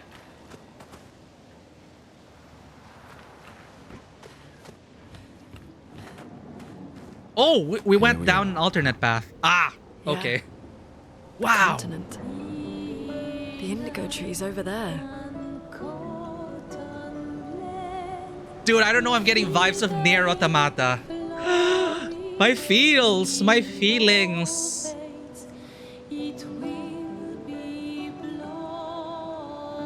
Stop spazzing out, Gustav. I'm having a moment.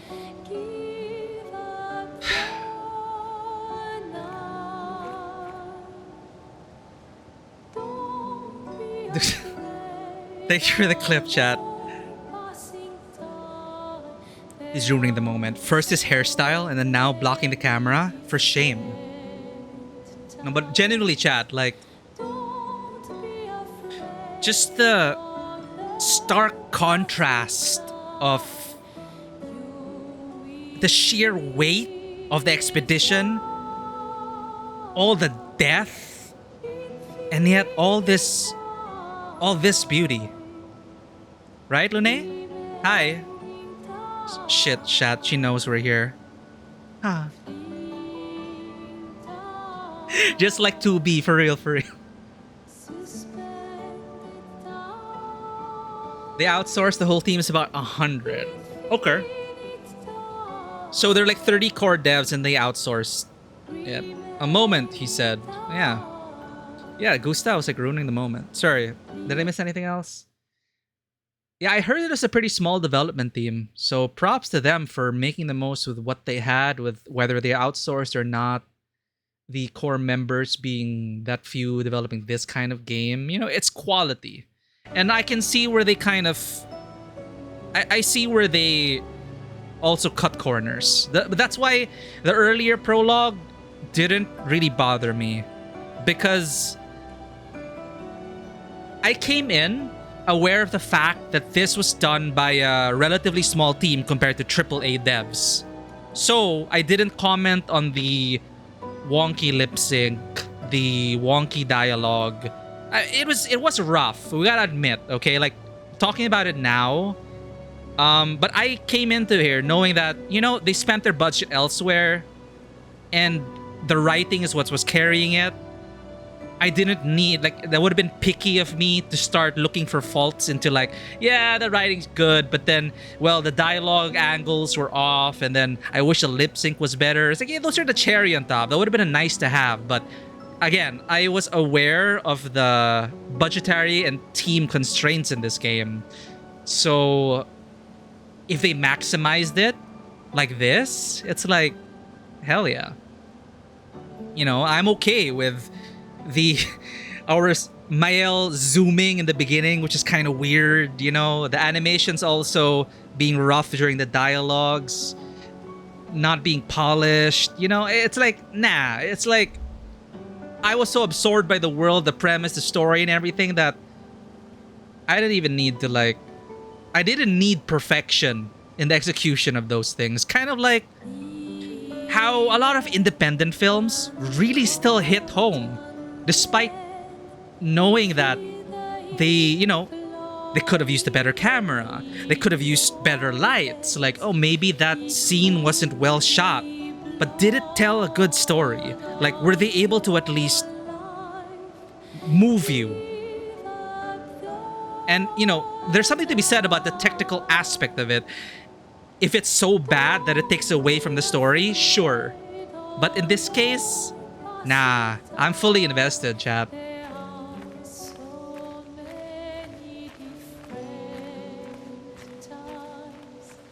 The game isn't perfect, but the whole is. There, the whole, thank you for that summary. The whole is better than the sum of... Something about the sum of its parts, okay? I'm thinking about Nier Automata, I can't think straight.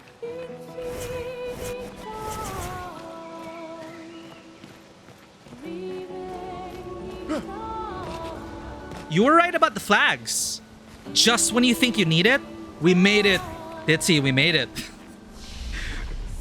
Who needs to use chroma elixirs? Actually, no!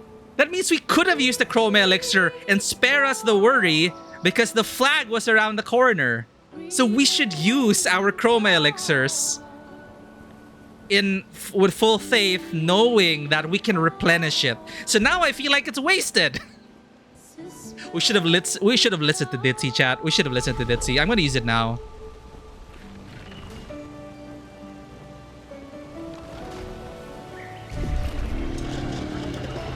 There we go. Now it's not a waste.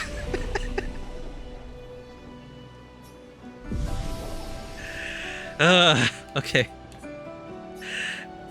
Attributes.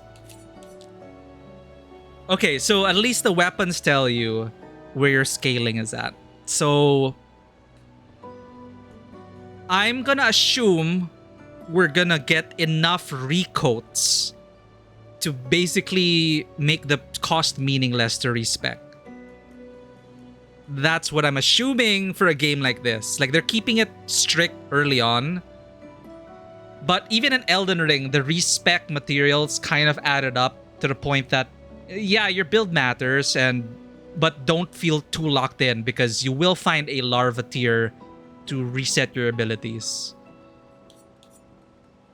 Okay. Cool. Sorry, yeah, that was a picking that question because I was worried. I didn't want to be too worried about like, oh no, I want to hold on to all my recoats.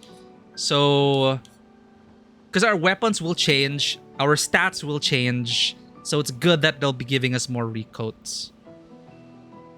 Notice the highlights on the right when you look at the different stats.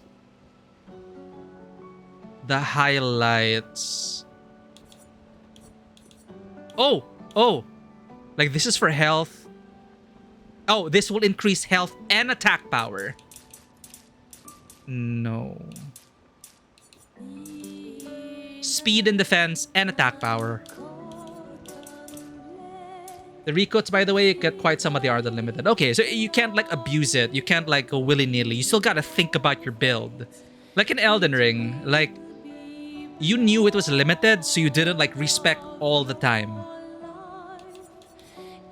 But it would have sucked if it was like, oh, you only have 3 respecs throughout the whole game. That would stress me out. Okay, I'm seeing the highlights. I'm seeing my health go up.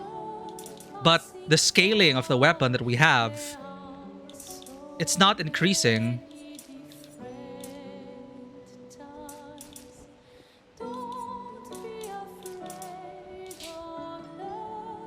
Kind of, it's pretty generous. Okay. Vitality is health, that's nice. What's agility? Speed makes the character play more often. If it's one thing I learned from Honkai Star Rail, oh my god. Speed makes all the difference, especially in these kinds of games. Getting more turns in a turn-based game. Like, I was so lazy to tune my stats in Honkai Star Rail that I was not clearing endgame content. The moment I started tuning my artifacts to get speed, night and day, I was able to clear the endgame content.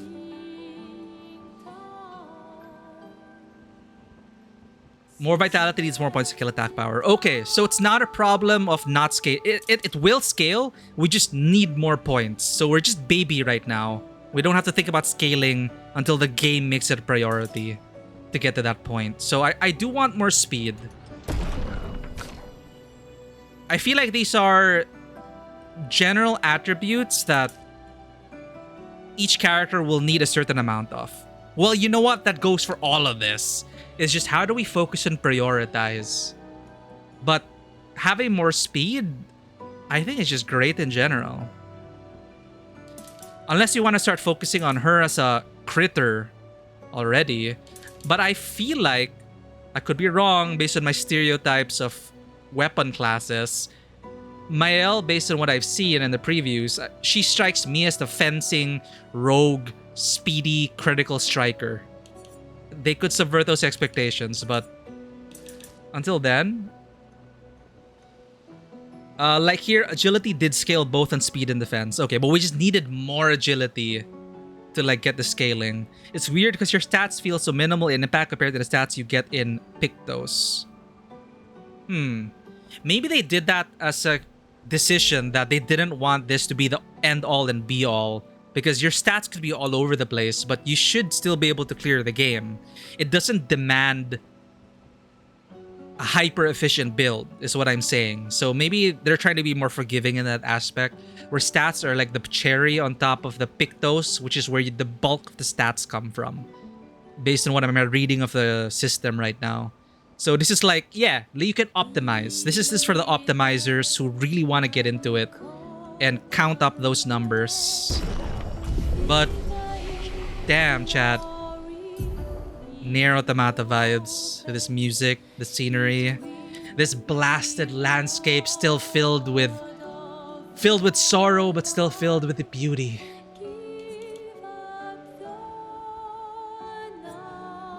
Oh god, we got skills. Overcharge. Oh shit, there's understandable lyrics. It's not just like chaos language. Mail is so good. You built her like glass cannon, 1 HP, a setup, she destroys everything. Excited to get Mail. Powerful. Applies powerful to 1/3 allies, increasing the damage they deal for 3 turns. Man, I'm always so... this is me growing up with Pokemon as a kid. Questioning the utility of moves that do not deal damage. Come on, chat. I know we've all been there if you played Pokemon. It's like, why the hell would we pick up a buffing move when I could just pick up this move that does like 70 damage? It's like, what is the purpose of getting any of these boosters? I was also like that in Persona, okay? To the end, I'm like, what is the point of buffs? And then I hit like in Persona 5, what was it? There were just some bosses where I had to rethink my strategy and like, you know what? Fine. I will need to use buffs and debuffs. Your first move in every fight is buffing my whole team. My first is just to tackle the shit out of that. You know, you don't need a buff if your opponent's dead. That is my mentality as a Pokemon trainer. And then I learned the ins and outs of competitive Pokemon. I kind of went hard on Sword and Shield with just a small group of friends. I decided, you know what? For the first time in my life, this might be my last Pokemon. I'm going to try competitive Pokemon, which never made sense to me in the surface chat. Because to me, I couldn't believe that there was actually a competitive scene to Pokemon. That there was actually a strategy to it, because you just gotta tackle the shit out of each other. Like, well, what kind of strategy is there? And then my mind was blown away at the amount of team customization and the move sets that bounce off one another. And I was just amazed at the sheer the beauty and the simplicity of Pokemon. The beauty and the simplicity to its utter complexity. And I'm like, wow. So this is competitive Pokemon. And, well, it was fun, but it just wasn't for me. It's like, what? Like, Swords Dance out to a change, and then, like, you gotta speed tune and figure out who acts first and then play off. It is just crazy, chat. So why did we end up talking about Pokemon? Because I was talking about skills. I was looking at this and I was thinking, why the hell would I need this? That's where I went with my ADHD chat. Applies powerful to 1 to 3 allies, increasing the damage they deal for 3 turns. So this is, in Persona terms, it's the... I forgot the name of the buff, but you know. Deals low single target lightning damage in 1 hit. Tarukaja, thank you. Yeah, one of those Kaja moves. And then healing's like media, and then media rahan, the levels of media, right? I like this. Applies mark.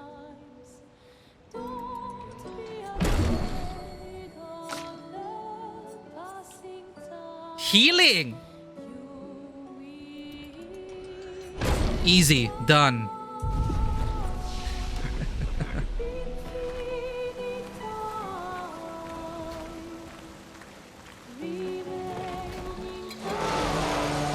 Ah, wait.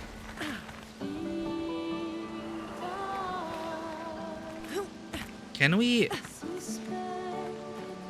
Can we? Oh no, we can't.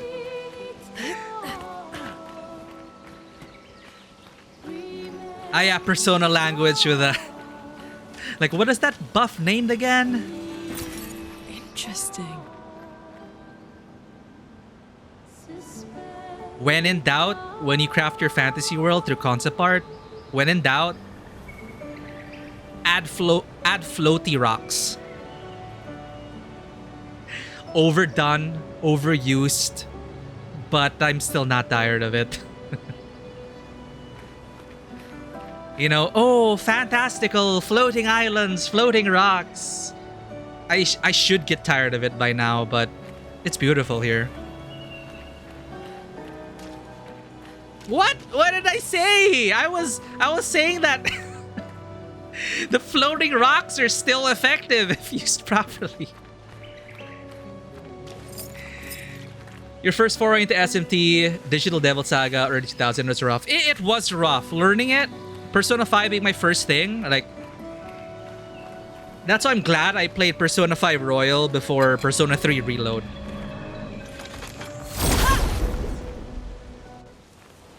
Thank you for getting us more content, Neon. I really appreciate it. First strike! Bang! We got a rotation down, chat. I don't know what a mark is, but let's charge up first. I can't appreciate the awesome animations because I'm waiting. I'm looking at the... I want to like pay attention to the animations because it looks cool. Because someone mentioned it's by South Korean developers, right? So I'm pretty sure the combat animations will be hype. But all I'm seeing are timers.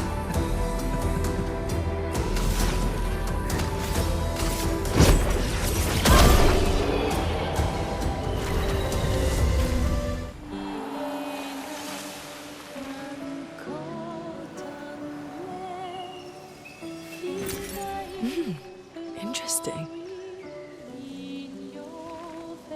I want to try tackling the big dude. You can turn off the attack QTs.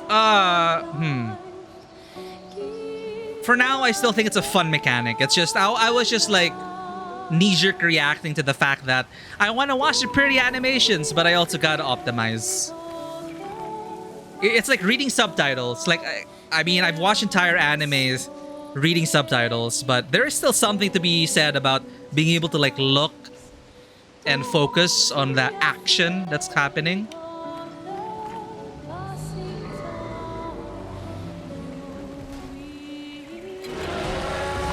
Ooh. Let's see if we can kill this guy. Do you have a weak spot? You do.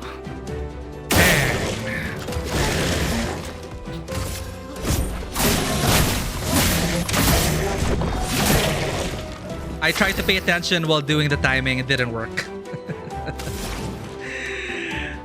Just to be safe. Ice shut. Don't do it!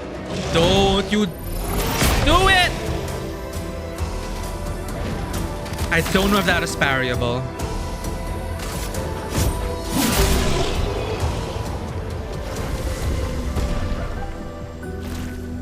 Oh, we learned Dodger. So I want Lune to learn the passive. So I gotta swap it around.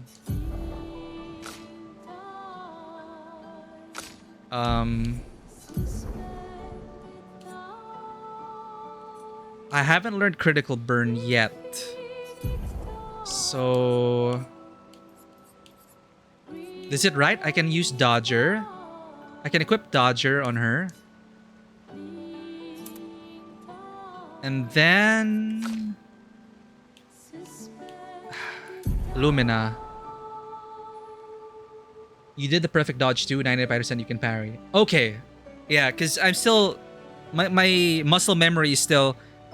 If I am uncertain of my parry, I will dodge.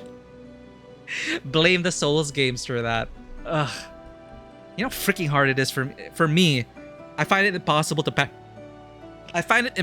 to parry in Dark Souls and Elden Ring. It's only in Sekiro where I'm confident I can parry. Because they intentionally make the timing so weird.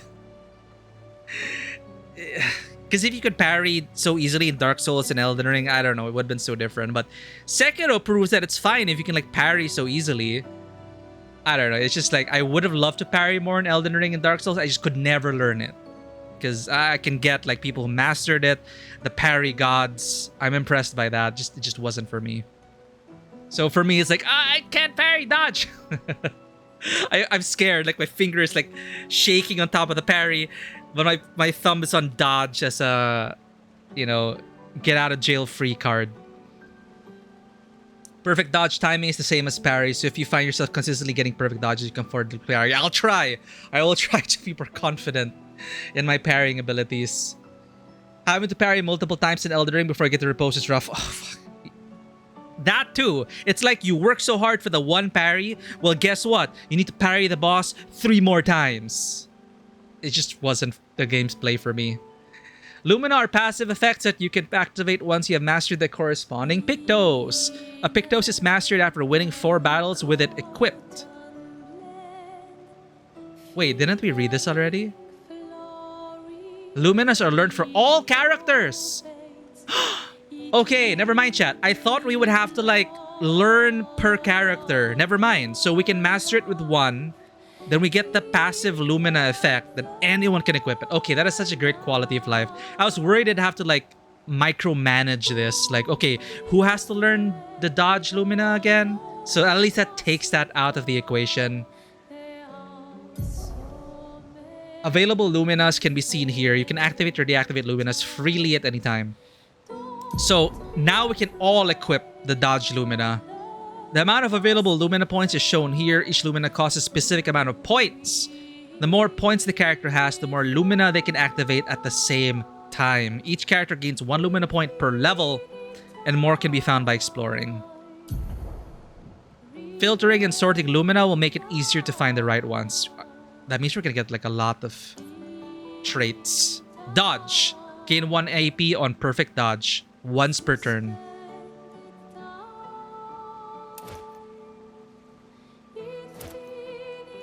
Where is it?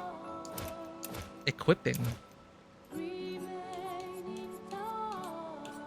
Hello?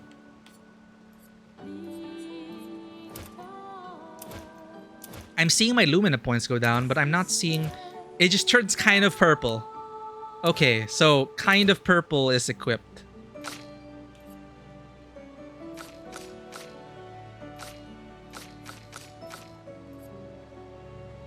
Critical burn.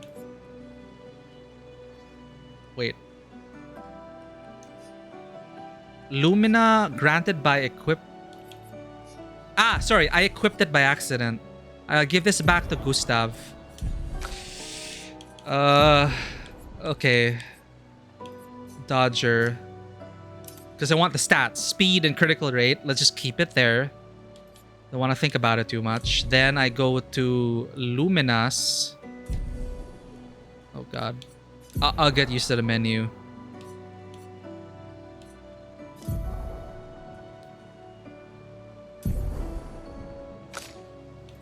Then I can equip Dodger. Luida points 2. Okay. So that's Dodger and Dodger. Then we'll learn Critical Burn, hopefully. But that's more for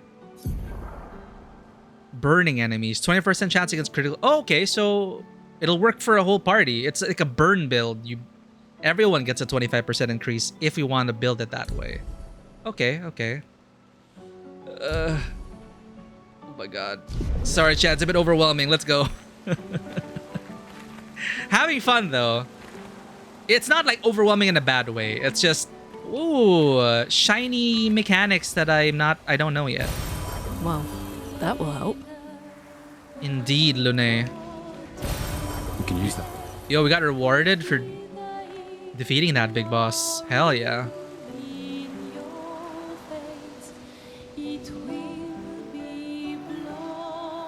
There's no penalty, right, to resting? Because resting is like saving. I don't know when the autosaves happen. Neon Rune, thank you for giving us so many clips to remember this stream by. Glad to have you on the beginning of our expedition. Thank you for the hydrate. Actually, chat, I lost track of time. We should have stopped 42 minutes ago. I'll go on for like 50 more minutes, chat. Let's get a bit of a teaser of what comes next. But I didn't even notice 4 hours fly by. I'm having so much fun with this game.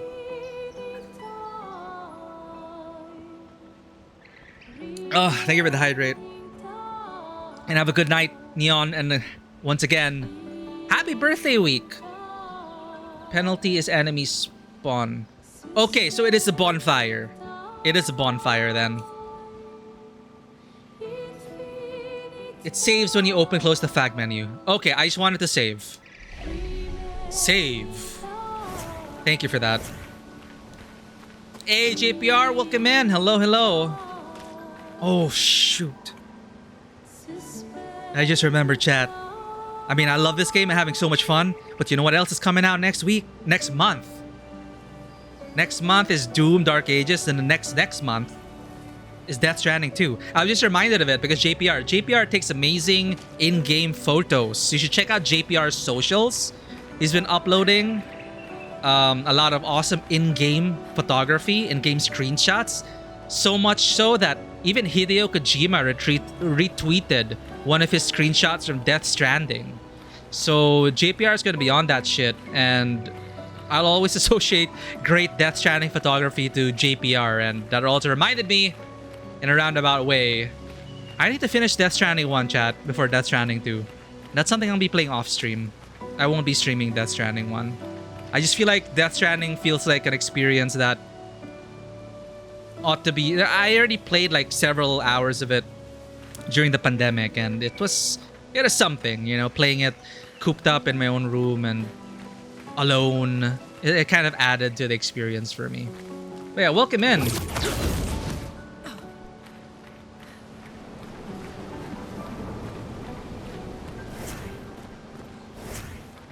Not because you don't have a PS5. Oh, well, I hope you get one soon, JPR. Or if not, it'll be coming on PC. There will always be a way. I hope you get to experience Death Stranding. I know how much you love the series. You gotta call Mads Mikkelsen daddy to private. Understand? Like, I mean, if you want to call Mads Mikkelsen that, I ain't judging. He definitely is a very handsome man. He has a certain aura about him, I will admit.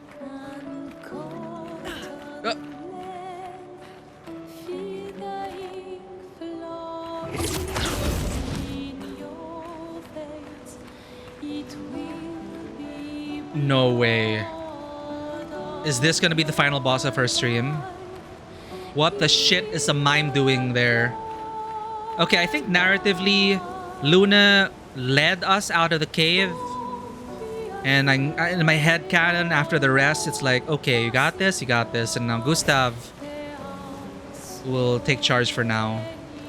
You can, yeah, be the person that calls Mads Mikkelsen daddy in public. Be proud of that.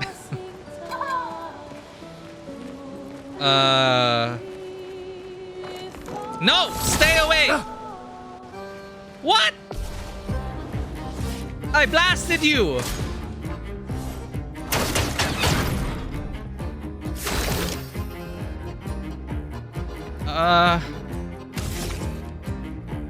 God damn, how do I...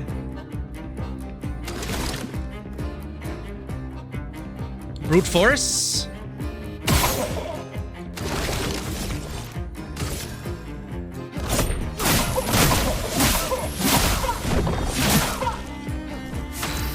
No freaking way.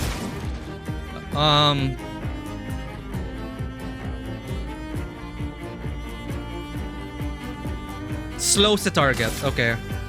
Ice. Shut. Lune, watch out.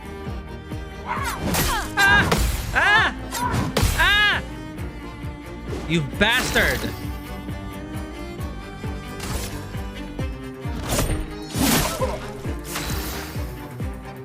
Stains. We have ice. You can use immolation.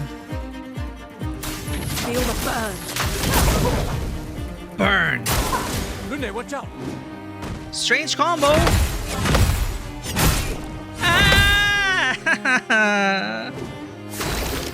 That hurt.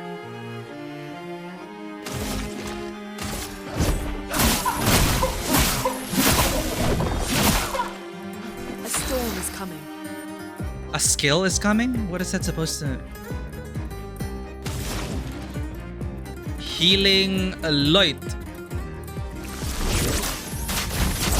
Oh my god, timing for healing? I'll do it.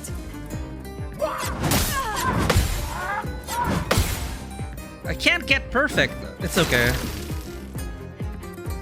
We can overcharge, not yet. Oh, we didn't. I just... the min-maxer in me is like, we're overcharged. There's no charge going into that.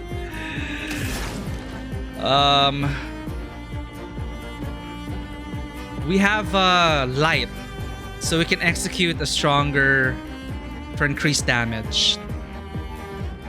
We can also stack burn. We need to stack burn. I don't like this guy's freaking defense. How do we break through? That always gets me.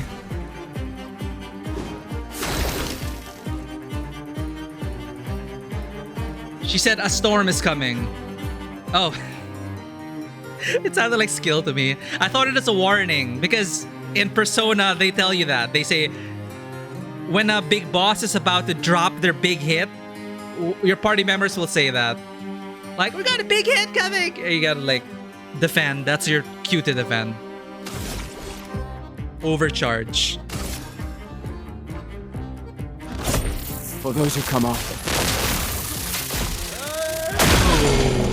Finally! That breaks you. We got fire. Ice. Shut. Why isn't it consuming anything, though? No longer stunned.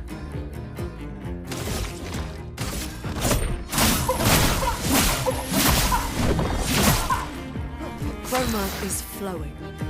Look, we have full stains. Have I not been consuming stains?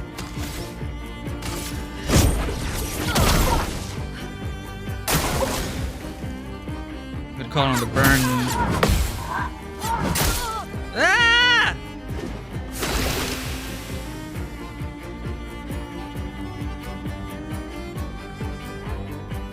Okay.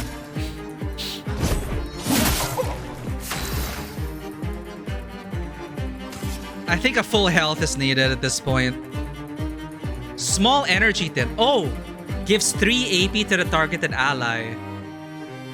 Does item take up a turn? Low-key a tutorial fight for the break mechanic. I'm not learning anything about break. I'm just thinking hit hard until stagger.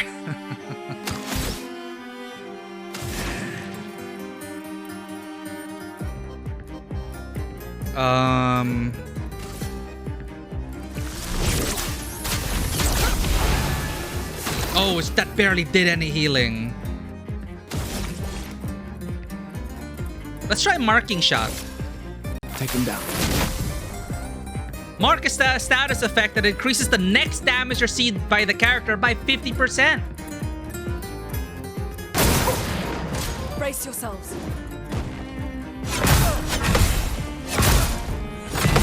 Oh my god. Maybe dodging is better, chat. I see why dodging is the quote-unquote safer option. Because at least if you don't perfect dodge, you don't get damage. Alright, let us explode this mother effer with well, let's consume this immolation then.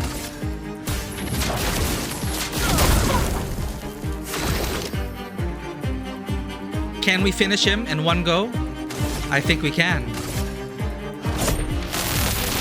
Let me paint death!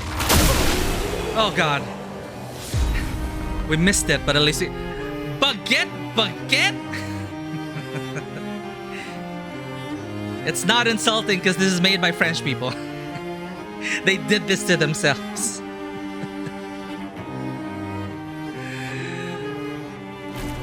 Baguette mime with the freaking the hat and the outfit.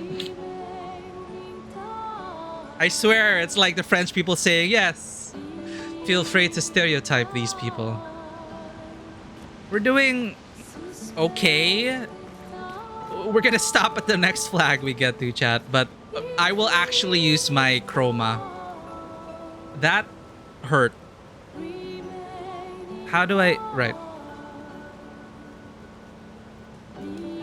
Huh? Hello? There we go. Yep.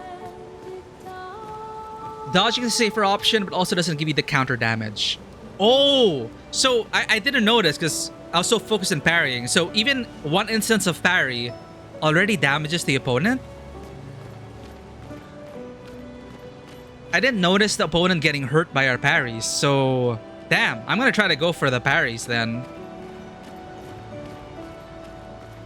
Oh, never mind. You gotta parry all hits. Okay. But each parry gives us a skill point, right? Each instance of parry, or is it a once around thing? I know the dodge thing, the passive dodge ability is 1 skill point per round for a perfect dodge. But if we parry like incomplete flurries, like 1 miss, 1, we'll still get 2 skill points. Question mark?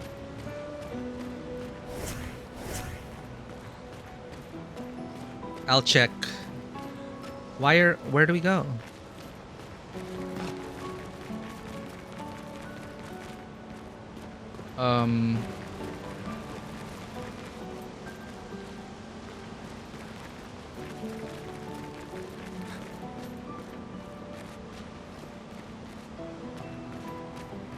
Yeah, well, I was trying to parry under the assumption that even if I don't get it all, at least each parry will give us a skill point.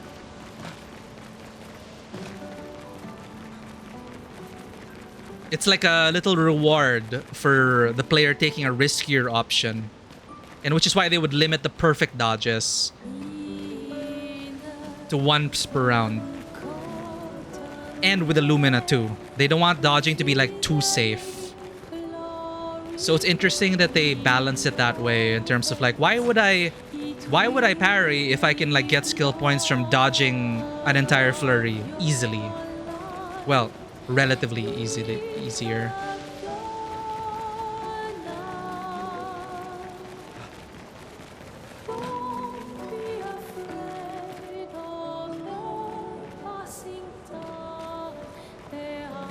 Sorry, we got an ad break coming. I see to get to the next flag, but where the hell? We walked up here, we defeated the mime.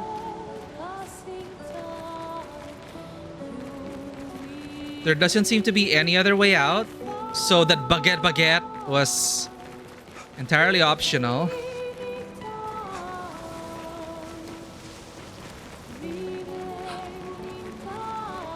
We return then? Okay.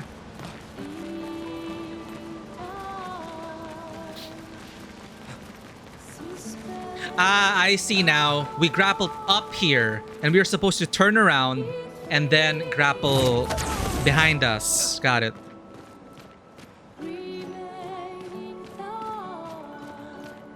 Yeah, dodging normally gives you no AP, only with the equip pick though. Barry gives you 1 AP, but you can also up that one later. Okay. We'll look for that pick though.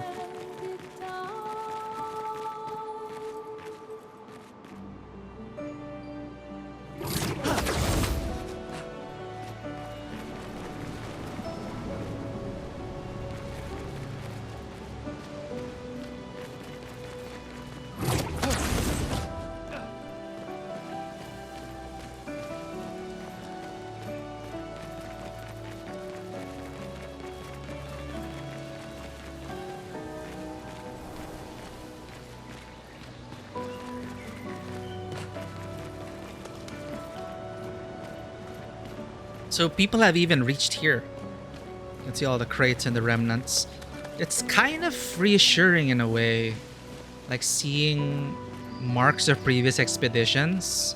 Especially those flags. I mean, mechanically, yeah, sure, it works. But also narratively, it's like, man, a previous expedition left this and it's helping us. Now, today. This is a legacy they left behind. Alright, chat. That is a great first impression. Gonna rest. Ooh. And we'll pick this up on Tuesday and Friday and for the rest of our stream schedule. Extended for a bit over there. I thought I'd be tired after our tabletop RPG session earlier at Den Mother Place, but that was fun. I just lost track of time. No wear and tear on that flag despite being there for 50 years, right? It is a testament to their unwavering faith in those who would come after. But yeah, it's nice to see this flag and rest. And coupled with the music and the environment and everything, it's a respite in this. Wow, it's just like we just lost everyone. Right after the gommage. Possibly lost their entire crew. It's wild. But yeah, thank you everyone for being here, helping us deal with those heavy first moments, and it's only gonna get heavier. I'm pretty sure it's gonna get even more emotionally challenging as we go on. But let's see if there's anyone to rate it this time. Thank you for everyone for being here. I really appreciate it. Great to see familiar faces. Thank you for all the clips. Thank you for being here and supporting us and enjoying this journey alongside with us. I'm really glad that I'm sharing this with you guys, and it's been great. It's been great being able to just, you know, just a lot of thoughts in my head, I'll process the scenes. It really does help me, and I really hope it also entertains you guys in return.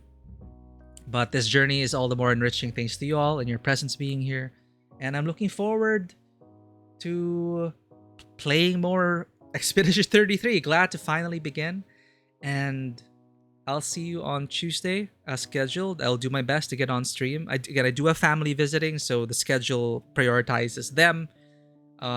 So just a note, but I will announce it on the relevant channels, whether we'll be canceling or not. But if I don't say anything, yeah, as scheduled, Tuesdays, Fridays, Sundays, we will continue this expedition.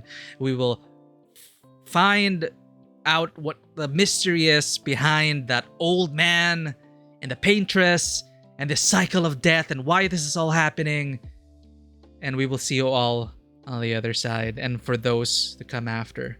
Let's go ahead and raid the Bonebreaker, who is currently playing the Skyrim.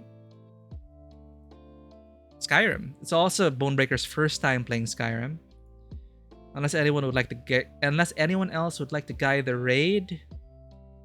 Usually at this time it's like Neko or Bonebreaker, but we already raided Necatomic last time, so let's go ahead and raid our friend, a fellow expeditioner. So today he's not playing Expedition, but if you are also interested in watching another playthrough from another perspective, Bonebreaker 85 is also going through that on other days. But today he's going through Skyrim for the first time.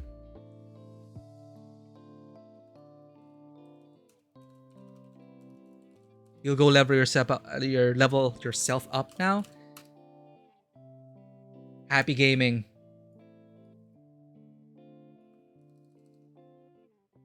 And thank you again for being here. Dodo, Zen, Jawamon, Bitter Tofu, Ponder, and everyone who came before, and everyone who will come after. I appreciate each and every one of you. I'll see you all on the next expedition. Bye-bye.